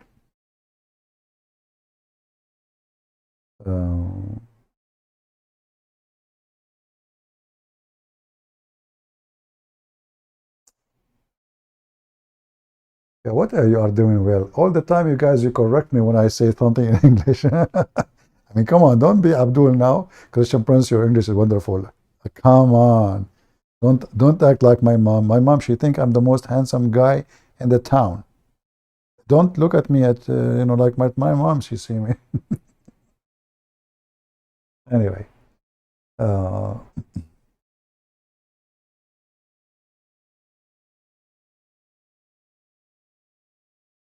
Let's see.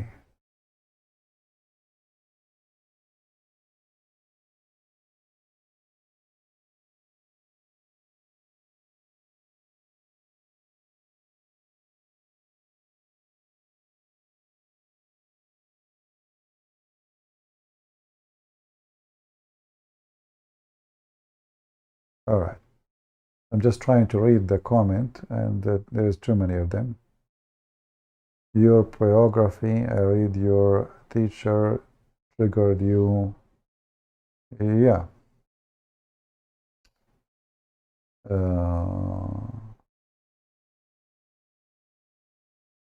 Well, you know, there's many things in the Middle East. When you grow in the Middle East as a Christian, there's a lot of challenge. So you are in a place where everybody can attack you, and most likely you don't even have the right to respond. So since an early age, a Christian child, he will face a lot of challenges he don't face in different places. The TV making fun of your religion. Kids in school making fun of your religion. Teachers making fun of your religion. You are just a minority. In other words, you are nobody. And then, either you will give up and say, okay, they are right, because you open TV, they are speaking about Islam is right, Christianity is wrong. You open radio, same. You open your book, your school book. The Prophet Muhammad, the amazing Islam, the amazing Quran, the miracle of the Quran. At the same time, in your books, there's nothing say Christianity is good? Nothing. You open TV, is the same. Even movies made for kids is insulting Christianity. So you're growing up in a place where everything is antichrist, which means is anti-you at the end of the day. So either you will become a potato who maybe leave and become a Muslim, or you became more Christian because you are discriminated and you study hard and you fight for your faith. And then you make those who insulted you, insulted Jesus, pay the consequence by bringing shame to Muhammad, exploring him and studying him and showing the world how stupid he is. This is what happened to all Christians in the Middle East.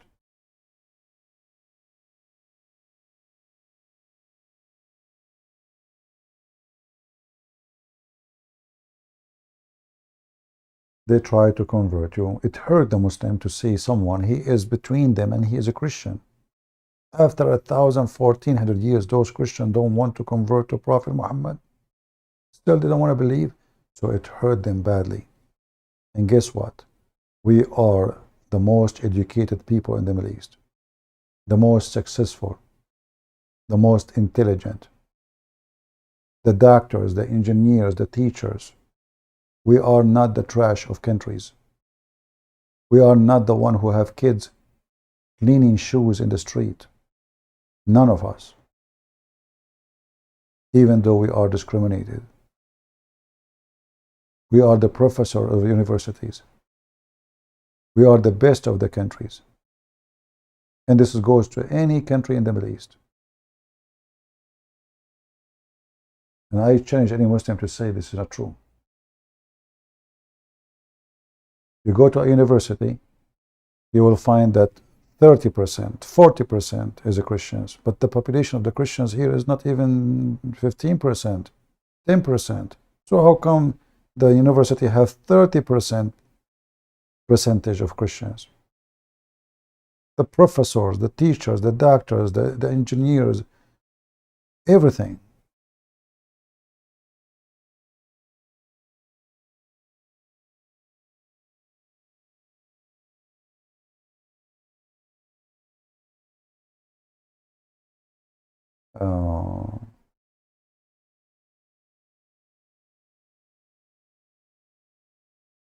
Anyway, today our video become out of our topic. Usually I don't keep those videos who they are speaking about too many things. Maybe we should cut the video and keep it short so people can watch it. People have difficulty.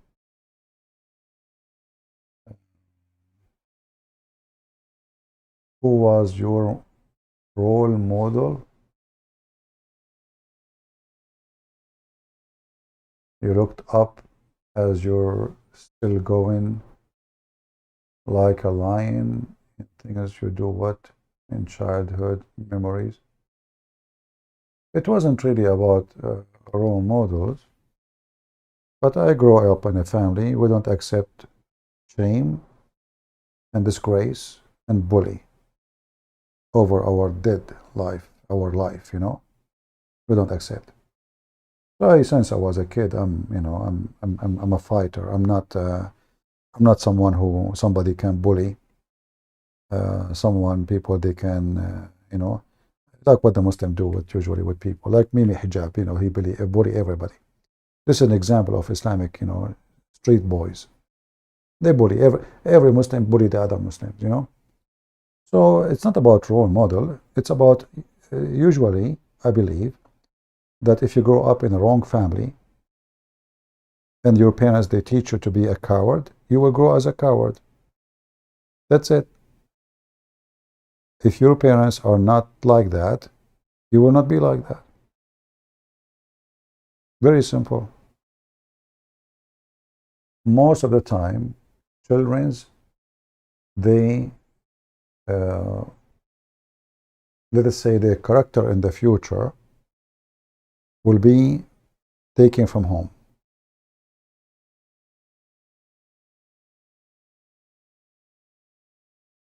I did not grow up in a house where people are coward.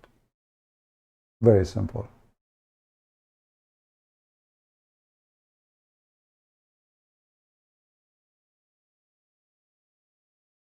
Stand up for your rights, or you have no rights. Stand up for your faith, or you don't have any. Right? If somebody come to your house and he said to you, I want to take your house, what do? You let him take it? He's stronger? Well, doesn't matter how strong he is. It is over my dead body.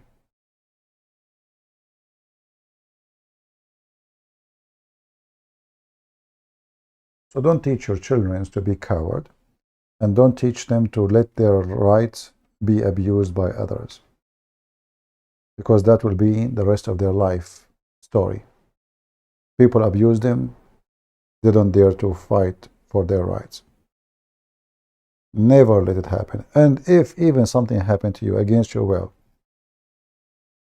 when you fight against it, there's a huge difference between you fought. Let us say you fought and you lost, but you fought and you continue fighting. A person who gave up his right, he don't have rights. He don't deserve to be a person who can speak for right.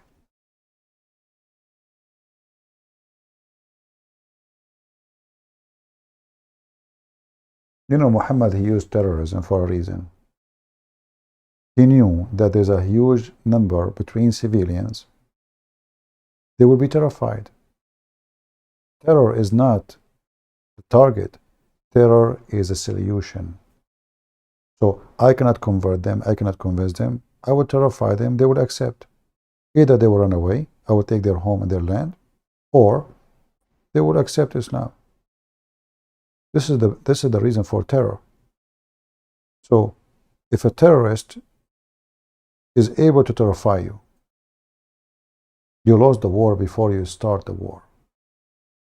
A soldier whose knee is shaking, he's not going to win a war. He is no soldier. Very simple.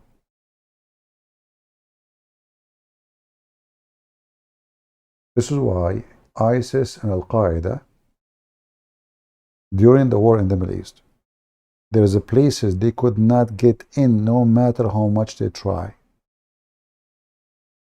There's places they surrounded the area for more than 4, 5, 6 years. They could not even get in 1 meter. Why? Because people inside those places, they fought to death over our dead body. And they were Christians.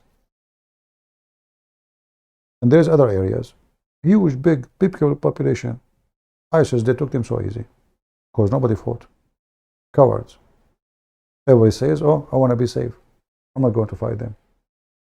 So if a person, a human being, he have the will to defend himself, to live free and to die free, nobody can win against such a person. Because even when you take his land, you did not really win.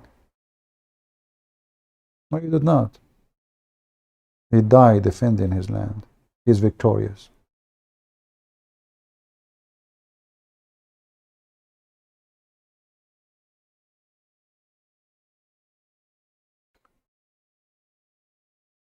So teach your children how to fight for themselves and for their family, how to be proud of freedom, not arrogant, how to be faithful, how to be truthful, how not to be ever part of any compromise. People who compromise, they lose their faith. Look what the Christians did in the last century. They keep compromising. And they don't complain. So those atheists, Democrats in America, they don't want this cross. Oh, take the cross. They don't want the Bible. Oh, take the Bible. They don't want the word God. Oh, take the word God. The Christian, they are watching. Yeah. Potatoes. Then, when those people, same people, they notice that the Christians are fighting back, suddenly we have rights. See how easy? You don't fight for your rights, you have no rights. Even those who they are congressmen and congresswomen or senators, when they see Christians are fighting for their right, they will be worried. You can vote against them. Our churches, sadly, they say to you, politics is evil. We should not involve in politics. So what we do? We leave politics to the evil ones. And then the evil one, he don't want the Bible in school. He want to teach our kids how to have fingers in their anus, how to be homosexual, how to do not know how to change their gender. And we are watching.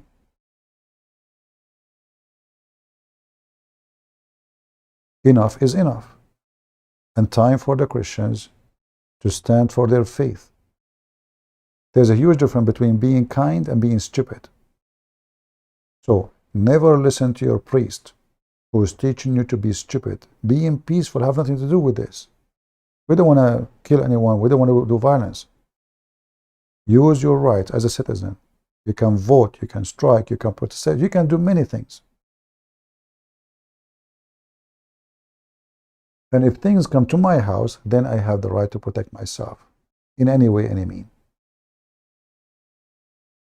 So don't sit like a potato. If your son come home and told you today they are teaching me this, go fight for it. Otherwise, your son in a few weeks from now, he will be confused. The boy, he will think he's a girl, and the girl will think she is a boy. Just because you're being a stupid coward.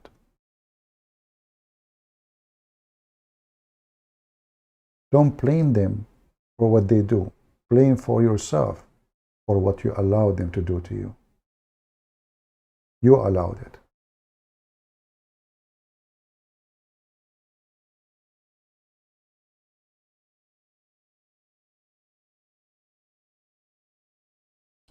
You know, I moved to a school when I was a kid. A woman, she told my mom, there's a group of kids in this school, like a gang. So what happened when a new kid come to the school, they beat him up. So she is warning my mom what will happen to me next day. So next day, you know, I know now that there's a bunch of kids that will be waiting for me. They don't know me, actually. They're anyone he is new. They come to him and beat him up. That's it. So they can make him like their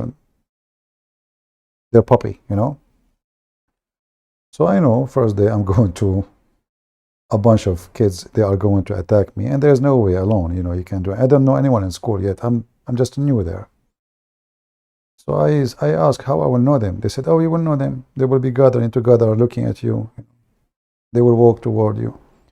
So I went to school. The first day, as they said, it exactly happened. They came to me, and then not even one of them talked yet. I said, who of you want to fight? They look at me like, what? They are supposed to be the one who will start the fight, not the opposite. And then they look around to see if I have people around me with me. I mean, who's with this guy? You know? I said, who of you want to fight? Screaming at them. Who want to fight? They look so much hesitating. And they were looking like, what? Oh. Who's with him? What make him so aggressive? I mean, he's alone, you know? So now, already they are scared. And there's the guy who was coming to me, and finally he said, I will fight. He just said, I will fight. I hit him right away. The first day, which I supposed to get beaten by a group, their leader, he got beaten, and then they become my friends. They learned that this guy, you cannot bully him. That's it. And the rest, they even give up. They did not even join the fight. In 2 seconds, his nose is bleeding. Bully. If you don't defend yourself, they will bully you for the rest of your life. Even when you grow up later, you finish school, they see you in the street, they will make fun of you.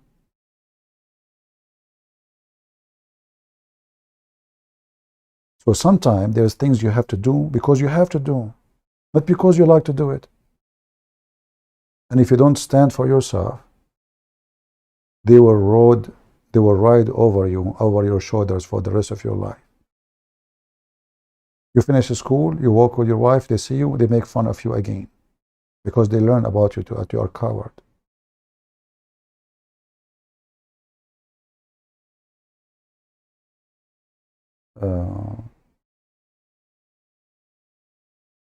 You live as a coward, you die as one.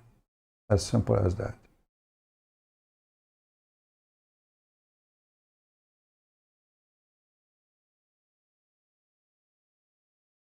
And the second you allow them to bully you, it's very hard to fix it.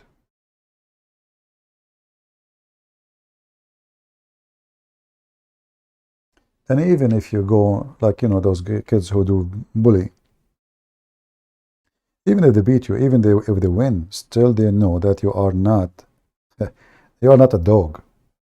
You are not the one who they can play with. They knew that they will get some bunches. So don't ever let them do that to you.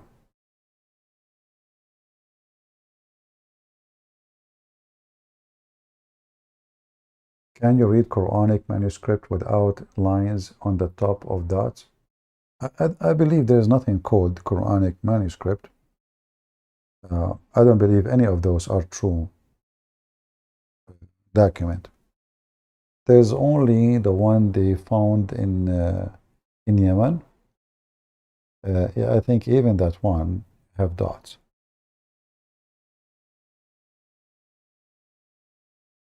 As an example, there's the Quran. It's called the Quran of Fadak. Fadak supposedly is a Quran made by Fatima.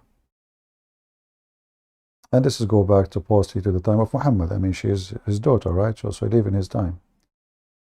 And the Shia, they claim they have a copy of it, but even that one have, you know, there's no real document of the Quran.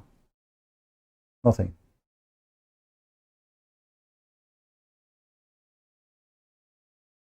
And actually, the way the Arabic is written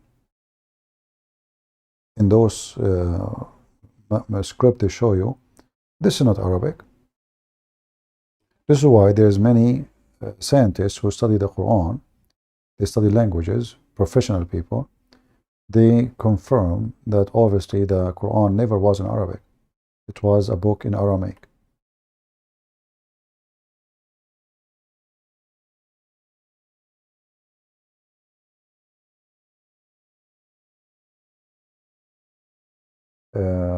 Well, happy to hear that, Joel. Yeah, welcome.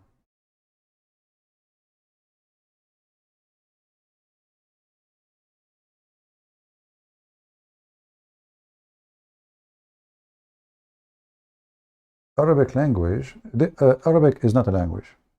I know, like Muslim, they will say, you, this is not true, this is false.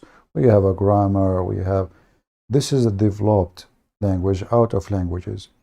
Even the grammar they are talking about, even the dot, it was fixed by a person he is not even Arab. The Quran you see today is a book generated by like a smart person. What does that mean? A Persian guy, he looked at this stupid language, how confusing it is. So he come with the idea, let us add some vowels, some dots, so we can at least understand what we are reading. And this is what happened. It was a Persian guy. Actually, you will notice that everything they have nothing to do with the Arab. As an example, Al-Bukhari.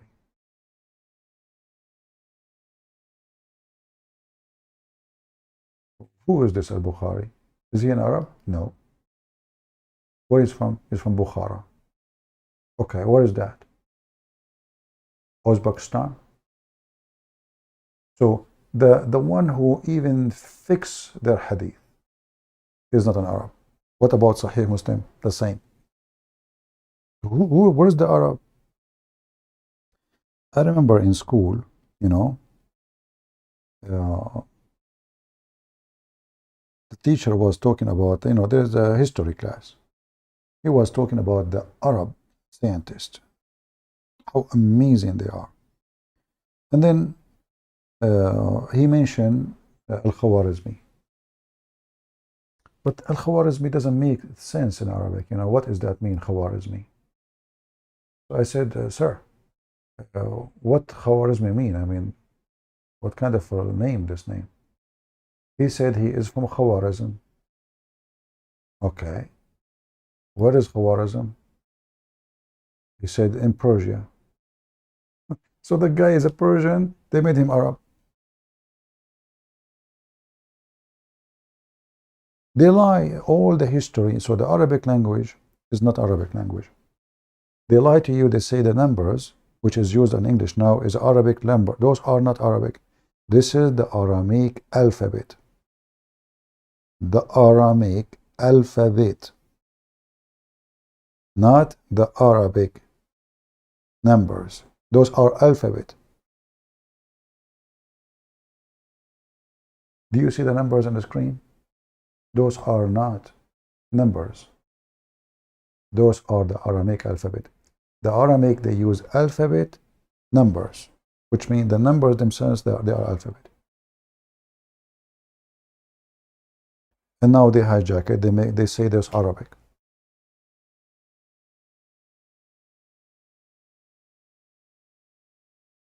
Arabic is not a language. Arabic is a collection of many languages. Aramaic, Ethiopian, Persian, Hebrew, you name it. Even Indian words. This is why the Muslim today, they cannot explain tons of words in the Quran, because simply they are nothing to do with them. They don't know what they mean.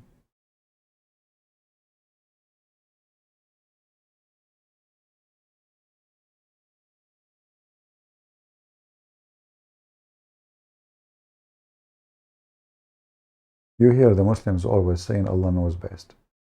Why? Because simply this is not an Arabic book. Nobody can understand what it says.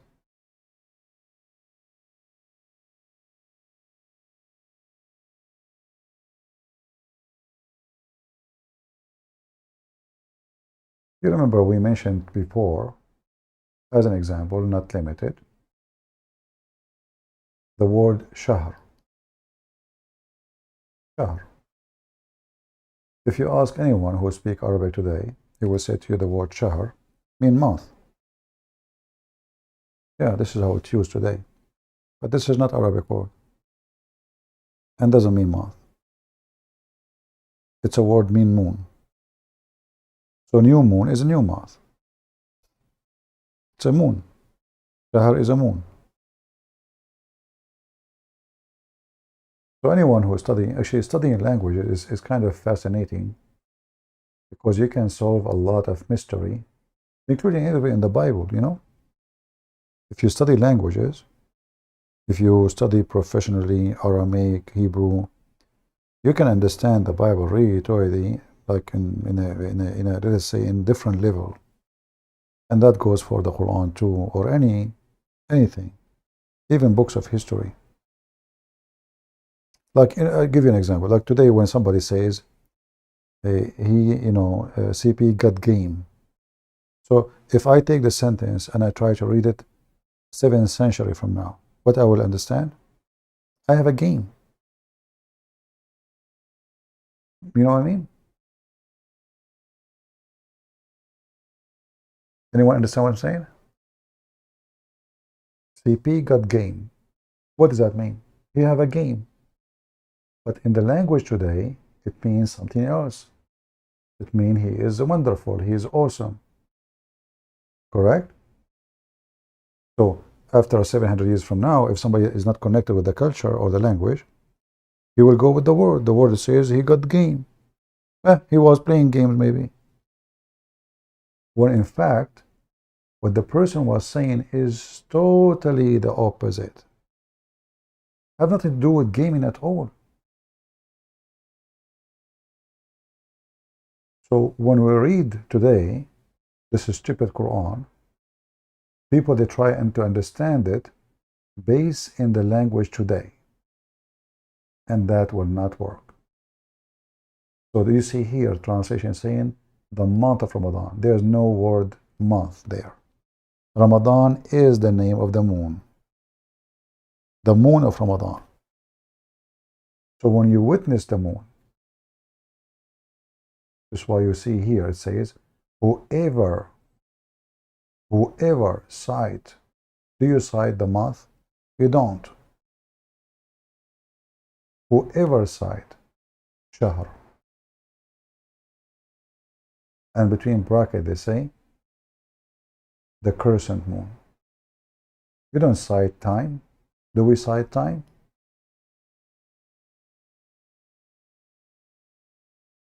We don't.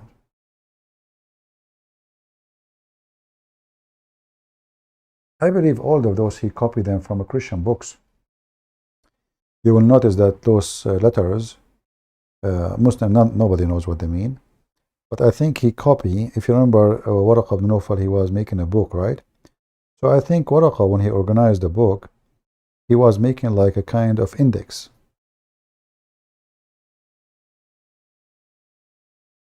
So the author is the one who knows what he was doing. The rest, they have no idea. That's why they can't explain it. It just doesn't make sense, stupid. But for sure, I'm sure that the author, it makes sense for him. And Muhammad do not know, he's copying.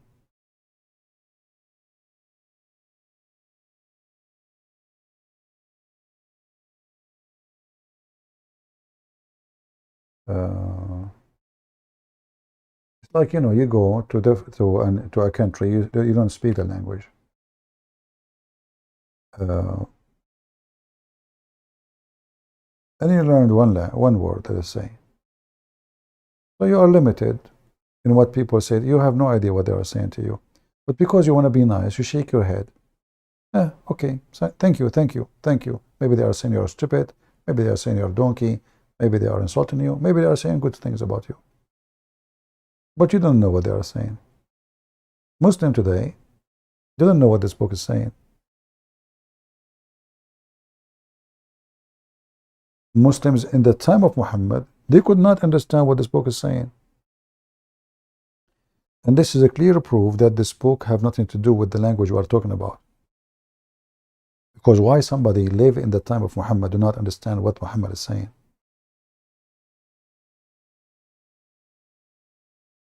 Obviously, it wasn't written in Arabic. It was in Aramaic.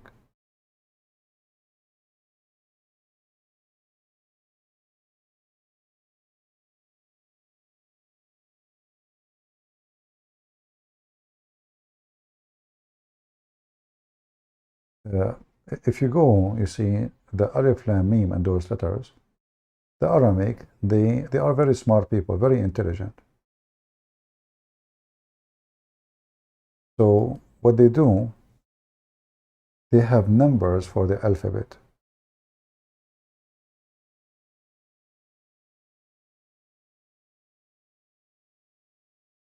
Let me show you.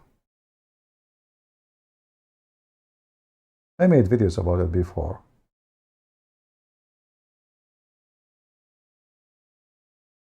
So every number have an equal letter.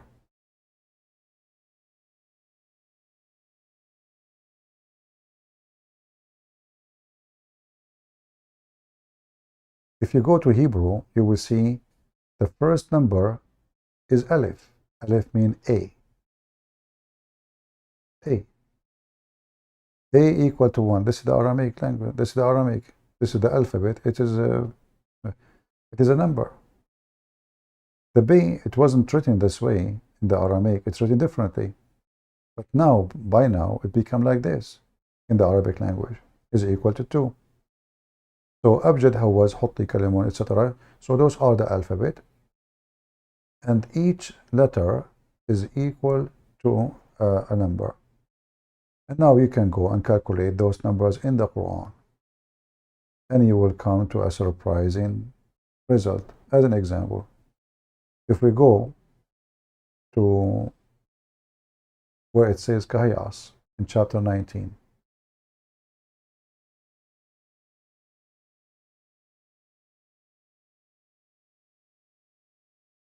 Kahiyas, what does that mean? Look at the translation. Look what it's saying. Those miracles are translation. Nobody knows their meaning save Allah, brother. If you calculate the numbers for those letters, Ka, Ha, Ya, Ain, Sad, in the alphabet which we see here, you will come to an amazing sentence. The Messiah is my God. The Messiah is my God. This is Ka. Well, I cannot highlight it because it's an image. So you calculate all the numbers with the letters. Remember, this is not a word. This is letters. Ka, Ha, Ya, Ain, Sad. So you add the numbers together with the numbers here, with the letters. You will come to the sentence that the Messiah is my God. Which chapter? Maryam. Makes sense. The chapter of Maryam. So the stupid Muhammad, he copied from a Christian book, which is written by Waraq ibn Nawfal. Waraq ibn Nawfal, according to the hadith, translating from the Bible. Obviously, this is not a Bible. This is, let us say, a diary of Christians. So the chapter of Maryam, first verse, is not a verse. It is the Messiah is my Lord, like saying in the name of the Messiah. What the chapter is about Maryam and the Messiah. What is the first verse? The Messiah is my Lord.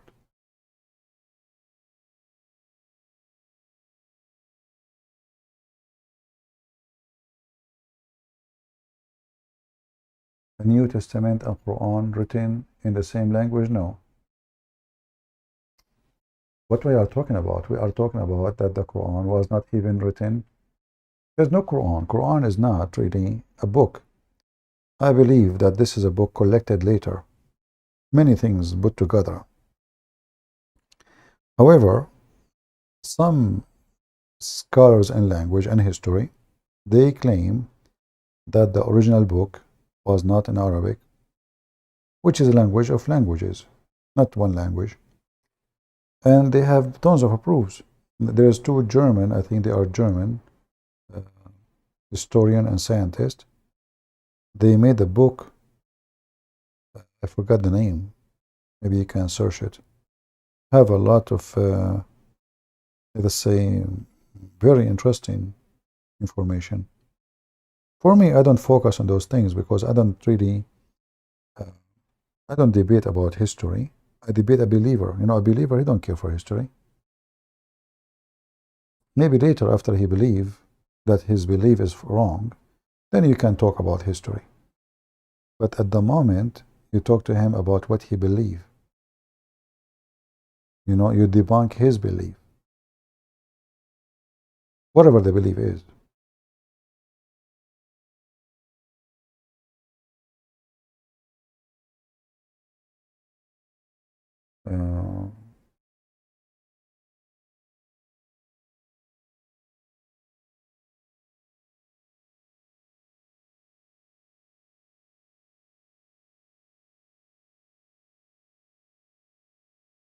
If there is a punishment for polygamy in Christianity, in the Bible, where a prophet who did it, and God was natural about it. No, we have, you see, the absence of law, there is a reason for it.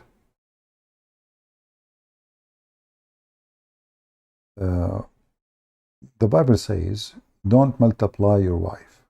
Don't multiply your wives.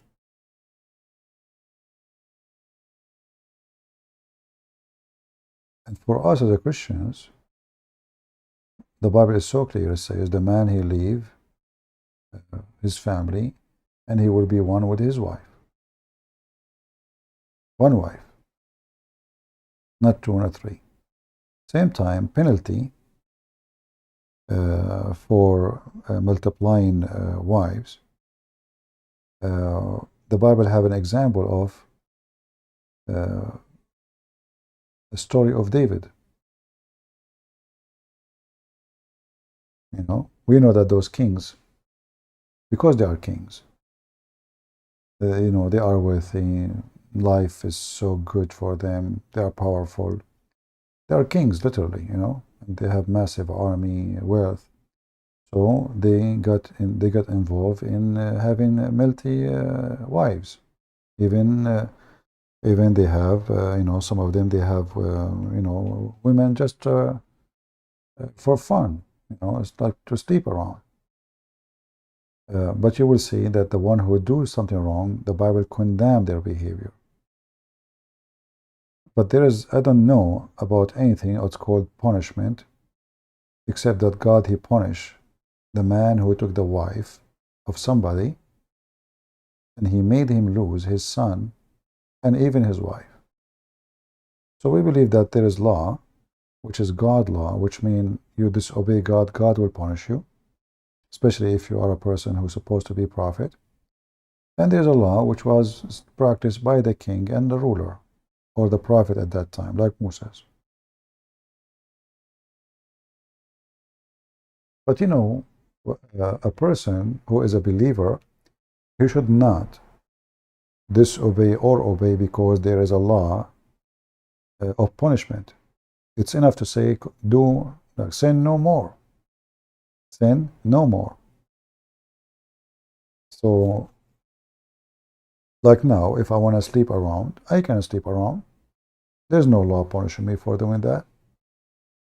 So what is preventing me from doing it? Is sin no more. So a true believer, really, you don't obey because there is a punishment.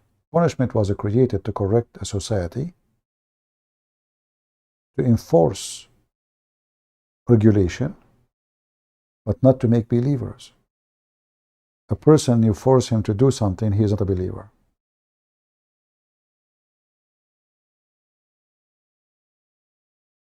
Do you understand me? If I force you to fast, simply you are not fasting.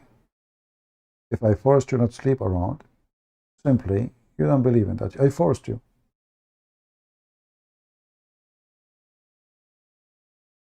So, law in the gospel, it was to organize society, especially when society is surviving, like in the time of Moses. But in Christianity, when the Messiah came, the law, you know, is still observed, but let us say is the best way to avoid hypocrisy. People, they pray because they have to pray and show people that they are praying. So what Jesus did, when you want to pray, you go to your closet. So he did the opposite. The Jews, they go and pray in the corner. The Christian now, they go and pray in their closet. So what happened? But we pray and they pray. But there's one person, he pray because his culture forcing him to pray. Otherwise, people will talk about him. And people will say, he's not a believer. Look, he don't pray. And with the Christ, the story changed. A prayer is not a show. It's not a reward from people. It's between you and the Lord. So hypocrisy is destroyed. And that goes for the rest of everything. So when you don't fornicate because you are convinced that fornication is wrong, it's a bad sin. When you don't want a homosexual because you are convinced, not because there's a law forcing you. You see, the second you take the law away, the fornicator fornicate, and the homo, and the drunk, he drunk. Correct? And the thief will steal. But we are talking about believers now. The Messiah did not establish a kingdom and he have ministers and soldiers. He want believers. Whoever believe in me and die will live. So free will mean reward, mean being truthful, mean being a follower willingly. A person you follow is different from someone you force him to follow. That's what the Muslims do. So when they have a law, the law is to enforce you to claim to be a believer. In Christianity, you go convert to Islam, convert to Hinduism, become an atheist. That will keep us clean. You know, when you have, let us say you have a case of rice.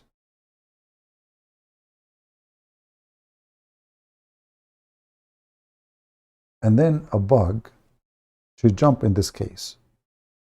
And she lay her eggs. And then 1,000 little bug came from it. If you close the case on the bugs, what happened to the rice? The bugs will multiply and they will eat more rice and they will stay there. The rice will become their colony. If you take the rice out to the sun, put it in the ground, the bugs will run away. They are free. They leave. Because the place is sunny. It's hot. It's not what they want. And this is how Christianity is. The bugs will fly. The good rice, the good food will stay healthy. The Muslim, what they do? They close the case on their bugs. So now the bugs multiply bugs. And then they open the case after a year. They find no rice there. They find bugs only.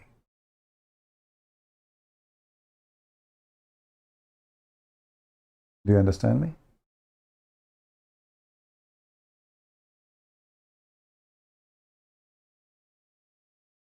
Freedom, my friend, is the only test of faith. Freedom. Right? When there is no freedom, there is no test of faith. If there is no freedom, we do not know who is a believer or not. Maybe there's believers, maybe there's not. But with the freedom, we know who is a believer. If you force women to wear certain clothes, if you force all the women, how we know which women don't wear those clothes? Right?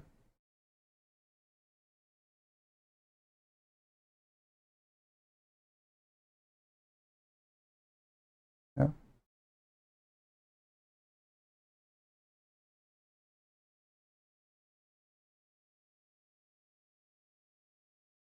When you read like somebody posting from the book of Exodus, the book of it's Exodus. This is in the time of struggling and surviving. Those people are surviving, in the mode of survival. And you know, the strange is that when we read a certain sentence, like the person who is posting Exodus 21 about the first wife, the second wife, we are talking about people who live thousands of years ago, and they are struggling with survival, and they have a king or a ruler. His name is Moses, and this person, he is trying to survive his nation. All the idea of this is survival. It's not about marriage. It's not about, like, you know, you have to walk, etc., from the tent to do your poo-poo. What does this have to do with God? It's a survival. Everything is about survival. So you need to look at the situation of people, how they live at that time, and what they were going through. There's always the most important thing come first. Let us say the interest. What was their interest? It is survival.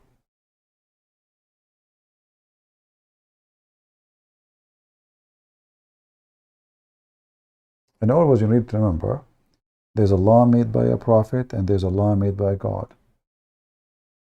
What God said to Moses, he gave him the Ten Commandments. Moses made law for his people for survival as it should be, or let us say as he see it.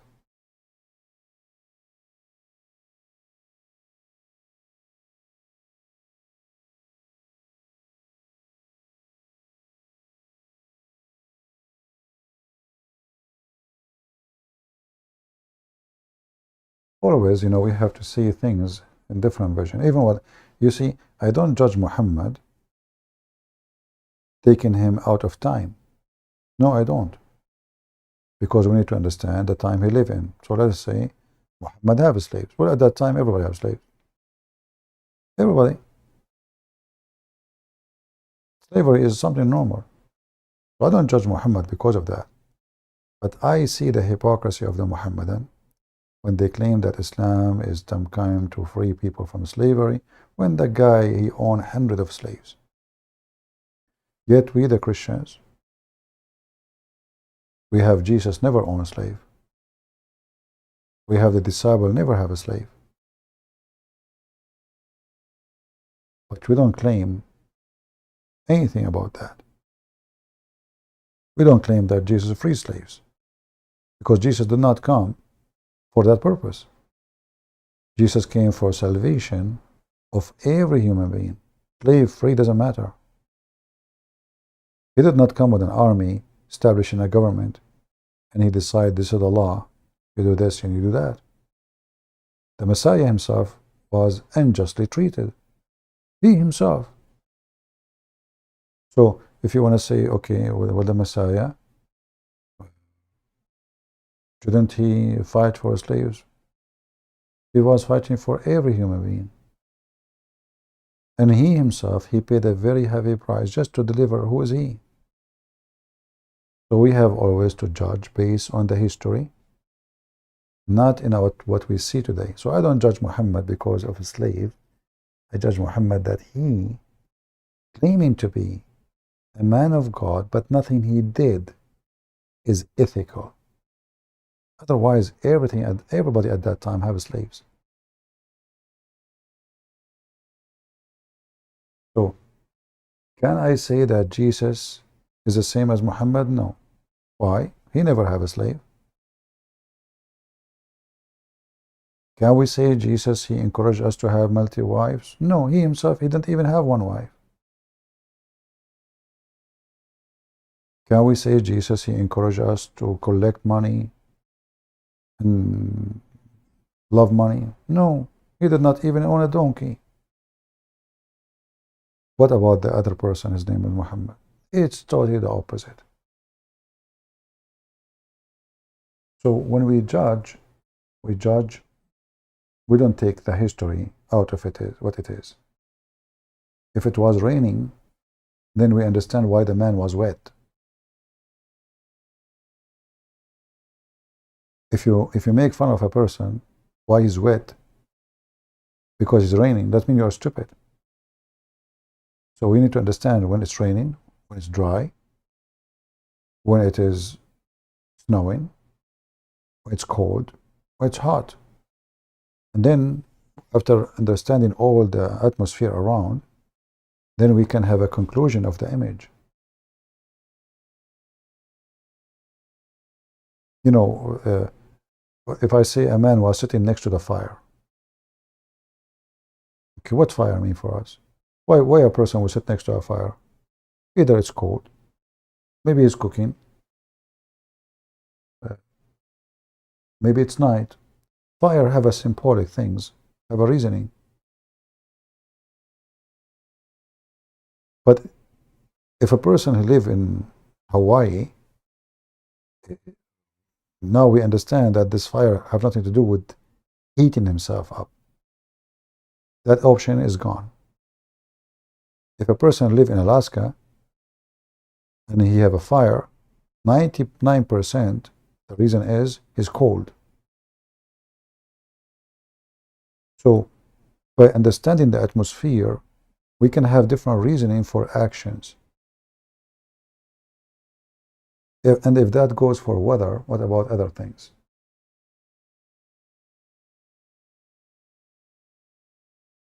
You know what I mean? Like even if you have, let us say you are married, your husband or your wife, they have things you do, you don't understand. They act weird sometimes. In order to understand why they act this way, you have to understand where they are coming from and what they went through. Otherwise, you will never understand anything. Human being is a collection of experience. It's not just an image. So you need to know what happened to this child when he was a child, what happened when he was youth, what happened when he became a man. And now you see him, like you marry this man, he do stupid stuff, he do crazy stuff, he have a bad habit. Everything have a reason.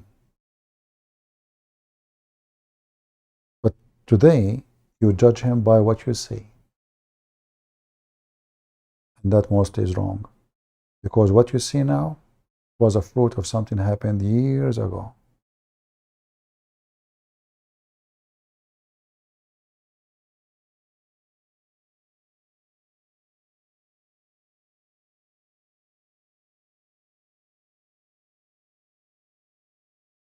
Anyway, you know, human being always usually, you know, shallow in thinking, and we decide based on what we see. If we see the sky blue, it's blue. We put the glasses, the sky is dark. You know, we can even change the color of our eyes, the color of what we see. Everyone bring a whole package to marriage. What does that mean? Whole package. Yeah, you know when you like marriage is a great example of how illiterate we are. Like when we try to understand someone like Moses, who exists thousands of years ago, based on a plain text, but yet you cannot understand someone you live with, someone next to you, even you have sex with him or with her. Do you understand what I'm trying to say? So sometime we try to imply something on a person. He said a sentence 2, 3, 4,000 years ago. And we try to understand this person just based on the sentence or a page. Yet you have a person in your family, a husband, a wife, a son. You see him all day long. You talk to him all day long. Not only you have a page about him, you have a history. Still, you don't understand the person.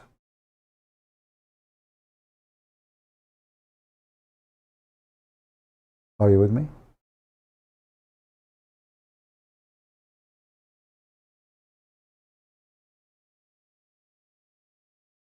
So understanding people is not easy.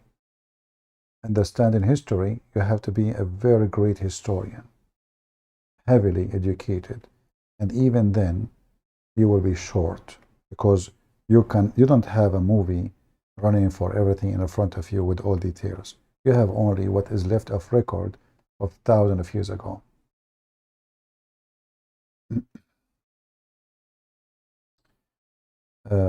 I think we have enough for today. How many hours we are here? Usually I don't keep those long videos, so I don't know if I'm going to keep it. What do you think? Should I keep it?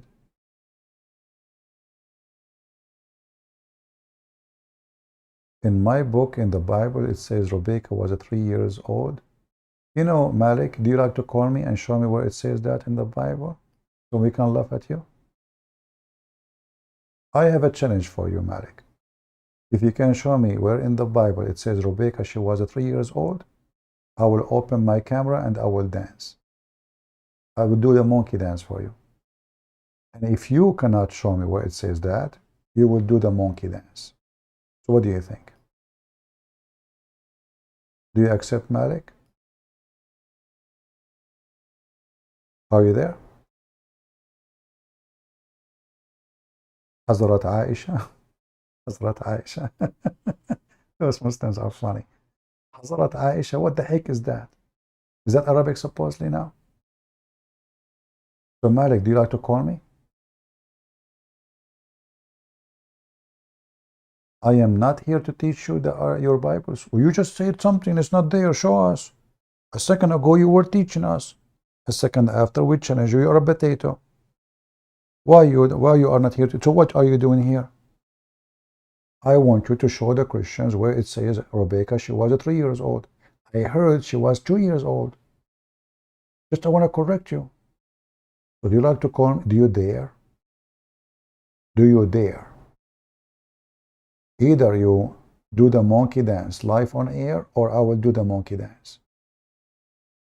So Malik, are you there? You Muslims are a bunch of fraud liars. There's a video on Rebecca. We laugh at them. All of the information is wrong. Call me and tell me the information. Here we go. Bring the guy who made the video. Tell me the information. Come back, all of you. Get out of here, cowards. Liars like your prophet. So this is what happened to Muhammadan. They are like a whore. They accuse everybody to be a whore, so they will be a good whore. I'm not the only one who's a whore. So they have a pedo prophet. And now they're accusing a great man to be a pedophile too. But guess what?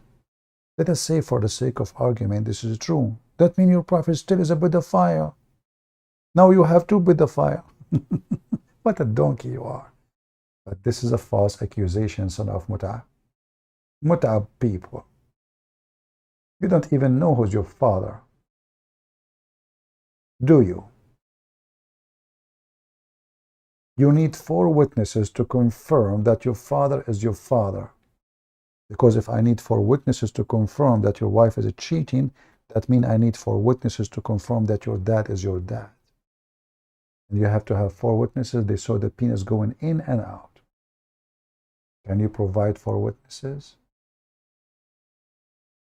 They fabricate, they lie. Scumbag, sneaky snake, rat, gorilla, chimpanzee. Don't come here to bully Christian Prince. You are no match. The second I say to you, call me, you are a bit. I'm not here to teach you your Bible. So what are you here for? To do belly dancing for us? You made a claim, you prove it. There's a video, we'll laugh at you on your video. Call me, potato. Do you eat and drink? I eat once a day. I eat once every 24 hours. Sometimes even more, actually. Like I eat when I'm hungry, not necessarily 24 hours. But anyway, I better go. Yeah, I better go. But as you see, we are waiting for any Abdul, but no customers. No, he did not turn shy. He turned with diarrhea.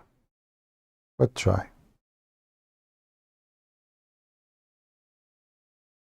All those, you see, to make it simple, nowhere in the Bible says that the age of Rebecca was 3 years old. The Abdul, they say that Abraham, he received news that this man, he have children like this and this and this. But this is not the age. This is when he received the news. Those are people live in totally different worlds. They don't have fax, they don't have email, they don't have WhatsApp and Viber and TikTok. So enter one day, after many years, somebody come and tell them the news, they will know. It might be 1 year, it might be 10 years. But all the evidence say clearly. As an example, if you go in the Torah, it says alama. We just showed you the verse yesterday. You remember? Rebecca is called in the Hebrew Alama. Even the Jewish rabbi, when they say Mary is not a virgin, doesn't say virgin, it says Alama. What Alama they say? Alama mean a young woman. This is what it says. He met a young woman, which means is a virgin too. Alama is a young woman who never have sex. This is why Rebecca, when she went to meet Isaac, she became his wife now. Before she entered his tent, she covered her face. This is not a behavior of a child. She knew exactly what a woman is and what women should do. She knew the tradition. And you will see when she's talking to the servants, she's smart. This is not a kid talking. A kid will talk about candies. She did water the camels. I mean, Muslims are just desperate. Yesterday they found the Kaaba in the Bible. Where? In the book of Isaiah.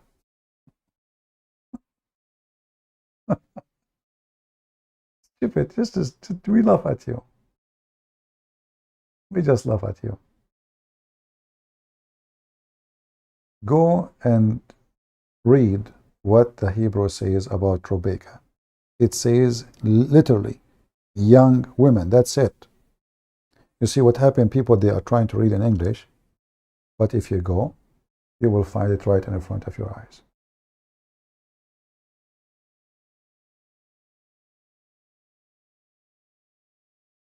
While Aisha, she was playing with her dolls, Rebecca, she was feeding and watering camels. A child is not even allowed to get close to camels. The camels can kill a child. Very dangerous animals. Do you know that a camel can really can kill you by biting you? Can kill you by hitting you by his feet, by stepping on you. So imagine a 3-year-old little girl. She is watering camel who can drink 600 liters of water a day. She was using what? A cup of water? She got a cup from Starbucks, watering the camel. My friend, we will explain first some more second next time maybe. Don't you see we are talking about something? Hypocrite liars. And the funny is, there are some Christians, because they are ignorant, dummy, they think the Muslim, they got a point. That's what it says. Absolutely false. If you don't believe me right now, go and read the story about Rebecca. Open the Jewish Bible, the Hebrew English, and you will see it.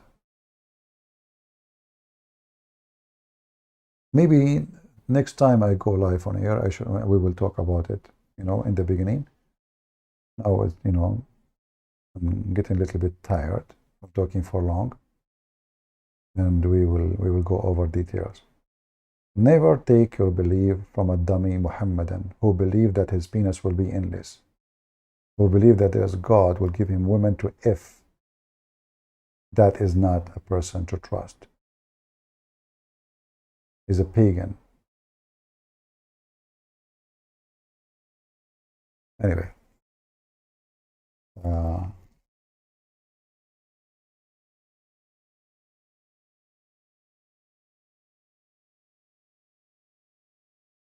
I'm so sorry about my friends in the past. They have no idea at all what they are believing in.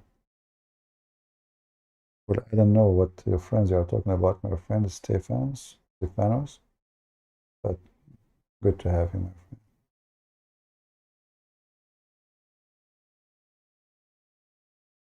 You will notice that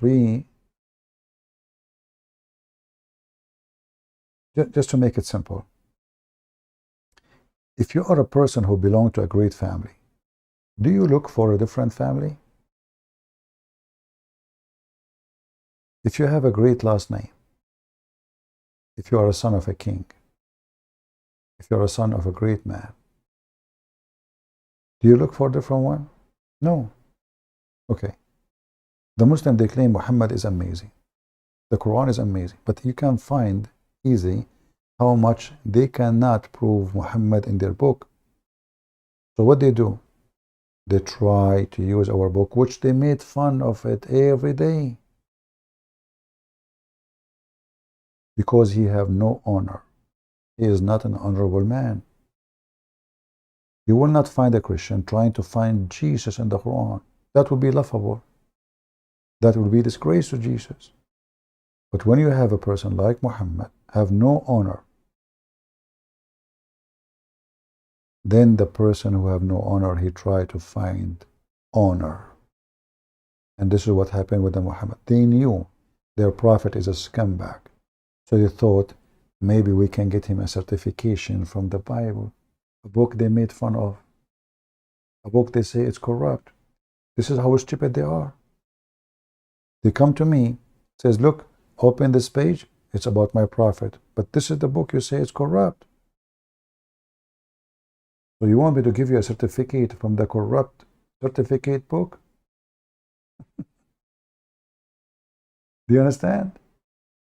It's like somebody coming to you, asking you to give him an ID, authentic ID, when you are supposed to be the one famous of giving fake ID. How stupid is that?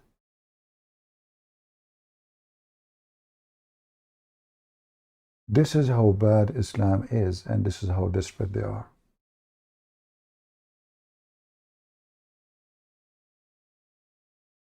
Muhammadan is like a bunch of people who speak about honor, and then they accuse someone to be a whore.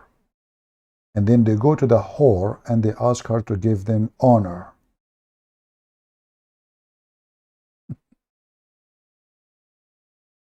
What a whore religion. The whore prophet is a whore prophet. He is a prophet for whores, not for real men and women. Anyway, guys, I want to say thank you. I don't know if I should keep this video. It's getting so long. Maybe I should not, because we went out of the topic. Maybe I will make it a private and cut, like to make it only about the first part. I don't know. We will see. Anything else? I hope we have a good time. I apologize. I've been here for many hours now, 5 hours, something, 46 minutes, something like that. So I want to say thank you all for being here. May the Lord bless you. And never, never let a Muslim explain to you your book. Never. Otherwise you are a donkey. Never trust what they say. Go study it. Never take numbers, pages, quotation, text. Never. They lie, they fabricate, they change.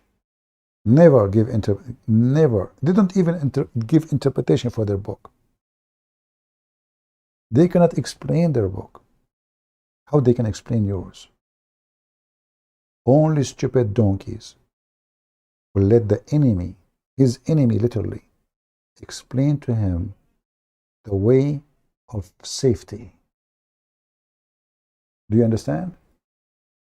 Only donkeys will let the enemies explain safety.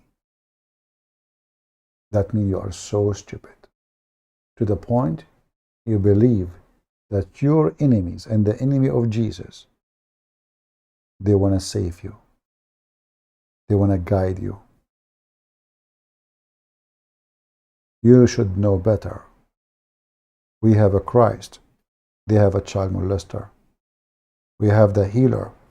We have the one who died from sickness and poison. We have the one who walked in water. We have a person who used to leak pissing in his pant. We have the one who forgives sin. We have a person himself is covered by sin. We have the one who is right now alive in heaven. And they have a one who is dead and rotten and the poison killed him. We have a one who never commits sin, the most honorable name in history, the most glorified name, the hour, the clock, the date, the month, the year, run by his name. And they have a scumbag. While Jesus was healing people, he was having sex with a child. So how dare you even to compare? We cannot compare between Satan and God.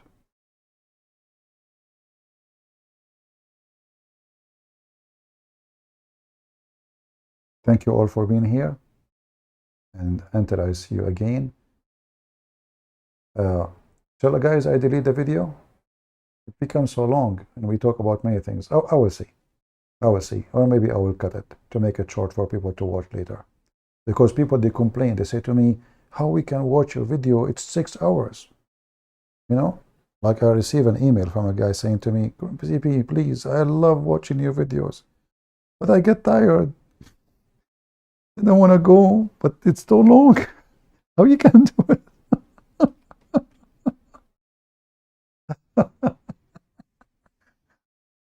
He said, how you can do it? I go make coffee, I come back, you are talking. I go to sleep, I come back, you are talking. I go to work, I come back, you are still teaching. And now I want to watch the video. Where I'm going to get time? I have no time. I work to a 2 shift. I come back. I watch your video when I'm in the train. I watch your video when I'm in break. I watch your video when I am in lunch. And still I did not finish even the first 10% of the video. And then second day you go live. So I'm going to watch the one before it. So we will see. Maybe we'll cut it to make it simple. Lord have mercy. Anyway, guys, thank you very much for being here. May the Lord bless you. Until we see you soon again. God is good. So is Jesus. Amen. Thank you.